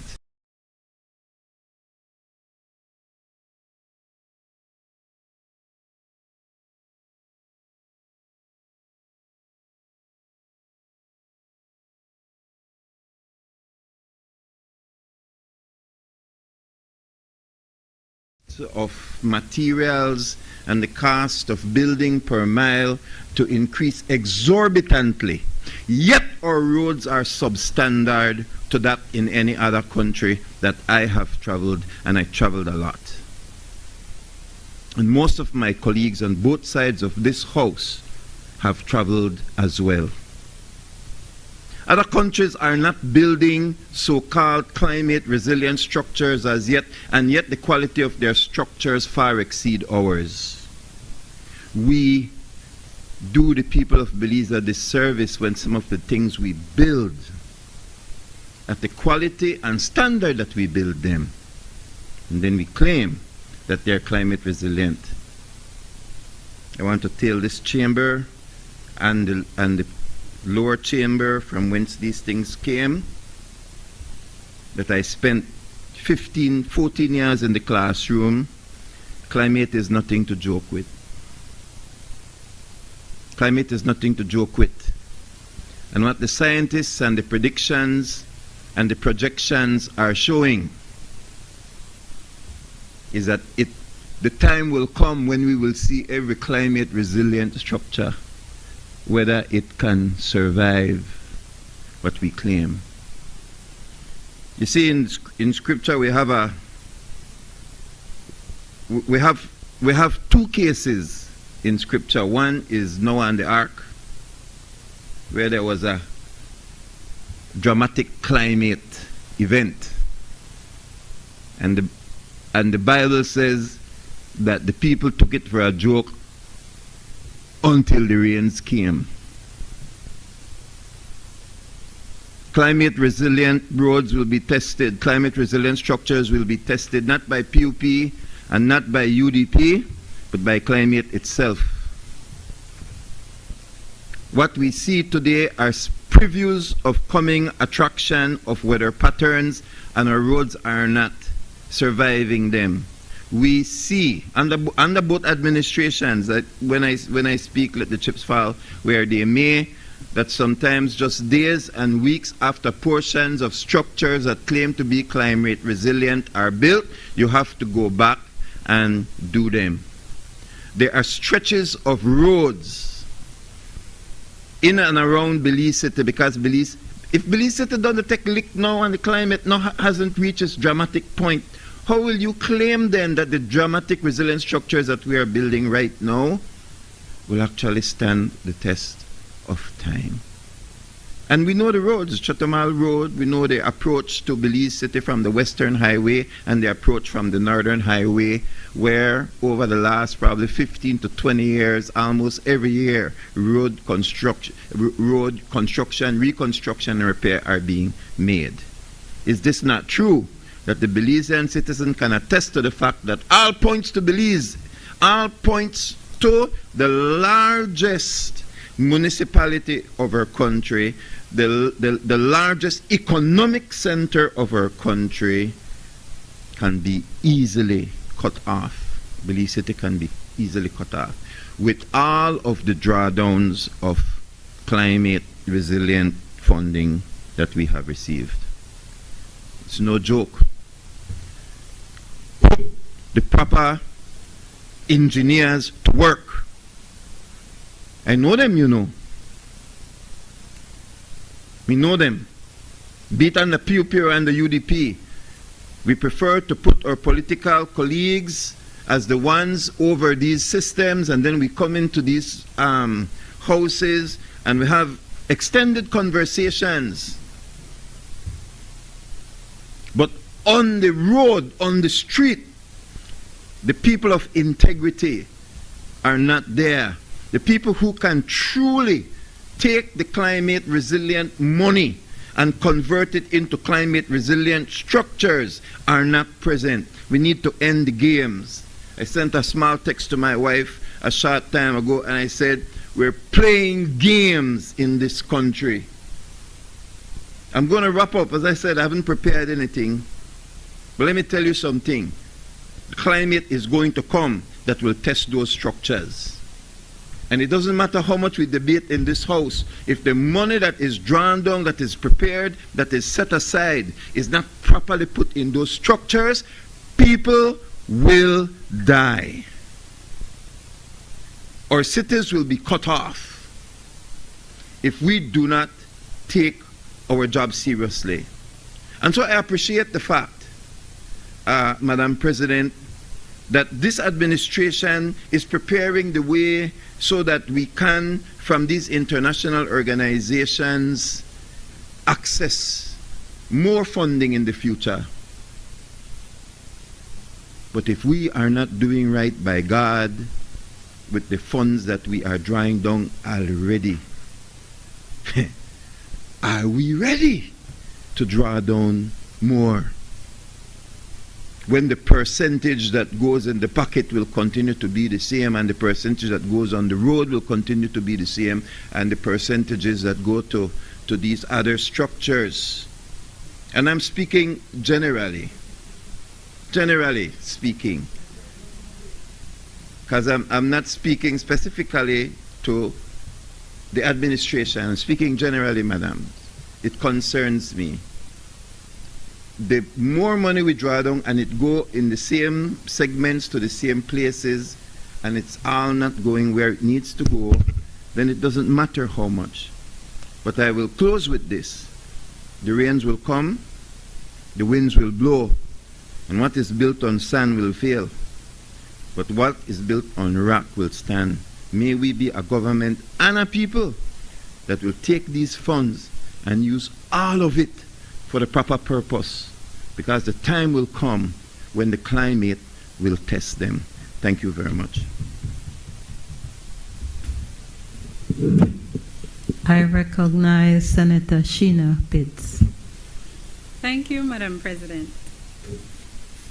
You know, as I listen to the debates and I do a recap of the position on this side, I find it obligatory to say this for the record so that there is no doubt. The need for the government of Belize to have access to liquidity to deal with natural disasters is unquestionable.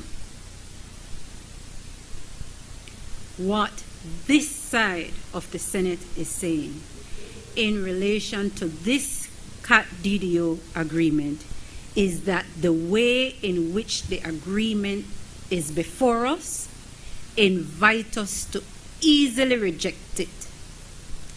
Let me say this again. The opposition is not against a responsible government that wants to make available much needed relief to citizens in the event of a natural disaster or a biological event. What the opposition is saying that this agreement does not favor us now or in the long term. Now, we've heard the pros of the agreement, and I can easily associate myself with the fact that the concessionary financing is attractive. Man, it's admirable.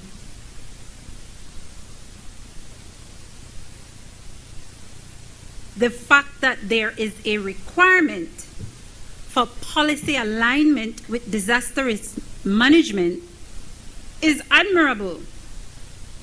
I would have liked to see that national disaster plan that leader for government business referred to, so that I could say, yeah, give you another check mark with a red pen.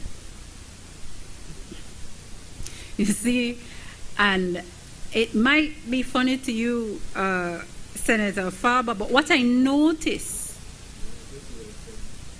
in these debates is that there is myopia to appreciating the government or the business, you know, because I have not seen, save and except for my good Senator Senator Cowie, who has said that we have a difference in perspective and he would invite me to share his.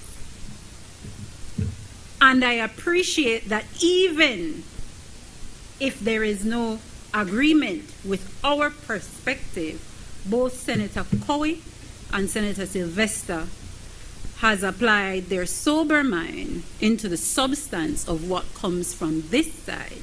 And according to Senator Sylvester, they will be taken under advisement. And we've heard him go on record to say that there will be some more information forthcoming for me based on the questions I've asked. But the point I'm making about the myopia, it has a color, and the color is blue. And it tends to blind an appreciation of the level of risks with some of these things that we're doing. And it behooves me, Madam President, that this blue myopia limits an appreciation that this CAT DDO, with the terms as they stand, is one for alarm. Yes, we get it on concessionary rates. Yes, it is for a good and objective purpose. But look at what lengths we're allowing ourselves to go through to access it. And I'm saying, as I've said before, what responsible assessment or balancing act is being done by the government in managing where we are now as a country with our impending financial constraints of fiscal responsibility to take on a loan like this because of those attractive features pointed out, and not worry about it because it's coming down 2035 and then 2065. I find that concerning.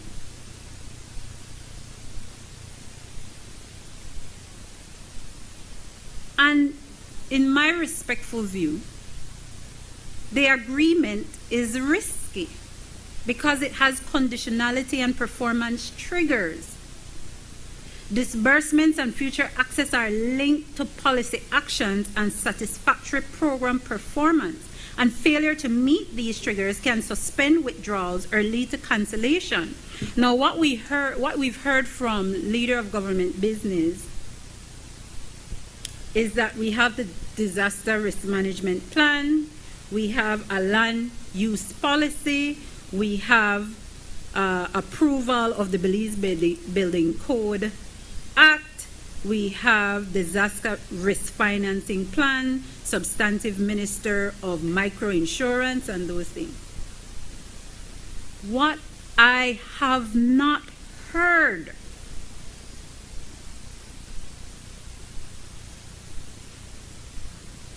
procurement and anti-corruption rules. No, this is serious, whether it's Ministry of Finance or not. And I have not heard, and I invite the government to consider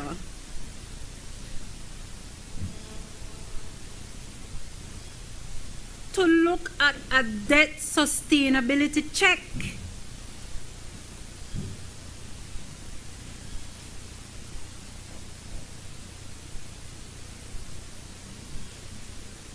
And that is important. The suspension, cancellation, or acceleration risk. RDA can suspend withdrawals, cancel unwithdrawn amounts, or in serious cases, accelerate repayment for breaches, which includes misrepresentation, corruption, or failure to perform. And when I list those three things, I want to make it clear. I am not imputing on the Ministry of Finance any improper motives, that there will for sure be any corruption. But what we're not seeing is what measures would be in place to prevent that.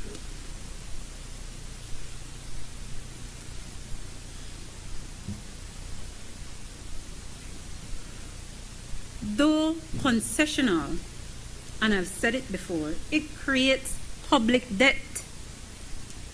The long-term repayment and potential currency risk has to be affordable under Belize's midterm debt plan.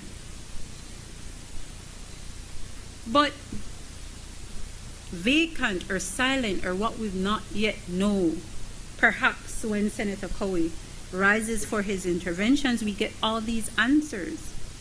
And I would really love that when we're debating these things, since they know and have the answers, provide them. So there is no reason for us to stand up on this side. You know, it'd be easy work for the government.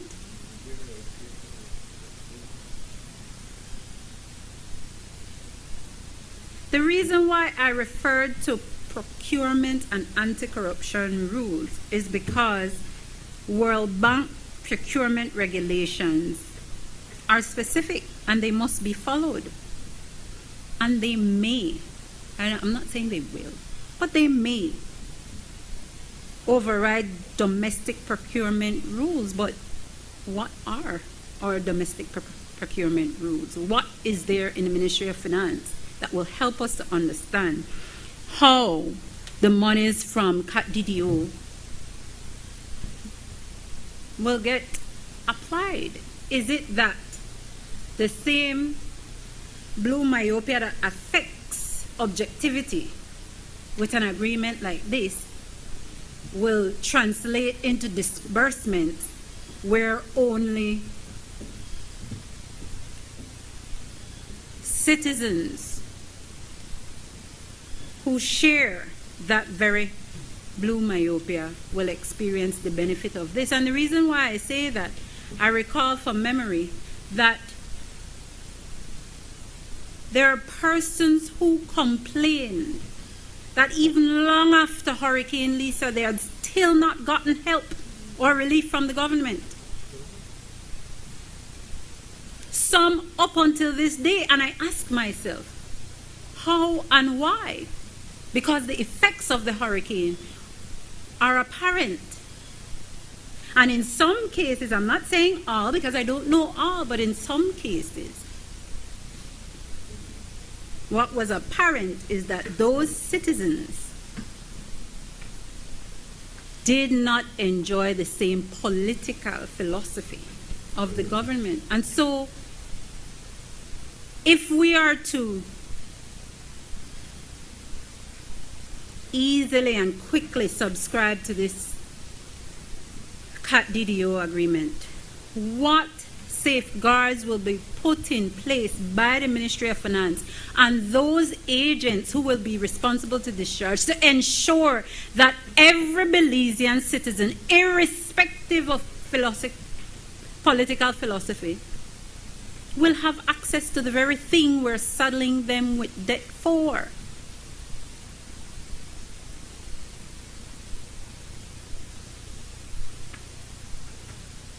But I go back to the anti-corruption compliance. I ask genuinely, is there any anti-corruption safeguards in relation to this money? Has GOB created any to ensure correlation between the policy and the money spent? Leader of government business, when you listed those things that Belize readied itself for, if among those there was a anti-corruption policy, could you kindly remind me? Or could you kindly share the text so I could read it?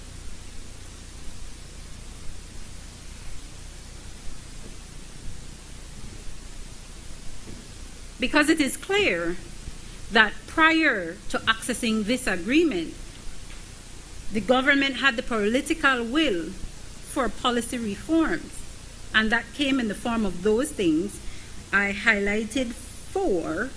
It may be 6, depending on how I wrote it down by bullet, to make us ready for this agreement.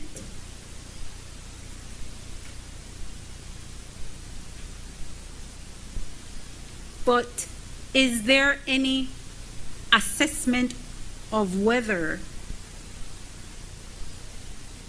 there will be any restriction on policy flexibility in future administrations, which would lock Belize into World Bank-driven policy directions?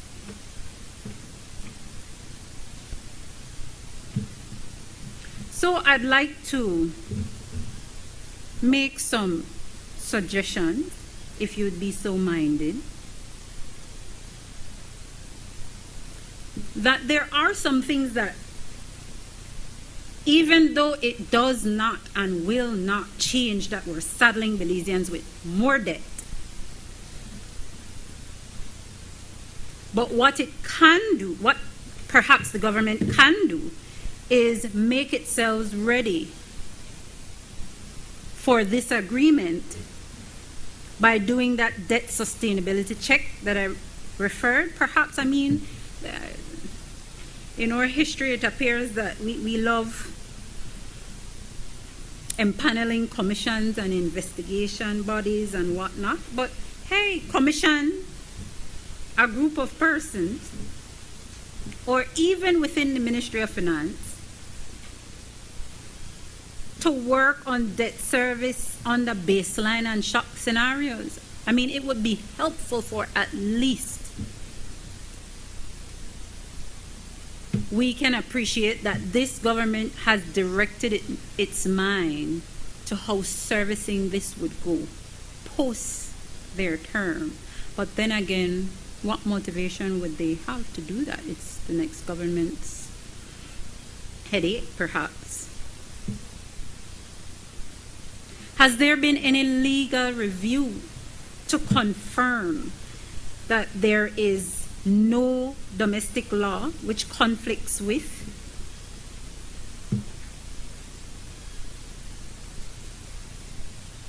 any policy behind the agreement? The policy makes reference to contracting external auditors to be able to have some measure of accountability along the way. Have we identified an external auditor or auditors or a firm of auditors? And have we done anything to ensure financial management systems meet IDA requirements? Have we informed line ministries? Well, OPM, since this is coming under the Ministry of Finance, would know. The Auditor General and other stakeholders about conditionality and triggers. And about that, and I'm not belaboring the point, but this agreement targets biological risk and natural disasters. We have a Ministry of Health and we have a ministry responsible for natural disasters. I would really like to learn why is it that the Ministry of Finance is prime proper to address natural disasters and biological events as opposed to the Ministry of Health and the ministry dealing with natural disasters? Like, genuinely. No. In my respectful view, Madam President, this kind of agreement is coming one before the other. Instead of the Ministry of Finance working with the Ministry of Health and the ministry responsible for natural disasters in ensuring that we follow the terms of agreement, we're now somehow invited to consider that the gray area on how this works is as Senator Dennison suggested, and we're only hazarding because we don't know, that they would advise the other. I mean, I would not go to a podiatrist for a headache.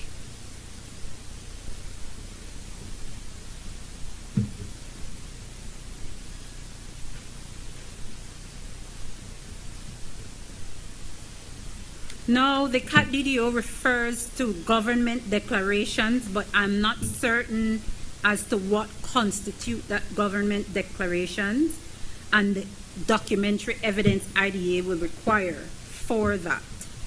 So,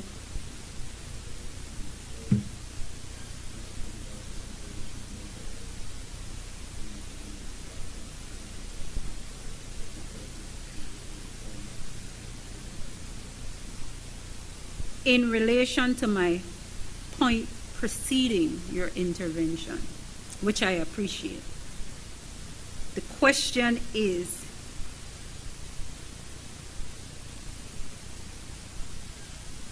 whether or not there is any checking as to what constitute the government declaration and the documentary evidence IDA will require for activation to avoid delay in real emergencies. And before I move forward, reference is made to the fact that the liquidity is immediately accessible.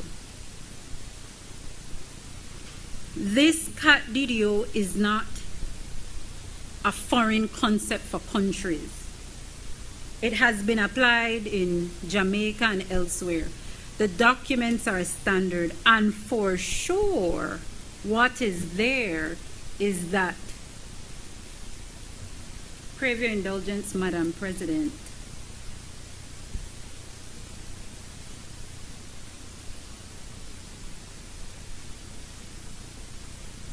there is a 3-year wait for access. And so when we say immediate, I don't know if immediate and that 3-year access read consistent with each other. And that 3-year access is consistent in all these agreements for CAT DDO with countries. If we have done something as a country to expressly enable access immediately as opposed to the 3-year wait, please share it. Because from checking CAT DDOs, that is standard and in all their agreements. But I hear you, Senator Cowie, that there is none. I would have liked to be shown that. The limited punitive acceleration. Is it possible for us to see to cap or condition acceleration triggers so routine procurement or administrative errors do not immediately trigger acceleration? Because oftentimes we enter these agreements, we don't have any public involvement in how the agreements are going. And I'm not certain whether or not at any time we've learned whether or not we've breached agreements and the consequences of breach. I recall when we were debating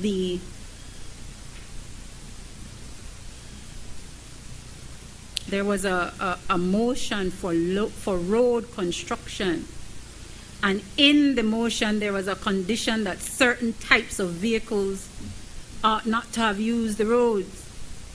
At that time, Senator Cowie admittedly didn't know anything about that. But it goes without saying that something like that, and in a country like Belize where we don't have multiple roadways to access in and out of our different districts, they're just main ones. And you could see where in a situation like that we could breach, because the very trucks and buses that are too heavy or whatever the case may be, as is a condition precedent in the agreement, those are the very ones that use the road. So I would like to know if there will be any kind of attempt to limit punitive acceleration, especially in instances where the government could be transparent in letting us know when there are instances of quote-unquote breaches or delay in how the CAT DDO is used based on the terms and conditions thereof.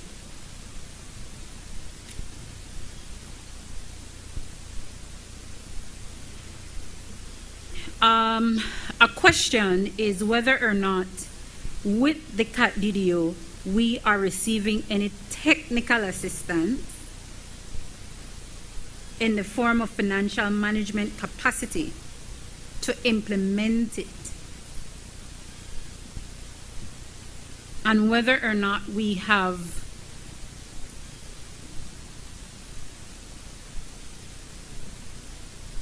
considered agreeing to a realistic timetable and templates for reporting to avoid any misunderstandings that could lead to some suspension. That is off the footing of the possibility that we may fall behind or we might have not met a deadline, as we've seen in the case with the previous motion where we're not finished in time and we have to ask for more time. And so it's realistic that there may be instances where we're not meeting a deadline, or we didn't submit something, or some document was left out. And even though we could be here and say, oh, those things may be negligible, they are grounds for suspension and a suspension based on a misunderstanding. So is there anything we would do or have done or can do in those instances?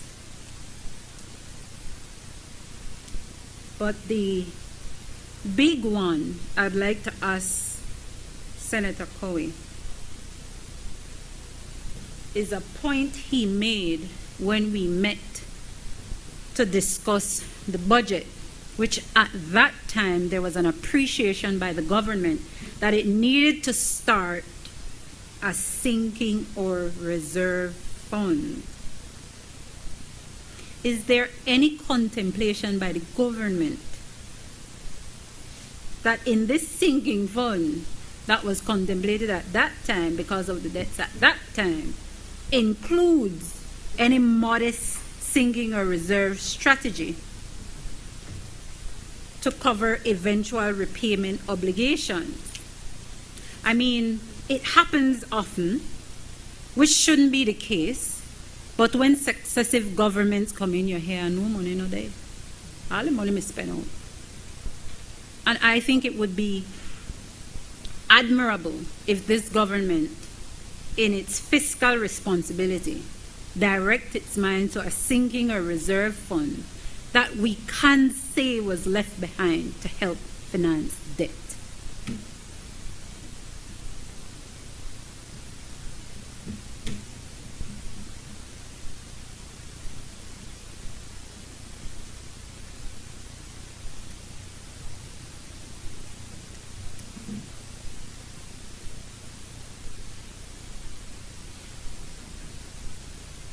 Crave your indulgence, Madam President.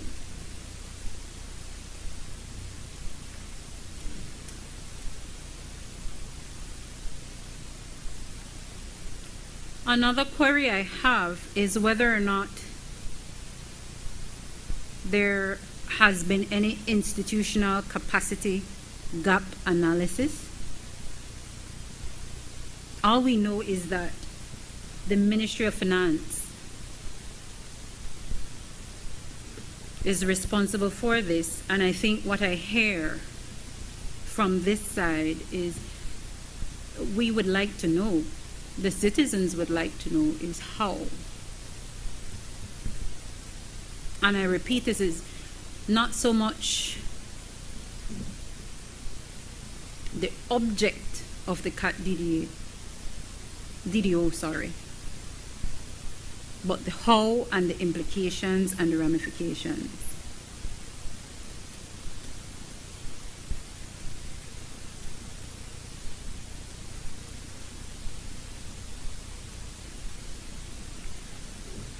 Senator Wade rose up to contribute about climate resilience loans, or loans for climate resilience. And that we could all agree that none of us would be detractors for infrastructural development.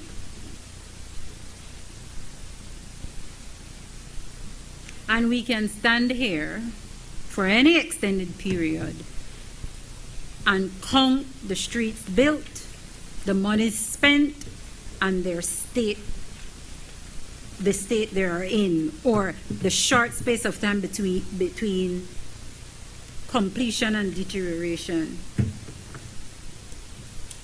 And I ask, has the government directed its mind? Because when we have these agreements, they're not just so, they undergo extensive checks and balances to ensure that T's and I's are crossed and dotted. But at what point will we begin to write into these agreements? And at what point will we use the MIDH in such a way that they are able to independently assess the vulnerability and or the sustainability of these investments, so that perhaps, and this is just a perhaps, I don't want to anger any of our contractors, any of our engineers, but if it is we had independent assessment of the quality of these streets and roads, and we can independently assess that, hey man, you use 1 layer instead of 3. Hey man, you use this material as opposed to that. Mind you, these agreements normally stipulate those things. But what follow up? And the agreements are there, you know. But what independent method of assessment do we do so that we could go the extra mile to say, contractor A, B, or C, you got this amount of money to build this road, and in 2 months, look at it. Go fix it. The people of Belize already paid for it. Not come back here to borrow more money to fix it. Especially where how it was done could arguably be less than up to par with how it ought to have been done. Perhaps if we start to hold our people accountable, we get better bang for the buck. Because it is really and truly disappointing to see that we're saddling Belizeans with debt for infrastructure that is not lasting, for infrastructure for climate resilience that is not lasting to meet climate resilience. So, Madam President, I end the way I started, in that the purpose of the CAT DDO we do not oppose, because the government, in being responsibility, has the authority to ensure that there is liquidity to address natural disasters. Not so sure about the biological events, but what we are most concerned about, and we invite the government to share with the people of Belize, not just with us in this chamber, those things that the government can do to ensure that it reaches all when that day comes, and not those who share the same color myopia. Thank you, Madam President. I recognize Senator Christopher Cowie.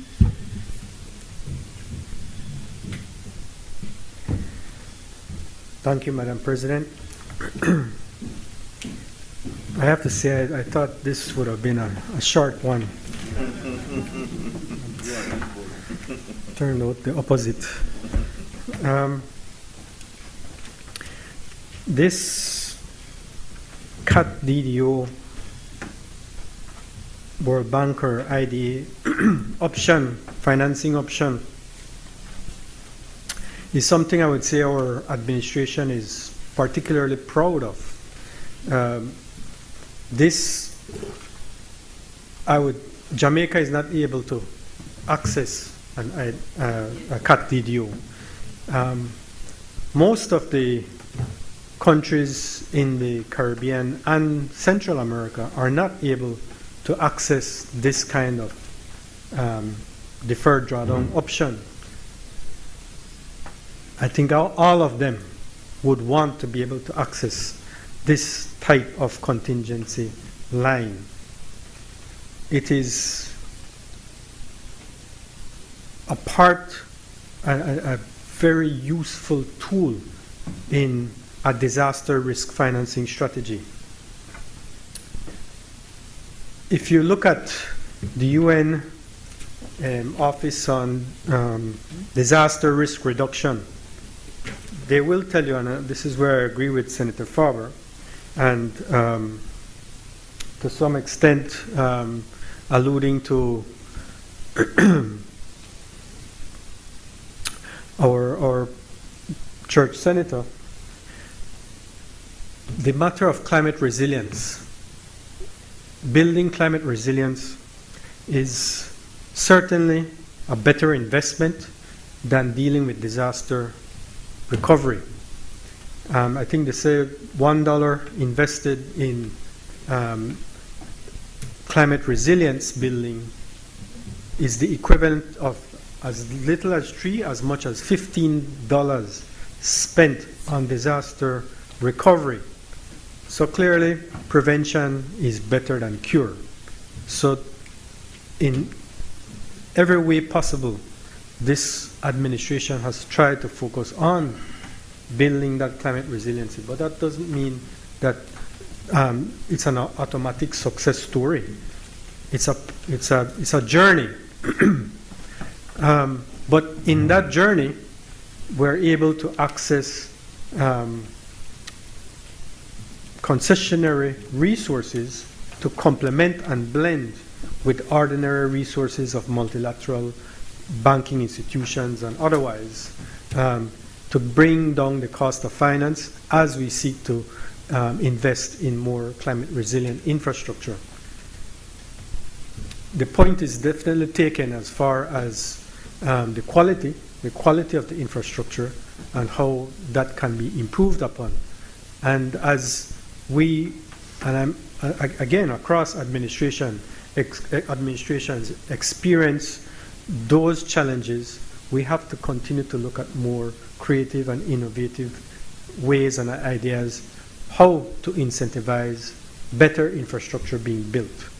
Engineers are one thing, but incentive mechanisms play a larger role because just everybody has their own interests, and those interests can be affected by any number of factors. But if you establish the appropriate incentive mechanisms, it aligns everybody in a certain direction to achieve higher quality. Now, while I say that there is that benefit to focusing on climate resiliency building, the reality is natural disasters don't wait on anyone. Certainly they don't wait on us building the climate resiliency before they happen.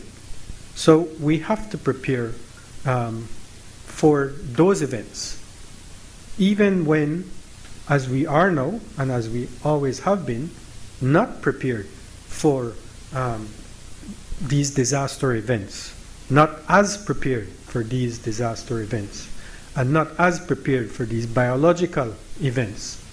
So when we look at dealing with these disasters and extreme events, we have to develop that a strategy. And that's what we have done. I think what Leader of Government Business referred to in terms of the prior actions, one of those was in fact a disaster risk financing strategy. That disaster risk financing strategy is not a piece of paper. It's something that we have built. It's not just a policy document. It's something that exists. disaster risk financing, there's no one silver bullet. We have to do all that we can do in preparing for events of disaster. Senator Faber did speak about how he recalls that we had a discussion on the budget and what was put in the budget. And what is put forward or has been put forward since this administration came into office is a contingency fund. In fact, I think we amended the law to enable the provision of a contingency fund. And we have proceeded with that on an annual basis, a 5 million contingency fund, and we have utilized that contingency fund in the event of disasters that have occurred. And in those, for example, Hurricane Lisa, we did access that, but in other experiences, we have utilized that contingency fund for immediate access. And that's one of the benefits of a contingency line, having that immediate liquidity accessible for use in the event of emergencies. So that represents one tool, the contingency fund that we establish through our budget every year, the contingency fund. But we do have parametric insurance through the Blue Bond arrangement, and that parametric insurance is for major disasters, really major disaster events. Hurricane Lisa or Eta, Iota would not trigger those events. It would have to be whether category 4 or beyond, but events that have a major catastrophic effect on our country.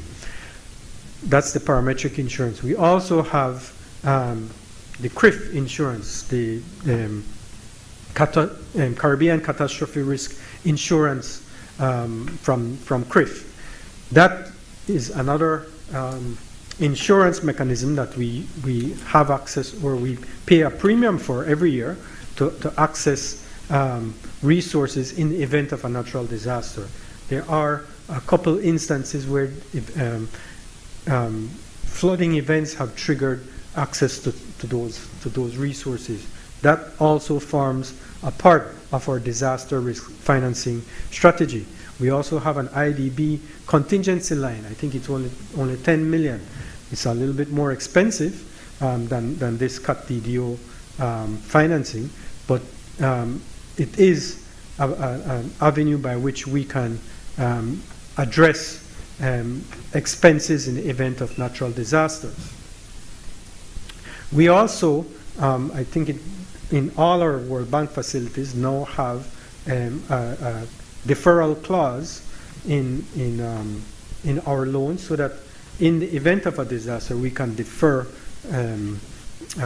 let's say, a interest or principal payment.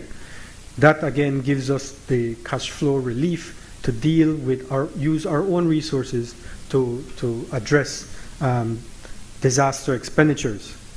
And now, of course, this proposed CAT DDO financing arrangement, as it speaks to, it is simply to be accessed, simply to be utilized in the event of a natural disaster. So we can go for years. Now this has in effect a renewal period every 3 years, or I think it's 3 years. But let's say 5 years. Within that period of time, we might not have any disaster event, and in that period of time there is no drawdown whatsoever. If there is no drawdown whatsoever, there is no fee. So we actually have it's a cheaper form of a standby letter of credit that Senator Zettina spoke about. A standby line, if you go to an ordinary bank right now, it's like somewhat like a bank guarantee. If you find you run into a position where you need to draw on that standby line, then those funds are available from the bank. You pay a fee of I think it's roughly 2% of the principal amount per annum, just to keep that. There is no such fee under this arrangement. There's no cost whatsoever. So it's cheaper by far. It doesn't have a fee for having this CAT DDO arrangement. Only when or if we have a natural disaster and we are, the government declares, I think you spoke about who should declare or where it should be declared. There are laws for that. So in the case of a natural disaster, you referred to the disaster response legislation. In the event of a biological event, you have, I think, the public health, under the Public Health Act, you make that declaration. But consistent with their policy, whether ours is consistent with their policy. I think in that instance, it's their provisions are ensured to be consistent with our law when it comes to that. It's not a matter of procurement rules or anything like that. It's a matter of the declaration meeting with our legal requirements. Once the declaration meets our legal requirements for a natural disaster or a public health biological event, then it satisfies this. So that is, and that's pretty standard actually when we have sought to access resources, let's say from CABEI, to get grant resources from CABEI, or even IDB, grant resources from IDB. Their requirement was that we have that declaration, whether it's like I said, through the public health or act in the case of a biological one or otherwise. They had similar requirements. It's nothing different in this instance. So, but when that occurs and that declaration is made, yes, there is a disbursement, and that disbursement is to the Consolidated Revenue Fund, which effectively is managed by the Ministry of Finance. The disbursement from that will largely be determined, I would say, by cabinet. In those emergency situations, you will need to look at where the priorities are and how those expenditures are to be made. Of course, those decisions are subject to the procurement provisions that are set out in the Finance and Audit Reform Act. So there are procurement provisions. Those are what the Finance and Audit Reform Act provides for. But in the event of an emergency, I'm sure there are certain exceptional provisions that apply. But nonetheless, it's still the Finance and Audit Reform Act that does apply. You mentioned about the debt sustainability check, that there should be a debt sustainability check every year. And I think at this point, given comments over the past several motions on the matter of debt and the management of debt, I think that warrants a little bit of discussion. I don't want there to be, or I should say I would want it to be absolutely clear that from a debt standpoint, debt sustainability analysis is effectively done every year. The IMF comes in, they do their analysis. We do our own analysis at the central bank on debt sustainability. So that is not anything new. That is actually something that occurs on at least an annual basis. So there's no need to come up with any new debt sustainability analysis. That is already done, and in fact, I believe it's included in the Article 4 consultation reports. So, but with respect to debt sustainability itself, and it's a pity that Senator Farber wanted to go down memory lane and look back into 1984 and the IMF standby agreement to see how the UDP had to rescue the government or the PUP and all of that. You know what? We don't have to go that far. It was just 2020. We all were around. We all were here. Maybe a lot of people might not remember 1984, but I'm sure everybody remembers 2020. We were in no worse a debt crisis than we've ever been. And who was it that was in government then? And who was it that rescued this country, this government, this economy from that crisis? I don't remember some of the comments, the poison pill and God help us and all of this, all these comments back then in 2020. We didn't panic. We dealt with the situation. We rescued this, the public finances, and we rescued this economy. And look at where we are today. We have grown over 35% in a little over 4 years. You don't have any other country in the region other than Guyana that can even compare, come even close to compare with the performance of this economy. You don't have anybody even close to compare when it comes to our debt performance, when it comes to debt to GDP, being at 133, 134% to a little over 60% now. So I want it to be absolutely clear. We rescued this, the public finances of this government. We rescued the performance, the dismal performance of this economy back in 2020. We are where we are now because of the performance and the fiscal prudence of this Briceño PUP administration.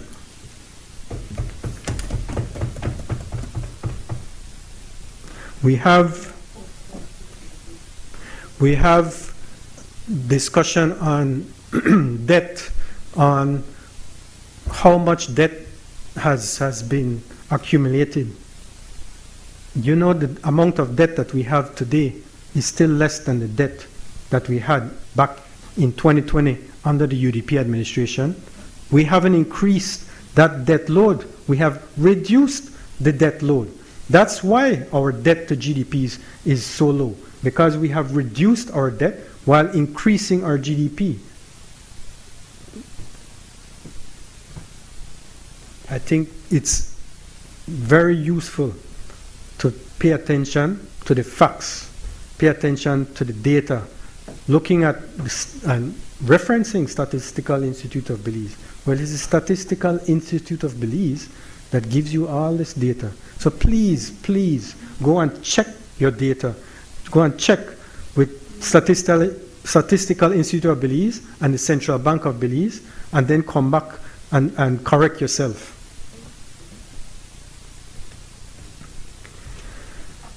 Now, getting back to the specifics of this CAT DDO option, I think what we are proud of, and I wouldn't want to say we have any myopia. I worry about the myopia on the other side. Maybe you refer to blue myopia, I would say red myopia. But I think it's important to have clarity in what we want to achieve with this CAT DDO option. And I appreciate Senator Pitts in her understanding of what is the purpose and objective of this arrangement. To deal with the situations that arise in the event of natural disaster. We need to have access to immediate liquidity. And the financing agreement does provide for access to immediate liquidity. Once that declaration is made, you have to submit to the IDA, and then you have the immediate drawdown at that point in time. So definitely that is what we wanted to achieve, and I think that is what this CAT DDO option achieves. As far as some of the more specific comments, you referred to whether there was any legal review. I'd leave that to AG to speak on the legal review as far as any conflicts. On the external auditors, I haven't looked specifically at that, but I would think that that would kick in on the point of disbursement, not at this point in time, because it's effectively inchoate, an inchoate or instrument. The line ministries, well, that's at OPM and Ministry of Finance. I went through the parts on the declaration, the technical, any technical assistance. Right now, there's no specific technical assistance in respect of this CAT DDO, but we have had received technical assistance in developing those policies, the same prior actions. We have received useful technical assistance, and I think we will look forward to continuing technical assistance in developing those policies further and additional policies as we go through. Principally tied to the CAT DDO. The prior actions, actually, I would say not CAT DDO specific, but IDA eligibility related. So to get into more specifics in terms of the numbers, the IDA eligibility gives us access or eligibility to roughly $24 million US per year of concessionary financing of this nature. Whether it's, I think this is the high end actually, 1.48%, because this is that contingency line. Other than that, it's actually 0.75% fixed over the 40 years. But that 24 million allows us to look at other areas. We have focused on what are long-term projects to finance. This is one when it comes to climate resiliency, disaster recovery related to climate. We've looked at that as a focus area for this type of finance, but also long-term return on investment projects like education projects. And I think you will, education projects and municipal resiliency, which is climate resiliency related. Those are the main areas of focus where we see the return of investment being in the long term. So when you talk about planning, we want to plan where we effectively invest in projects that will pay back for themselves. So an education project is one that will, I think that the research shows that those provide really the highest return on investment, education, especially for early childhood. But it takes a long time, 20, 30 years for you to get that return. So to benefit over time so that investment actually pays for itself, then that's where we look to those types of projects for this type of money. On the sinking fund, the sinking fund discussion that we had was more specifically on the blue bond. The blue bond, for me, at the Ministry of Finance, that's probably one of the biggest concerns I have looking into the horizon. That being that in I think it's 2031, 32, is when the principal payments start becoming due, and those are large chunks of principal payments. I think 60 million every year, or in the first years. So that's where we see that there can be a value to a sinking fund to address that specific facility. But in the case of the CAT DDO, let's say we were to draw down on it from a natural disaster this year, and full 20 million. For 10 years, we're only paying interest at 1.5%. You're only looking about $300,000 a year in servicing that debt. I don't think you really need the sinking fund on that. And then when you start now looking at the principal repayment after the 10-year period, if you're looking at over a period of 30 years, then you're only looking at roughly 3% of that amount. So 3% of 20 million, that's about little over 600,000 a year. So you have a long time to pay it off, so you don't really need, and the repayment terms aren't too heavy, so then you don't really need a sinking fund for that.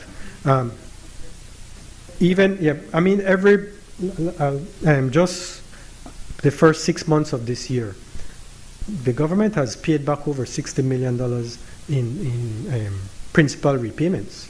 So as we borrow, we are still repaying on existing loans. Those are legacy loans. Those are not necessarily new loans. Those are loans that have been in place the last 15 plus years. We are repaying those loans as we service our debt obligations. So to say that we so 60 million, let's say for the first 6 months, that double that's 120 million. We would have paid back in 1 year in principal repayments. So $1.5 million, 10 years down the road, I think it's something that we probably don't need to have a sinking fund for.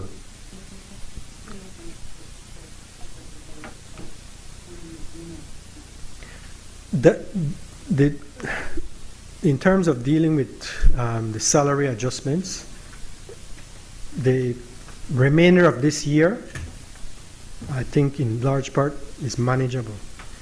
Next year is when it gets much heavier, and then it really, the full impact you see in the following fiscal year. So one of the items, and we'll get into that when we get into the pension bill, is the inclusion of that. But once you include the salary adjustment, in the full impact on the budget will be over $100 million a year. So yes, that will have an impact, and so we have to look at how we manage finances on an ongoing basis, and having regard to that significant influx or addition to costs.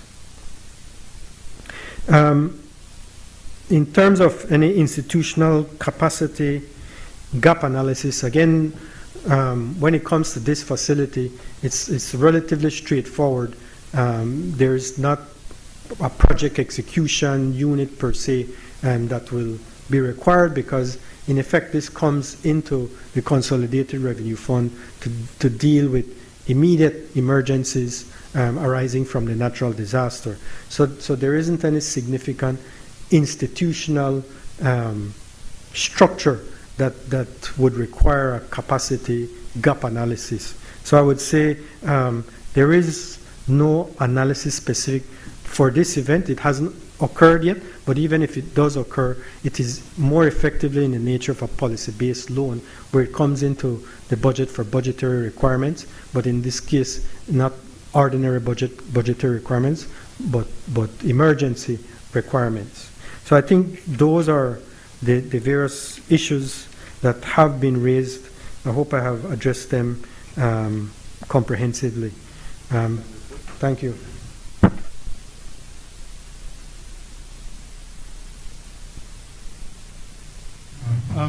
Just wanted to, before you leave, you in terms of the legal review, yes. So there was engagement with our ministry and Ministry of Economic Transformation and the Financial Secretary and Ministry of Finance. It is a result of this engagement.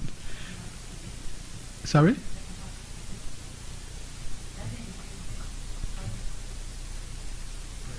Oh, no, we, which would have allowed for clarity in terms of what is meant by government declaration. So that is why you would find, so in the appendix to the agreement from at page 11, you actually have inserted there the definition of government declaration, which is, it means a proclamation issued by the recipient's Governor General under Section 18.2 of the Belize Constitution, declaring that a state of public emergency exists. Essentially, Senator Dennison was alluding to that in reference to the Disaster Preparedness and Response Act. Also, so when the bank attorney Mr. Christian Sigris. So they had visited in June, and so we had met with them and discussed as well.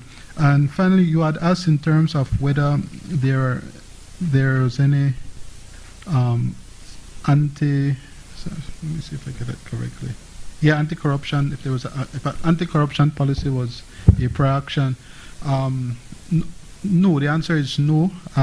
What I would say, however, is that Belize is a part of MESISIC, this mechanism for implementation of the Inter-American Convention Against Corruption, and there is annual review that is done to look at the systemic mechanisms that we have in place to address these, and so these are things which I'm sure the IFIs and these institutions look at to determine whether it is safe to engage in any type of lending, borrowing with a country like Belize.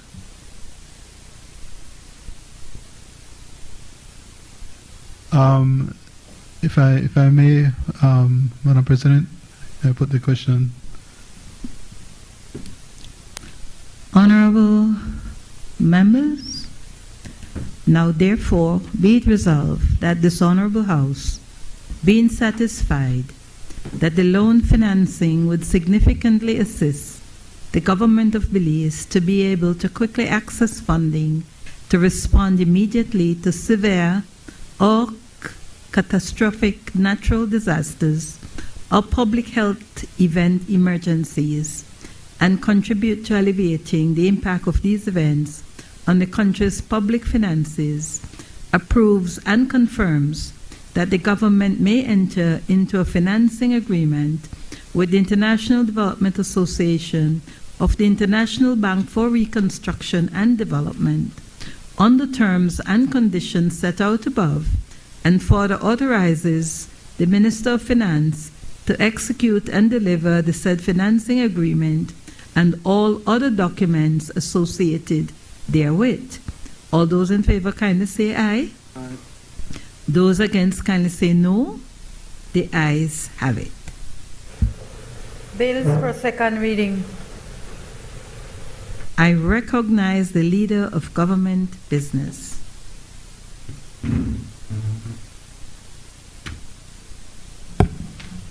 Madam President,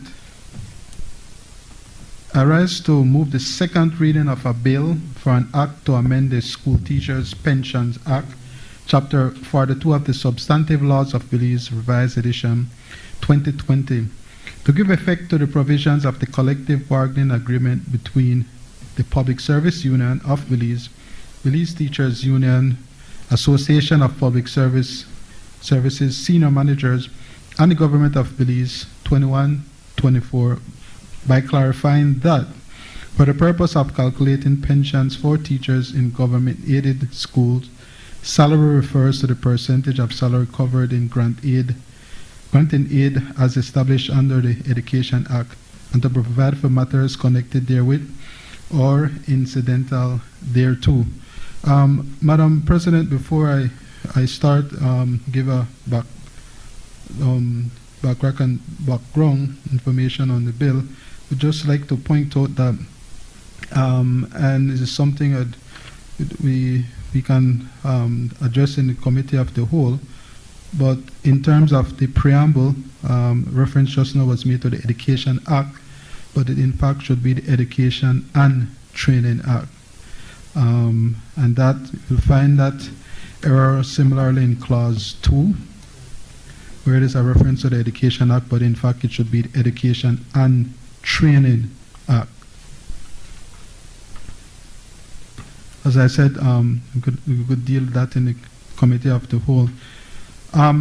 Madam President, as is well known, Belize enjoys a healthy and robust church-state structured education system, which see the state, the church as managing authorities, and educators playing a critical and vital roles to ensure the prosperity of our education system, and therefore by extension the country. And as it has been said time and time and again, a country truly cannot improve or advance economically, socially, or culturally without quality education. And so, Madam President, it cannot be overstated how necessary, how important, how vital, and right and just it is that our educators and all those associated with this process of educating our children, and who are key and vital to this, receive their full benefits and are taken care of. And this is what this bill does, Madam President. It breathes life into Proposal 22, which colleagues on this side will speak extensively on.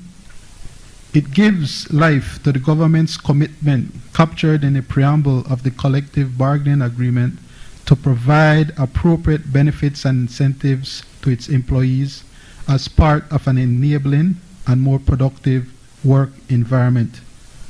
Madam President, this is a big deal, what this government has done here. A bigger deal, I dare say, than even Christopher Martin could have imagined.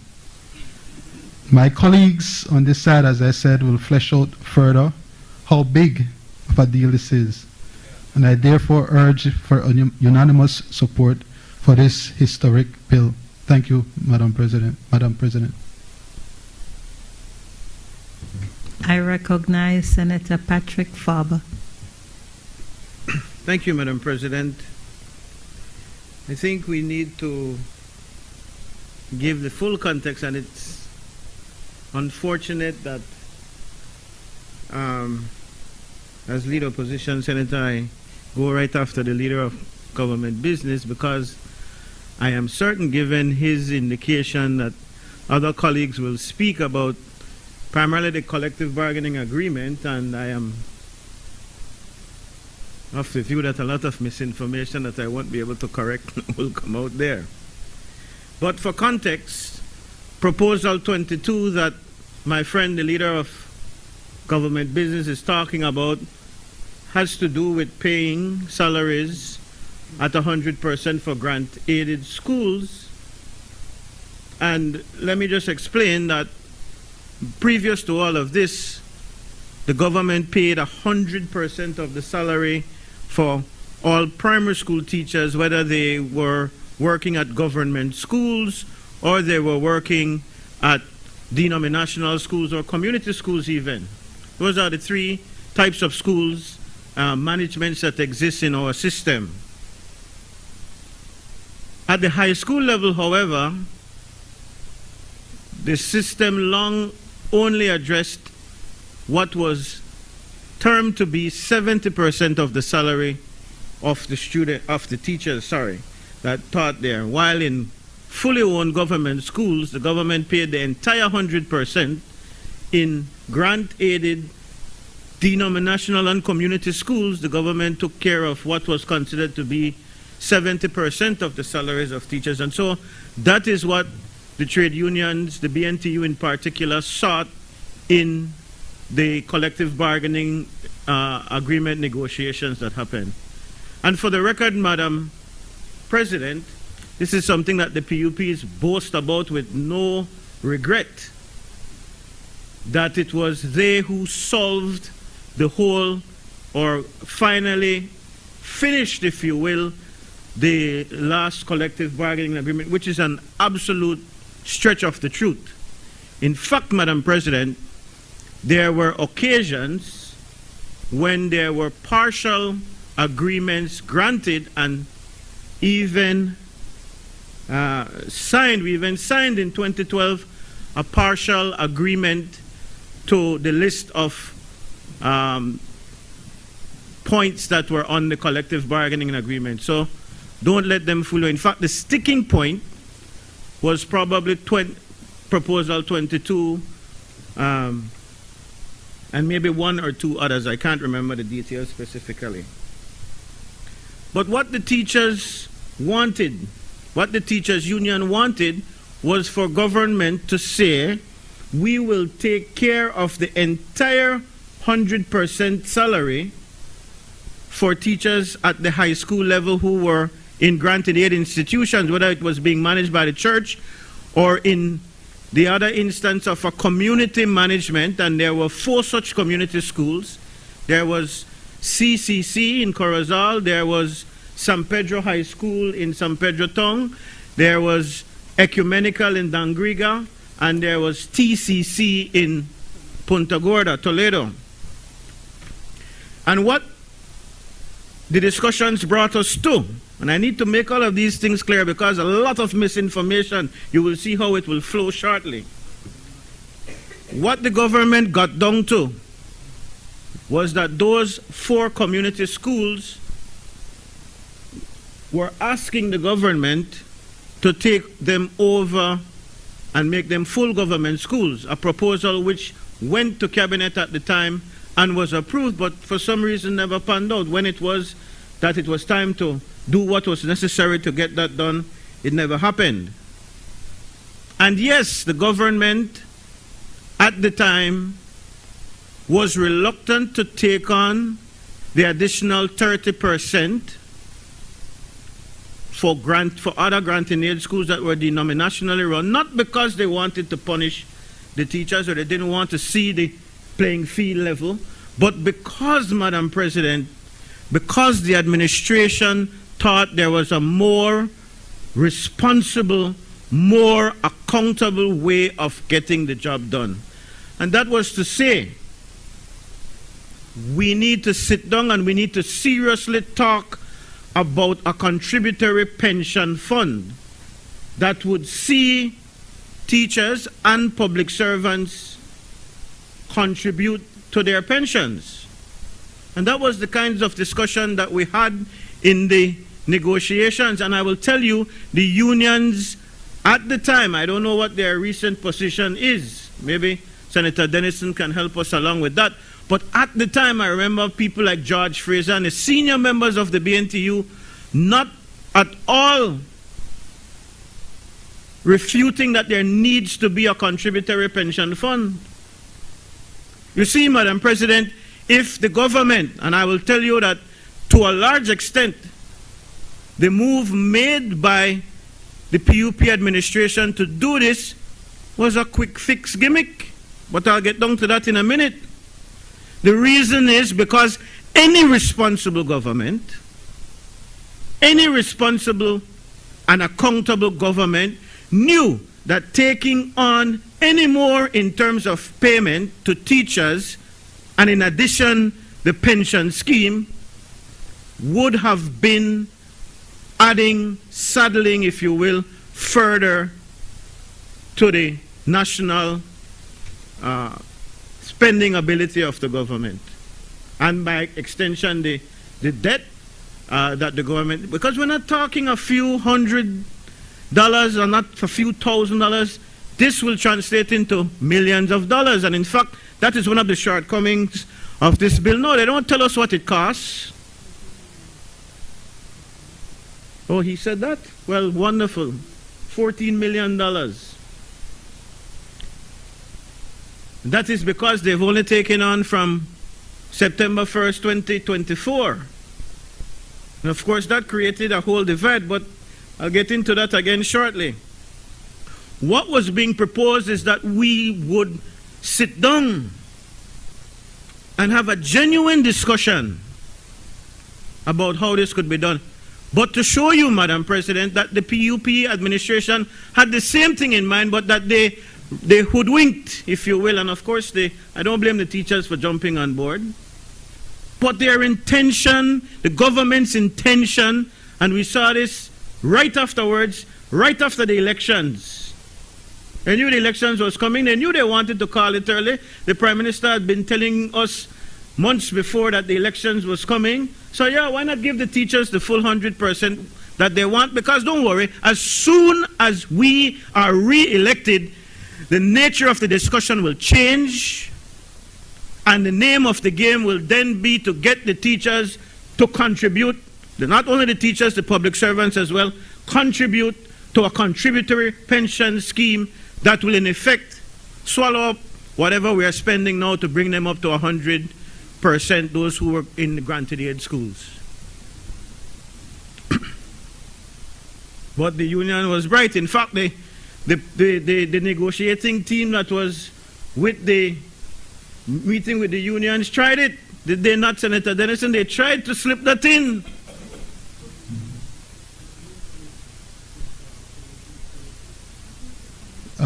No, the point is... You need a point of order, brother. Yes. Yes, I was going to ask if you have a point of order. Senator Farber, no, you weren't in that negotiating room, and you know that's an inaccurate. Sorry. It's very inaccurate in terms of what may have taken place. Continue, Senator Farber. No, the proposals and the counter proposals and what were agreed to were made public. The unions didn't mince any words when it came down to what was rejected or what was put out there, and so those were not classified confidential discussions. Mr. Leader of Government Business, at first chance they got, they pushed that in, contributory pension scheme, and I am telling you that that would have been the responsible thing to do from the beginning. But because it was an election gimmick, they did it. But I am not going to dwell any further on that, Madam President, because that was something in favor of the teachers, hurrah, but it shows the disingenuousness of the government. They knew. They did not tell the teachers, listen, well, you know what, we could do this now, but, you know, after the election, we have to have a serious talk about contributory pensions. And the actuaries, Madam President, have been saying it for years. If we do not do something about this pension scheme that is run for free by the government, we are going to crash.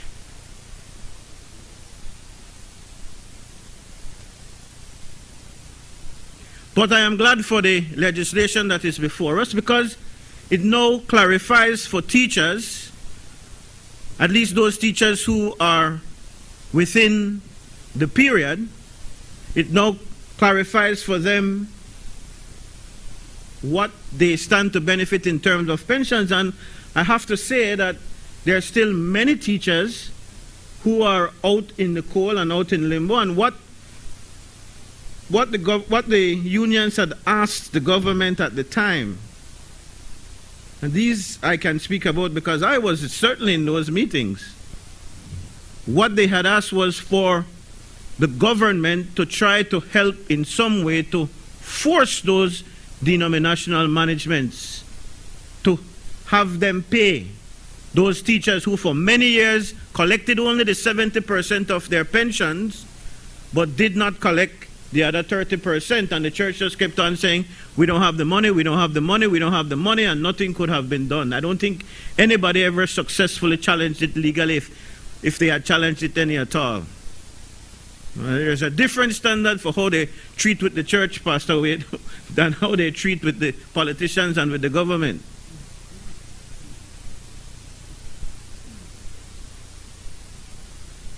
But before we look at the pensions only, or since we've looked at the pensions, we also have to pay attention to the fact that the government committed not only to the pensions, the government also committed to paying now the full 100% salary of these teachers every month. And so beside what Senator Cowie is saying is $14 million worth of additional payments in pensions, there's also the everyday recurrent expense of paying these teachers the 30%. That's why I reiterate that the Prime Minister was completely wrong to shut down the Leader of the Opposition last week Friday, or try to shut down the Leader of the Opposition, because this is all connected. Now that the government has taken on paying that 30% additional in salaries of the teachers, a couple things need to be discussed. Couple things need to be discussed. For the benefit of those who don't know, while it is, we say that the government paid 70% and the church paid the other 30%, Guess who really paid the other 30%? The parents. That is why the schools were allowed to charge fees. That was the monthly school fees that parents paid and students paid. And it is the reason why in government-owned schools, the fees that were charged were much lower, and the government could more easily corral, if you will, or control what is charged for government schools. But when it came to granting aid schools and denominational schools, some schools were high. We had schools charging up to $1,400, $1,500 per year. And so it's a natural, sequential question for us to ask. Now that the government has taken on that 30%, why is it that our students and their families and their parents have not been given a break in terms of what they pay? Because I don't know of any school, if you know, that said as a result of this decision for the government to pay the additional 30% to teachers and for the government to assume now the 30% in terms of salary as well, of pension as well, that we're going to give the families a break. And it may be because, yes, everything gone up. In fact, in some cases, the school fees that the schools are now charging, these same granting aid schools are now charging, went up. And I don't blame the schools. You know, schools have a hard time. I teach at the granting aid schools. I've returned after 18 years. And I'm telling you, the schools have it very rough. So I don't blame the schools. I blame the recklessness now of the PUP administration. You have an obligation to not just throw money to appease the teachers because they were raising hell because of the fact that there was the imbalance. You have an obligation to make sure that when you put that money to those schools, you increase the money, granting aid. You have an obligation as well, even when you pay 100% of all the expenses for government-owned schools. You have an obligation to make sure that that money is productive in educating our children. And this administration had no such concern when they decided this. They had no such concern. And they say, oh, this is something where the teachers want bad. Election they come, let's go. A responsible government would have made sure that when you gave those schools that additional money, that money would be used, yes, to pay the teachers, but then the additional monies that they were collecting from fees from the children would then be used to have support services for the students, to help those who were academically weaker, Madam President, to help those who came from poor socioeconomic backgrounds. But this administration did not put in any such guardrails. See the money, yeah? That is the problem I have with this initiative. Unless you be confused and feel like that the two parties are the same, let's take a dress down. Let us look back, Senator Garrett, what the UDP did. And I'm sorry Senator Coy is not here because he's well versed. He sat on the many evenings of meetings with the Roman Catholic Church when we were discussing these things, school finance reform. What did the UDP do? The UDP said, we will give you granting aid schools money, but we will not just give you this money blanketly. This money will follow the child. So when a child drops out of school, the school gets less money. And there were formulas built in. PUP just crushed it now. There were formulas built in. If your school took a child that came from a poor socioeconomic background and you know that that child would need additional support, that child will need to eat, that child will need books, that child will need a uniform, then the formula factored in more money for that child at that school. And the school thought twice about letting go any child, because when a child does not return to your doors, you lose money. So you will do everything that you need to do in order to keep that child. That was the UDP way. And there was another formula to calculate.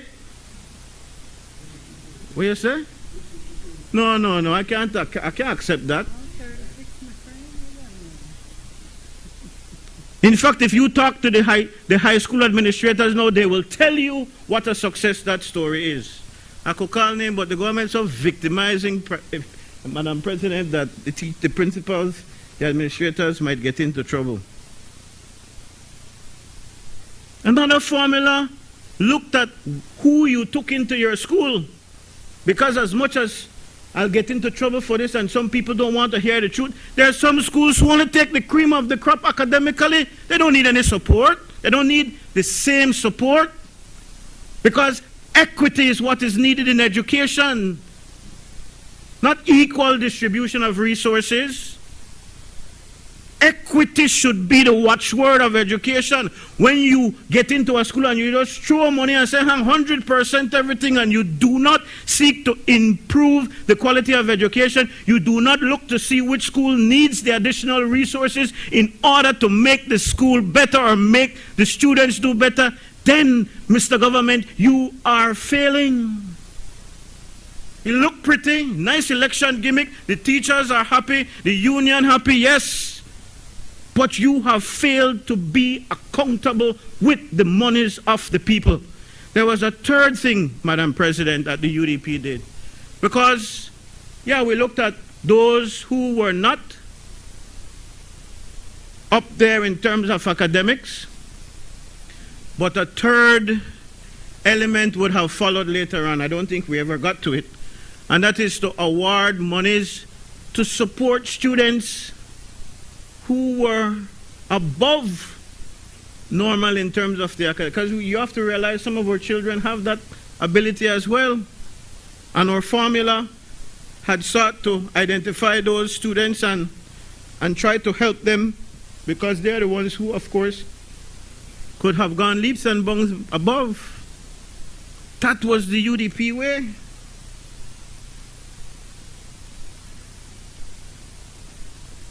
But what the PUP administration has done does not work. And so I challenge, Madam President, I challenge the government, even now, because it's not too late. It's not too late. This is a lot of money we're spending every year. I think the only reason the actual percentage has fallen in terms of what we spend on education is because the absolute value, the figure of the budget has gone up. But we were as high at one point to about 27, 28% of the national budget being spent on education. I think it has gone down significantly now to maybe in the teens somewhere. But the dollar value has not decreased because it is very expensive, and it is important that we take account for what we are spending money on. I used to go to these SECSICA meetings, and I remember one time I went to Costa Rica and the minister of Costa Rica welcomed the media, and they asked him, the question they asked him was, you said that one of your promises as a government, you as the Minister of Education, said that you were going to get education spending up to 7% of the national budget. And the question was, what is the status? And he said that they had gotten it up to 5% from wherever it was. They hadn't gotten it quite to 7% yet. And after that, the media started asking other ministers, what is it that you spend in your country? And when I told them we spent about 26%, the people in the media there were absolutely floored. They wondered if I had made some error. Yes. I'm saying all of that to say that we are spending, when we make this bill, when we pass this bill, and we approve the spending. It has to do with the calculation of pensions. It has to do with the fact that we're paying the teachers more. I am saying to the administration, let us pick up the ball where you dropped it some years ago. Pick up the ball where you dropped it some years ago, and let us try to get value for money. Let us try to get the best bang for our buck. It is something that we really, really never attained, but we started down the road to try to do that. Well, you know,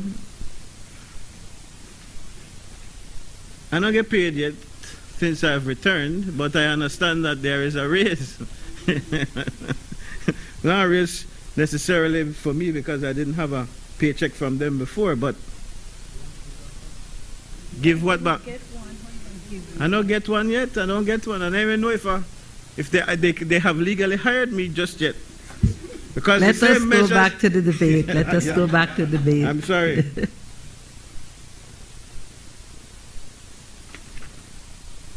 So, on the matter of what some deem as an unfair cutoff, September 1st, 2024 is where the government said, okay, everybody who retires after this point, from there. So if you're retired in August or July of the same year, you are not qualified. And there are some who see that as a kind of unfairness. But as I have said, saddling the government with more, to me, was not the best route from the beginning. And so I suppose having that cutoff point is a kind of in-between position. I really wish that something could be done for all of those teachers who retired many years now, some of them from in the 80s or 90s. They're still alive. They're still only receiving 70% of their pension payments from the government, and the other 30 is just left there. Nobody's paying it. I really wish that something could be done for those individuals as well. And I'm not so worried about those who are coming up again because, like I said, while it is saddling the government with more, I am positive. I'd hope the powers that be on the other side will get up and say that I am wrong, but they will push for a contributory pension scheme. Senator Denison, it's coming. You have line up your people and make them know what happened. And to be fair, it's not a bad thing. It is something that is needed, but the government is tricky. The government was not forthcoming in telling the teachers exactly what was to happen.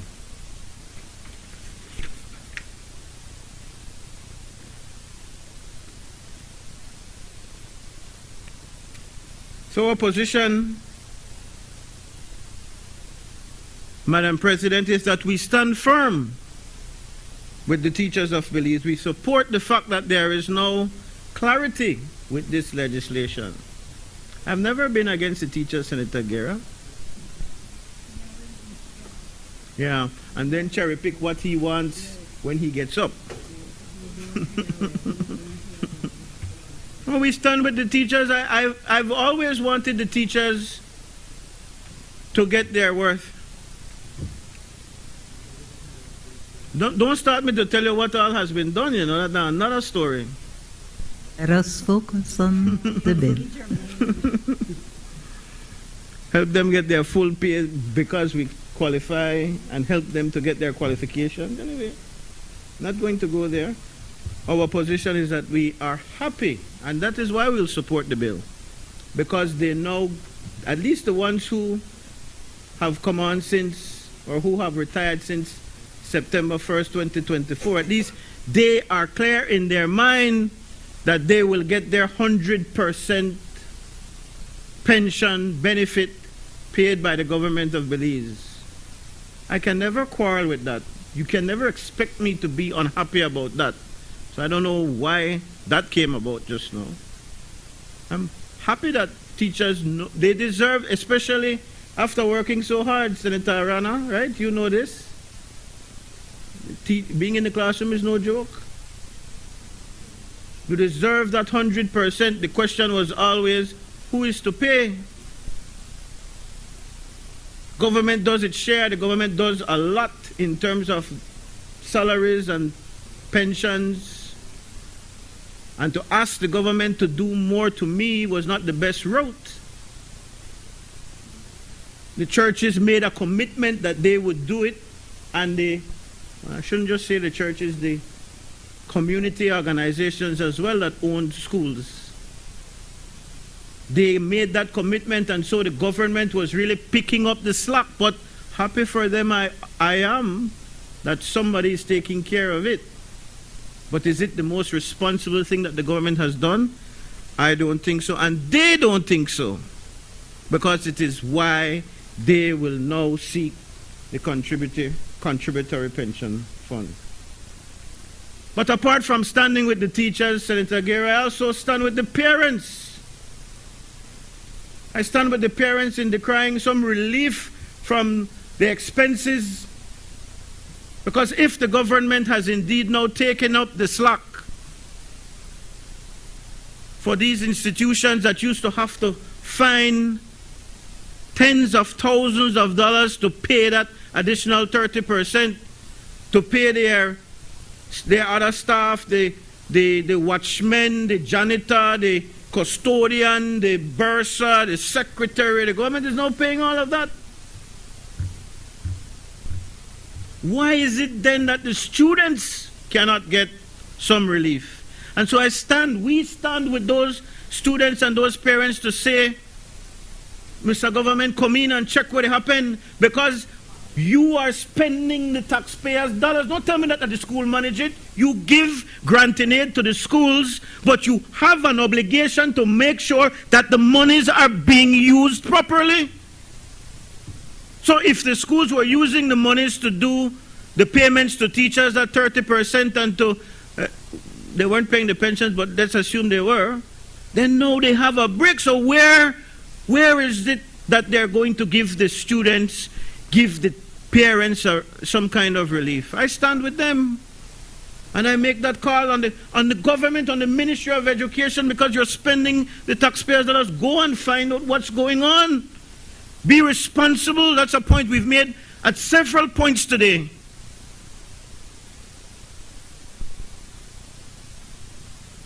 We need a comprehensive pension reform plan,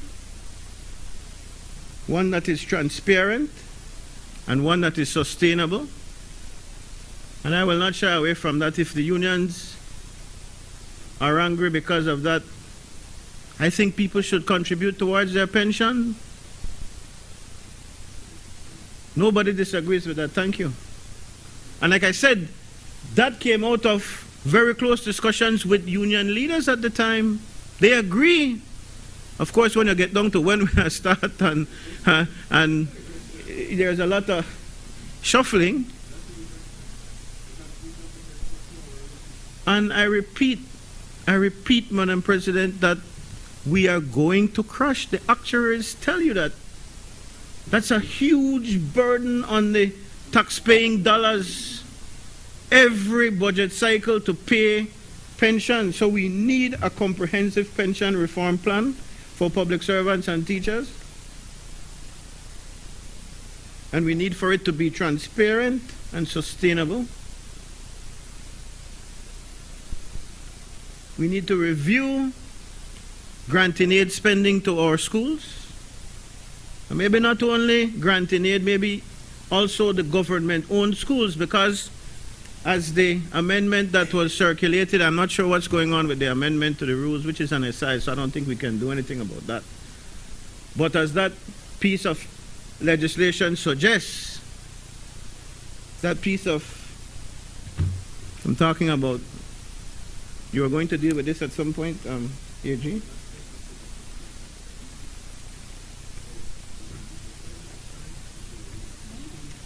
You want to elucidate?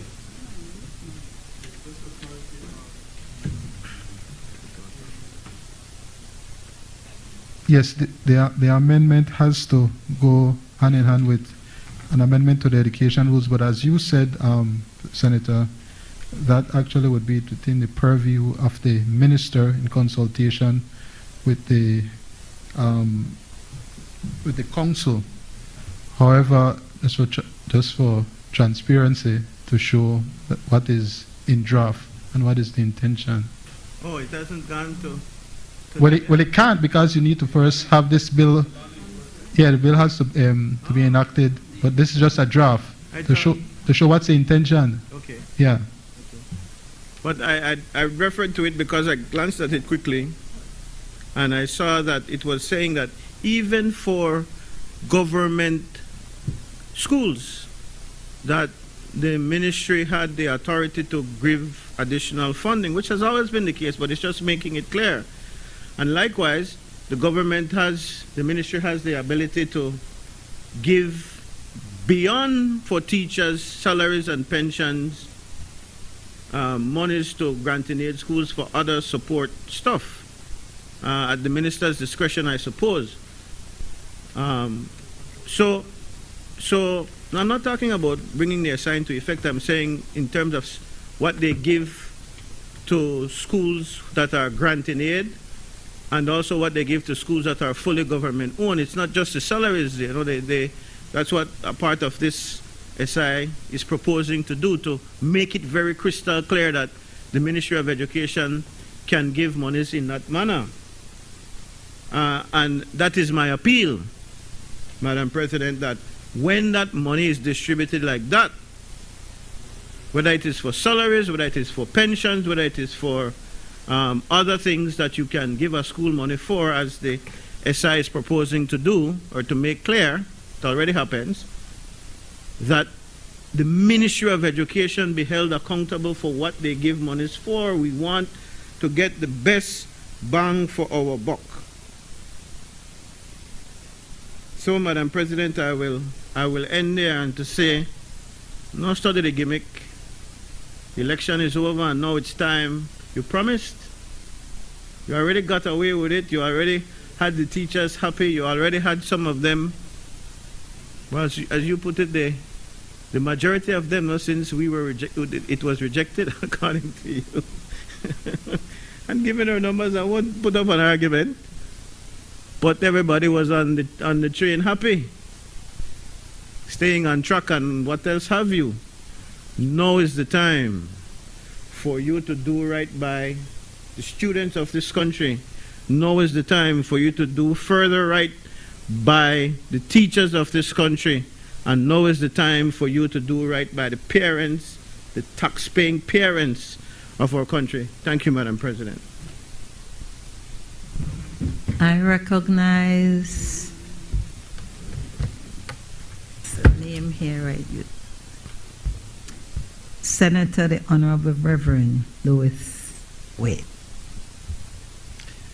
Thank you very much, Madam President.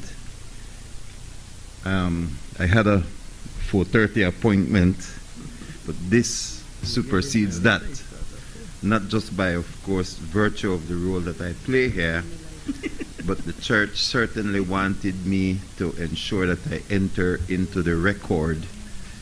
First of all, it's congratulations to the government for being able to come to this agreement with the teachers union, and to right a wrong, in a sense. I believe the former speaker spoke about the grace that was given to the church, where lawsuits certainly could have arisen because that 30% that churches could not put forward, many people are still living on that 70% pension, and it has been a heartache for the church. And I think that there has been much grace from teachers who worked for years within the grant-aided school system, and lawyers as well. Well, I spent a few, exactly, you know. So essentially, it has been an issue that the church has lobbied multiple administrations. As a matter of fact, as I prepared for this presentation, requests went up to the government as early as 2009, requesting that something be done to assist the teachers. A teacher in a government school and a teacher in a grant-aided school put in the same work. They spend as much time developing not just Christian children or children that are prefer to go to a grant-aided school, it's the children of Belize. And most importantly, we need to dispel this myth that exists that taxpayers' money is only to be spent on institutions and schools that are managed by the government. The child who goes to a grant-aided school is of equal worth and desirous of the same quality as a child that goes to a government school. The parent who sends their child to a grant-aided school for religious reasons, for ethical reasons, or for whatever, is a taxpayer. Is a taxpayer. So if I, as a Bible-believing Christian, prefer to send my child to a school that, along with the educational process, gives that child a religious education according to my religious belief, why should I be penalized? Why should the government withhold some of my taxpayers' money from my child's education because I choose to take my child to a religious school? And so I want to enter into the record that the church has been lobbying even before the teachers had to hit the streets. The church has been, because we try not to hit the streets, have been in the back rooms lobbying the government, subsequent governments prior to this, to say, please help us. It is not fair that because the church cannot pay the money, the 30%, that these teachers should stay without the money. It is not fair. And I want to enter into the record. As I said, I had to stay because I've been instructed by my constituency to make it crystal clear that the church is happy that finally the teachers of this nation are on equal footing when they retire, that they all get 100% of their pension. Thank you. We celebrate with them because they were the unfortunate recipients of a philosophical mindset. Everybody pays taxes, and therefore, whether the parent decides to send their child to a government school or a private school for whatever reason that they choose, they should not be penalized and should enjoy the taxpayers' money the same way because they pay taxes too. And so I will enter into record, if you will allow me, Madam President, a working document that was sent to the Ministry of Education in 2019. I will not mention the name who is at the top of it. 2019. But it says, C, pension. A working document from GAMAS. GAMAS is the Grant Aided Management Association of Schools. I'm sure we're all familiar with GAMAS. It is the arm of the Council of Churches and the Evangelical Association working together with community schools to lobby the government to ensure that the quality of education that the government needs gets into grant-aided schools, and that the resources that the grant-aided schools need are they can approach government together. And so I will enter into record the statement submitted in that working document in 2019.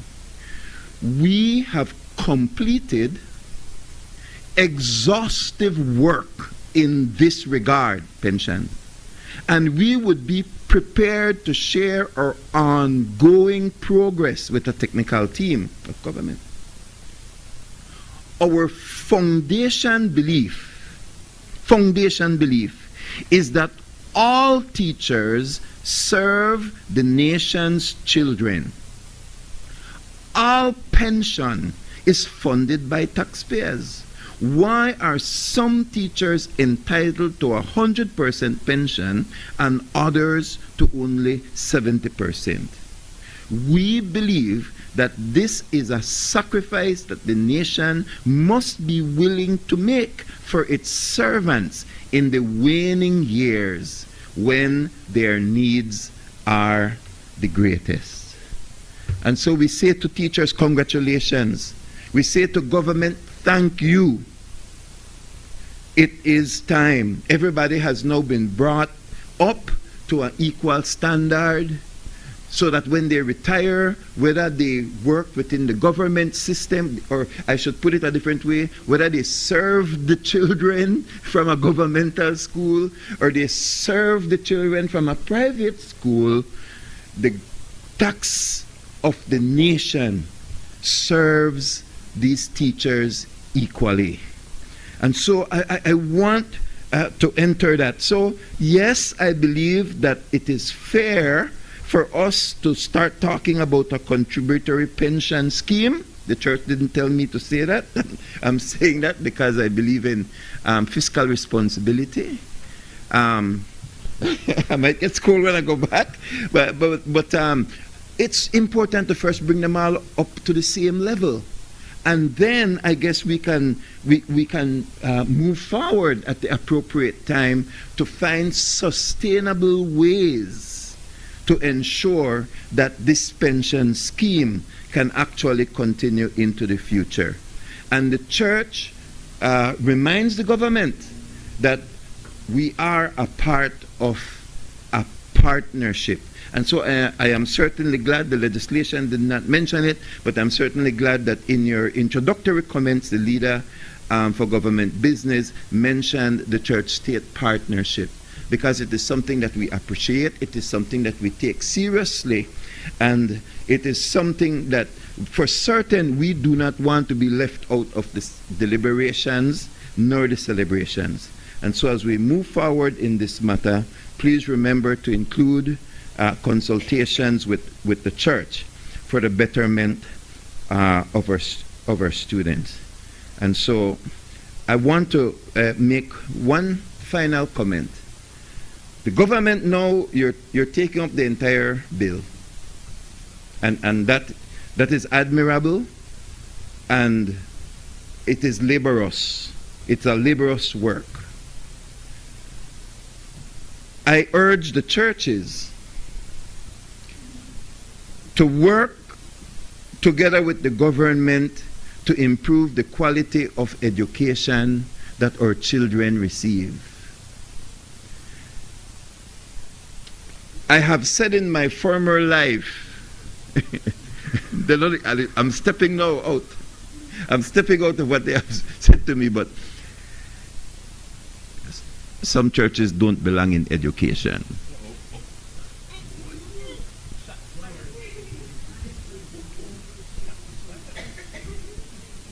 Not by virtue of the opportunity that the Constitution gives us, but by virtue of the quality of education that our children need. I'm going to repeat it for those who will try to spin my words.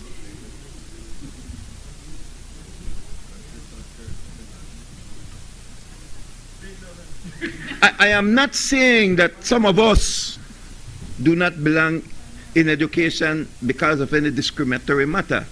But I'm saying if you can't provide the quality, like enter into the field that I have entered, which is drug rehabilitation, enter into the ministry of something where you can be excellent at it. I speak to my fellow members of church because our children deserve nothing but the best. And it is not fair that some churches are excelling in education. Some churches are doing most excellent job, and some are strugglers. The strugglers must, with this great effort that all our tax dollars are now being placed. And I'm not, if I can say, I'm not here to play political games or to pander to one side and to the other. I speak my heart on the issue. Churches, quite possibly, churches and the government Senators, kindly need to work together. Senator Wade proceed with his Thank you intervention. very much. Need to work together to ensure that our children receive the highest possible education. The excuses are finished now because the finances are there to pay all of our teachers and to help them to retire properly. It is now done. You know what this is going to do now? A teacher working in government, they're getting 100% and 100% pension. They may want to move into grant-aided schools now because now they can get that 100%. And teachers from government, from religious schools, if they don't feel like they get treated correct and they're an excellent teacher, they could move around now. You see? The church is not worthless, and so don't say that. Keep to the bill, please. Kindly keep to the bill. So it is helping to level the playing field for teachers so that the schools that are struggling in the Gamma system, they can now improve by attracting better teachers. And so, I close with this. Just as the government has taken up its responsibility, the teachers and the churches have lobbied to get this money. I encourage our churches and right across the system, let us improve the quality of education in our nation. Madam President, I thank you. I recognize Senator Sheena Pitts. Thank you, Madam President. I would like to begin where Senator Wade left off, to say that the point he made, he ended up arguing against, and I'm grateful for that, because here I was on this side, concerned that in our country, we are going to entertain any different treatment to people's freedom of association, of subscription, of whatever. And so, the space that is created for schools to attract teachers, now that they're 100% aided, as he ended, contradict the very statement he started with. And I just wanted to make it clear on the record that that is the position we should have as citizens and not others, because this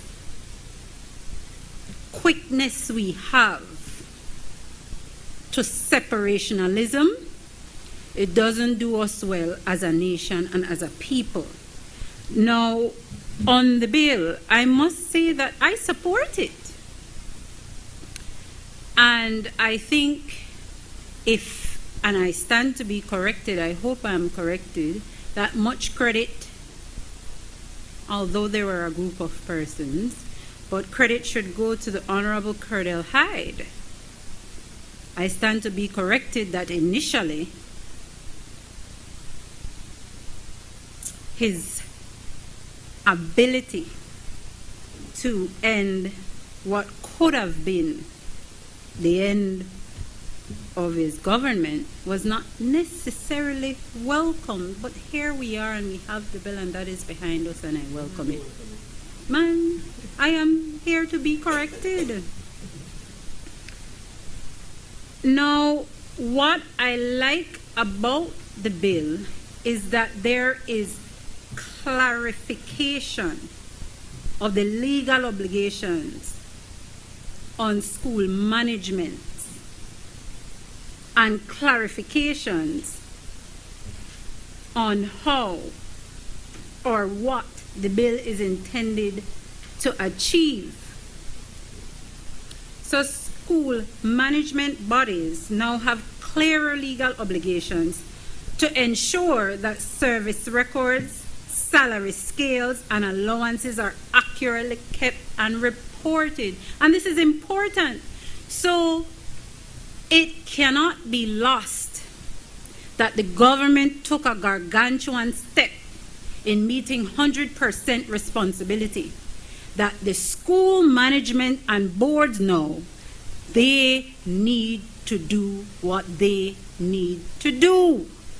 Because it cannot be that we will have a situation moving in the future where any teacher will be denied their just desserts on account of a school management or board not properly having records of salary scales and allowances or any proper record that could delay any teacher accessing their just desserts.